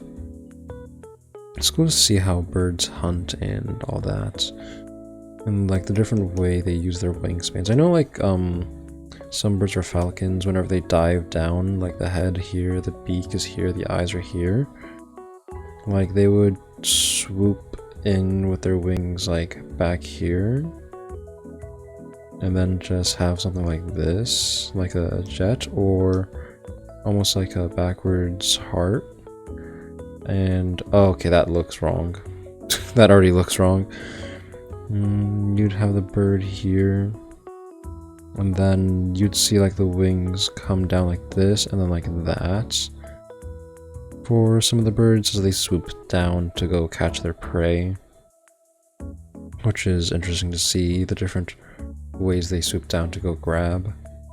But I don't really get to see them actually catch this stuff. I've only seen them dive down a little bit, but never actually, you know, catch or eat their prey.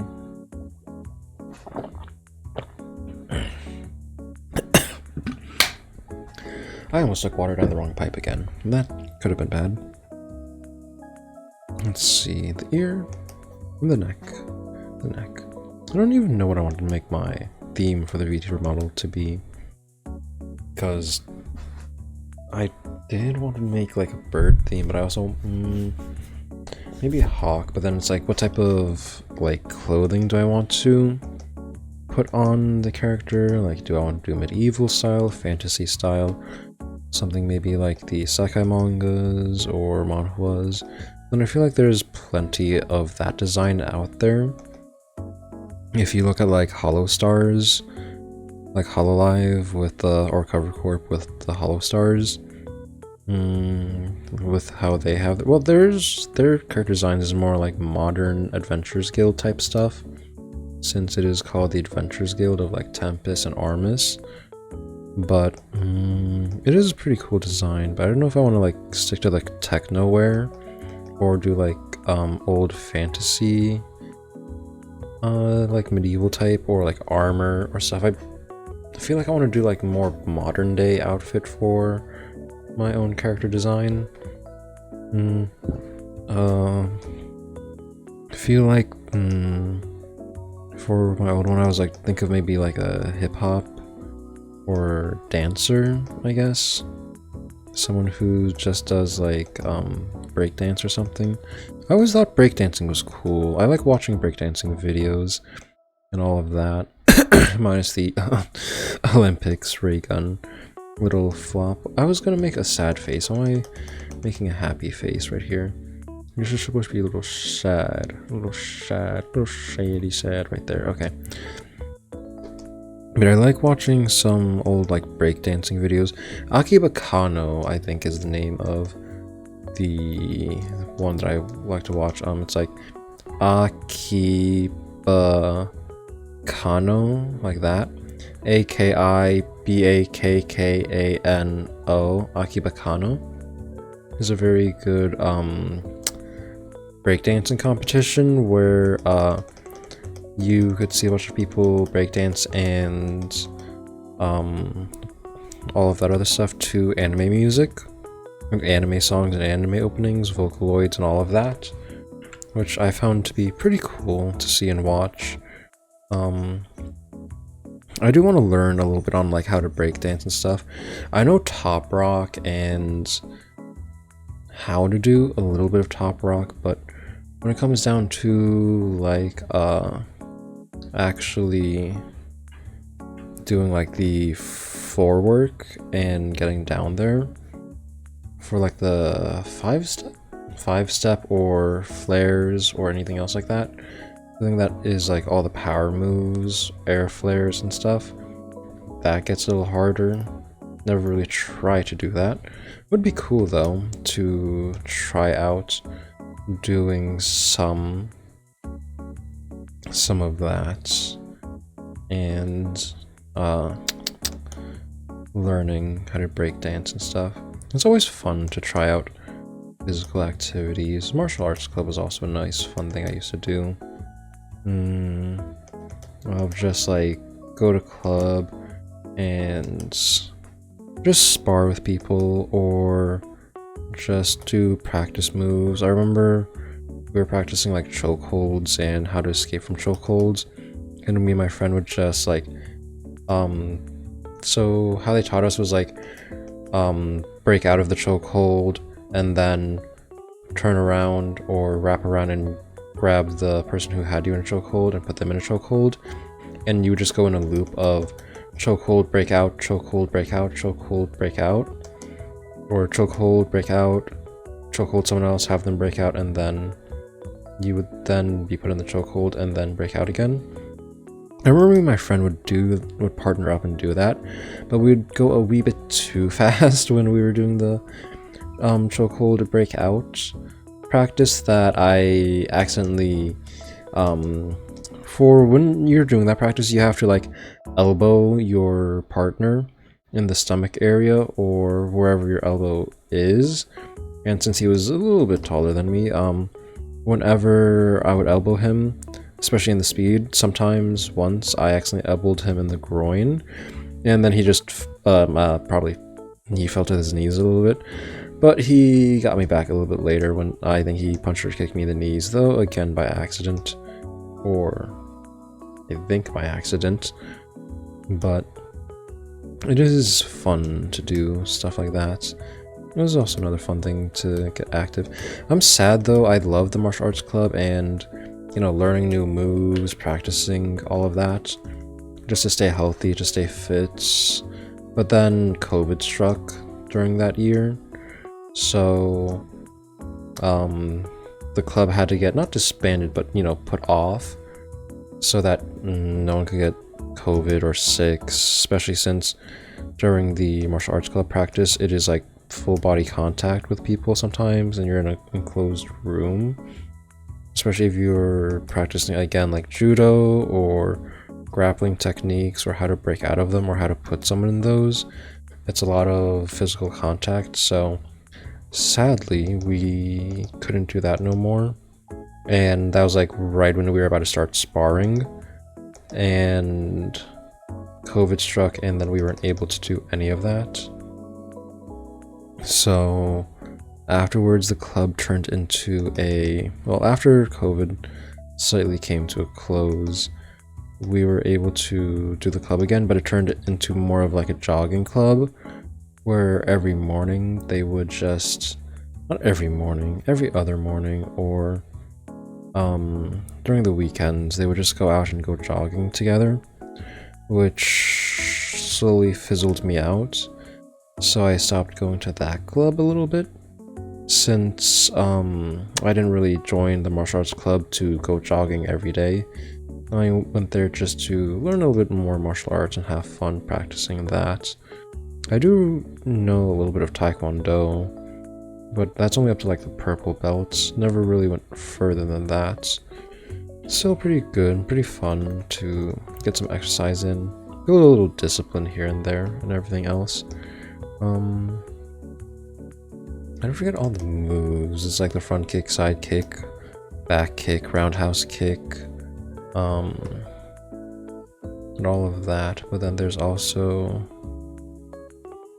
this one could have like a little pool underneath, so I could have something like this. But yeah, martial arts is a fun little sport to try out, to meet new people or just get a little workout here and there. I think this should be nice and quick. That's already 10 minutes and I'm not even done with the eyes. Oh. W shift. Okay, there we go. But yeah, doing a little more martial arts in the free time. Shadow boxing is also good for a little exercise. I like to do shadow boxing sometimes, while I'm waiting for the shower to warm up before hopping in. I don't know if some people hop into the shower while it's cold, or do they like wait a few minutes before hopping into the shower, because I usually just wait not a few minutes, but like a solid 30 seconds to a minute for the shower to warm up just a little bit before I hop in, so I don't need to brave the cold and deal with that. But I don't know, maybe some people are crazy enough to just hop in while the shower is just freezing cold and just wait for it to warm up. I don't like cold showers. Cold showers are a bit too much for me. Especially like freezing cold and shivering. I guess it helps you take faster showers, but not for me. It's not something I want to do too often, unless I have to. I remember one time I actually had to take cold showers because my heater broke, and that was a nightmare. Gratefully that was like during the summer, so I didn't really need to worry too much about, you know, being freezing cold afterwards, and I could just quickly warm up. But in the winter, if your heater broke and you're just taking cold showers every day, that would be a little bit of a pain. It would be very chilly when you get in and when you get out. I like to take relatively warm showers in the afternoon, not in the afternoon, but at night before going to bed. Always make sure to, you know, clean up a little bit here and there. I feel like this could be a little bit more accentuated, and this could come up a little bit like this. I think a little bit like this. A little bit like, why are you not working with me properly? I think like that could work, and then something like this could work. And then if I bring this out, yeah, that could work. And then give me a soft eraser brush, and I could just erase something like this, and then erase something like this. I think for her eyes, I think that looks cute. That gives it a little different style, a little flair. Let me bring this back up to 12. I don't know. I want to watch Achikochi again, maybe. It's a very cute show. Especially with all the little chibi animations. Especially when the main girl goes into that. I think I could leave the nose like that, and the mouth could come up a bit like this. And then I could do something like this, maybe. I think that's very stylized for the eyes. More stylized than I'm used to drawing, but hey, that actually looks pretty sweet. It's decent. Pretty decent. Okay. Now let's draw the hair. I'm not mirrored. Yeah, I'm not mirrored. I'm not gonna draw her hair too weirdly. I'm getting a bit more confident just doing little swiggles for that portion of the hair. And all of that. I'm gonna make things a little bit thicker here and there, so that it doesn't stand out, but so that it's there. Let's see. Let's put this up right here and like right here. And then this could come up here. I could zoom out a little bit because I'm zoomed in too much. I don't know what shows are good. I always just default back to random anime shows for talking points, even though I don't remember a lot of the anime shows I've watched. I know like Familiar of Zero was like one of my favorites back in the day. I do love I Say Yes as the opening. Give me a second. Yeah. I do love I Say Yes, the opening for the Familiar of Zero. It was a very cute opening too. Out of all of them, I think that was my favorite. I also tried learning that song on the guitar. It was pretty, I wouldn't say easy, a little tricky. And I did try fingerstyle for learning on the guitar instead of like the usual strumming and stuff like that. I don't think I ever fully got to learn how to play the guitar I mainly just stuck to fingerstyle and then never fully progressed farther than that in any meaningful way. I don't think I know how to play a full song. I know how to play a little bit here and there. I do know some chords for this guitar, like you have the fretboard here, you have all the strings here, Edibga, I think, and all of the strings here. You have the fretboard 1, 2, 3, 4, and then like I think it's like dot here and a dot here. I do know like the D chord is something like this, is like here, here, and here, or the G chord is here, here, here, and here. C chord is 3, 2, 1 is C chord, and then I forget which one's D and A minor. I don't know if this is the D chord or the A minor chord. One of them is, I don't know if this is a D or if this one's A. I forget which one because they're both very similar. Or is it E minor? I forgot the chords properly for all of the guitar. I'll probably have to learn a little bit more and refresh on that if I ever want to play the guitar again. Probably never on stream though, just for fun. Because I do want to try that. I don't know. I also want to improve upon singing skills a little bit here and there. I do want to do maybe a cover of a song. I have no clue what song though. Probably Vocaloid songs. Typical or yeah, probably just the typical Vocaloid songs, or like Shanti, Wataku, or some stuff like that. But yeah, basically just like the typical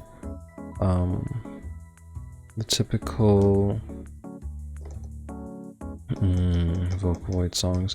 This could be a bit more rounded and more upwards. So I feel like I could make this like rounder to give it a more cute look. I gotta learn to make things a bit more curved and a little more cuter for everything else. So it's not like too straight, it's not too rigid, it's a little just right. And then let's just do like a little frowny face right here.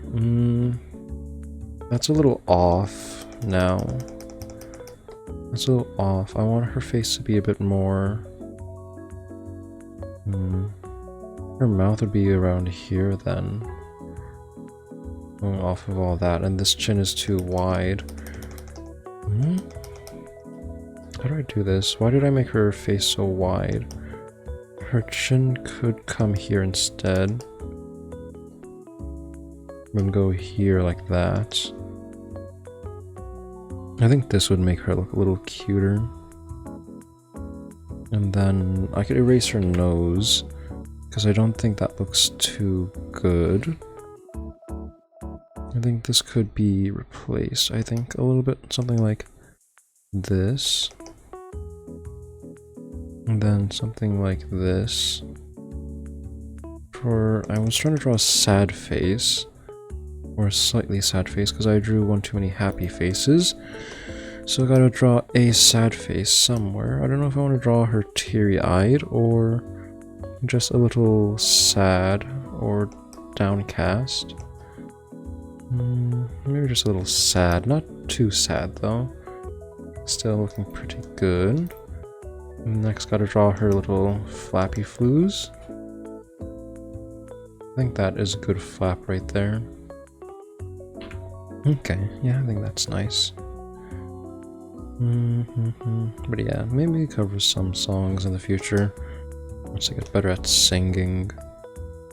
I don't know. What else is there that I can improve upon?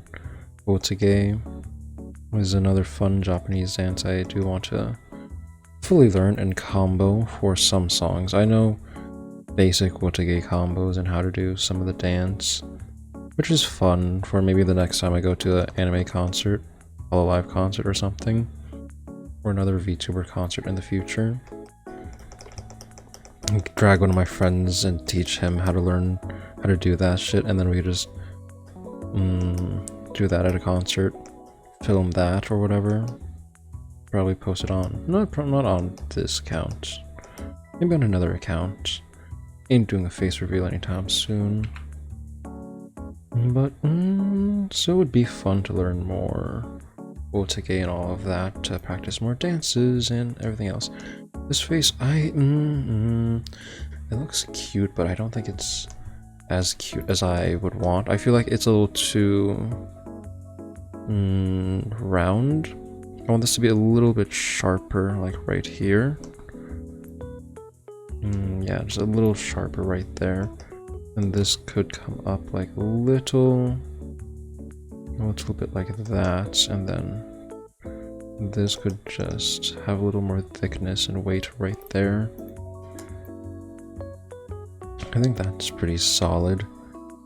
Now I just need to continue the round of her head. Yeah, just the round of her head right here should be good. And then that should be relatively all set. Yeah, I think that's good. That's solid.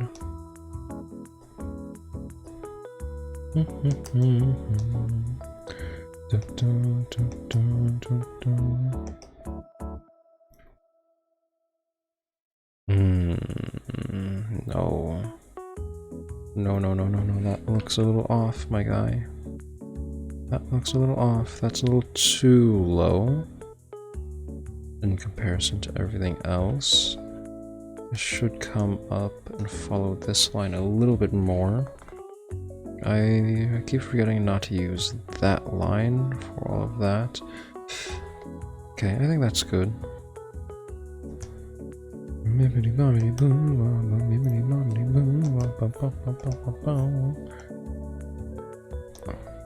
Let's go down here and right there, I think. Right there-ish, maybe, for the hair. Something like this. Let's just erase this whole area. Why am I seeing dots on my screen, even though there are no dots? Let's bring this up. Let's... Right there. That should be nice and not tight. Let's see. That's a little too rounded. That's a little too rounded. Let's go one more around here. And then down a little bit more, like right there. Yeah, I think I should work on a little bit of that a bit more. Oh my lord, she looks like a dented head. I don't want you to have a dented head. Girl, what the hell is wrong with you? You're starting to look like a certain whale. Let's see, I ain't trying to draw the whale today. Let's see, let's bring this down a little bit more. Like right here, I think that should be all set. I think that'll get covered up a little bit as I finish up her head here and there. I'm gonna take a little too long on this. I'm accidentally extending the time limit I set for myself instead of decreasing it like I want to. But it is what it is. Can't complain when your plans go awry. When you don't meet your expectations, you can't let it get you down. You just gotta keep going. You can't really just fuss too much about that and say, well, I failed this and I guess I'm just gonna keep failing and I guess I can't really recover from that.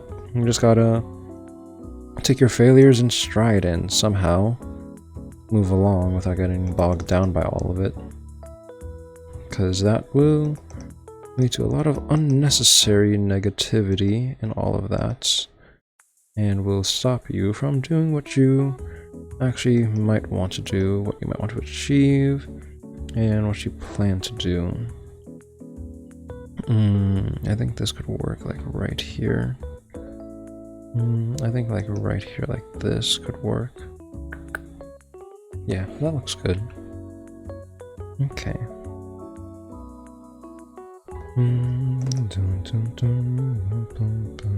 Okay, no. No. Control Y, please. I just need to make this a bit more rounder. I don't know why I can't make you round. Sometimes I can't draw too straight. Sometimes I can't draw curves.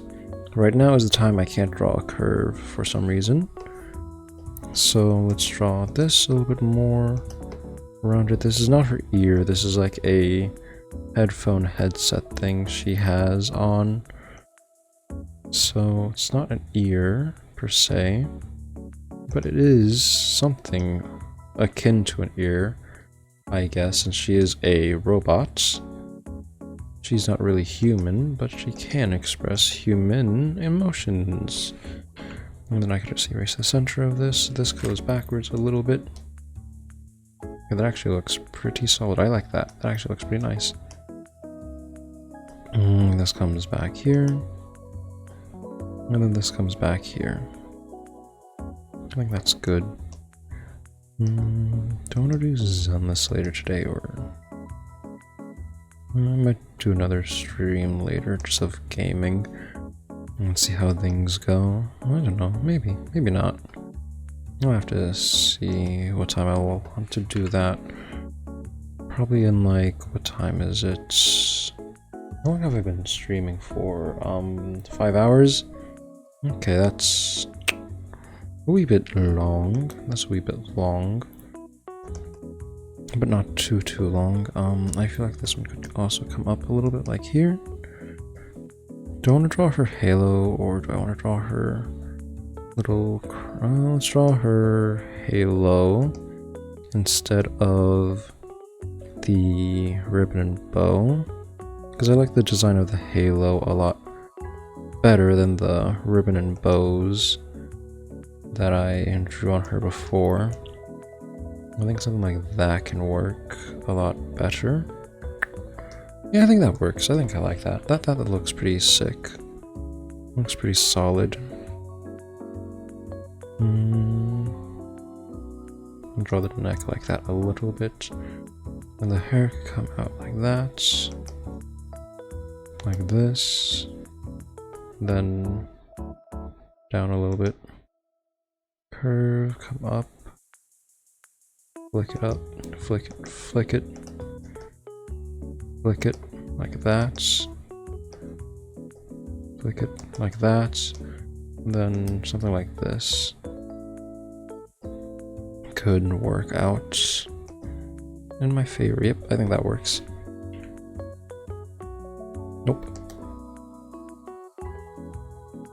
There we go, that looks pretty solid.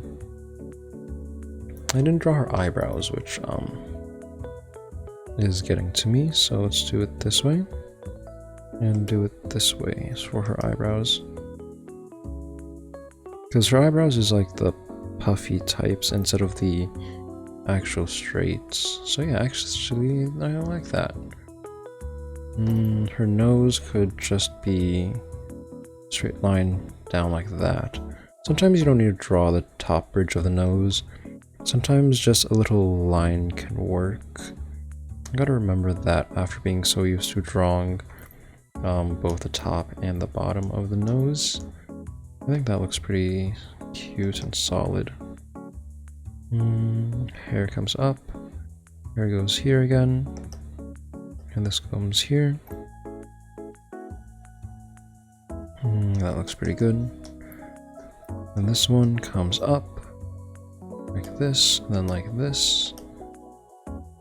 I think I'm getting a lot faster at this part at the very least. I think, I would like to believe, at making random thing there, and then little poof here to symbolize the other hair falling backwards. Okay, that looks pretty. That looks pretty. Looks pretty.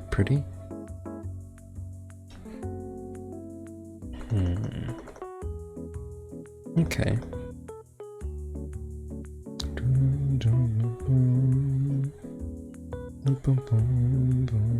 No, I don't want to do dark hair. Just keep it light, nice and pink. Well, I'm not really coloring it in.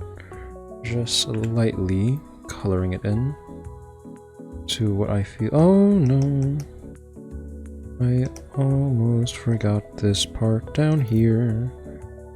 That tiny portion always skips. Oh, another portion I missed out is like right here. Always gotta be careful when you color things or take care of things. The tiny minute details of things could always just trip you up and give you a little problem here and there. And it'll look fine in the beginning, but then when you actually look and actually study what you are drawing and how you're doing it, it might not turn out to be as good as you originally planned or thought it to be. Let's erase this line. Wand tool here, here, here, and here.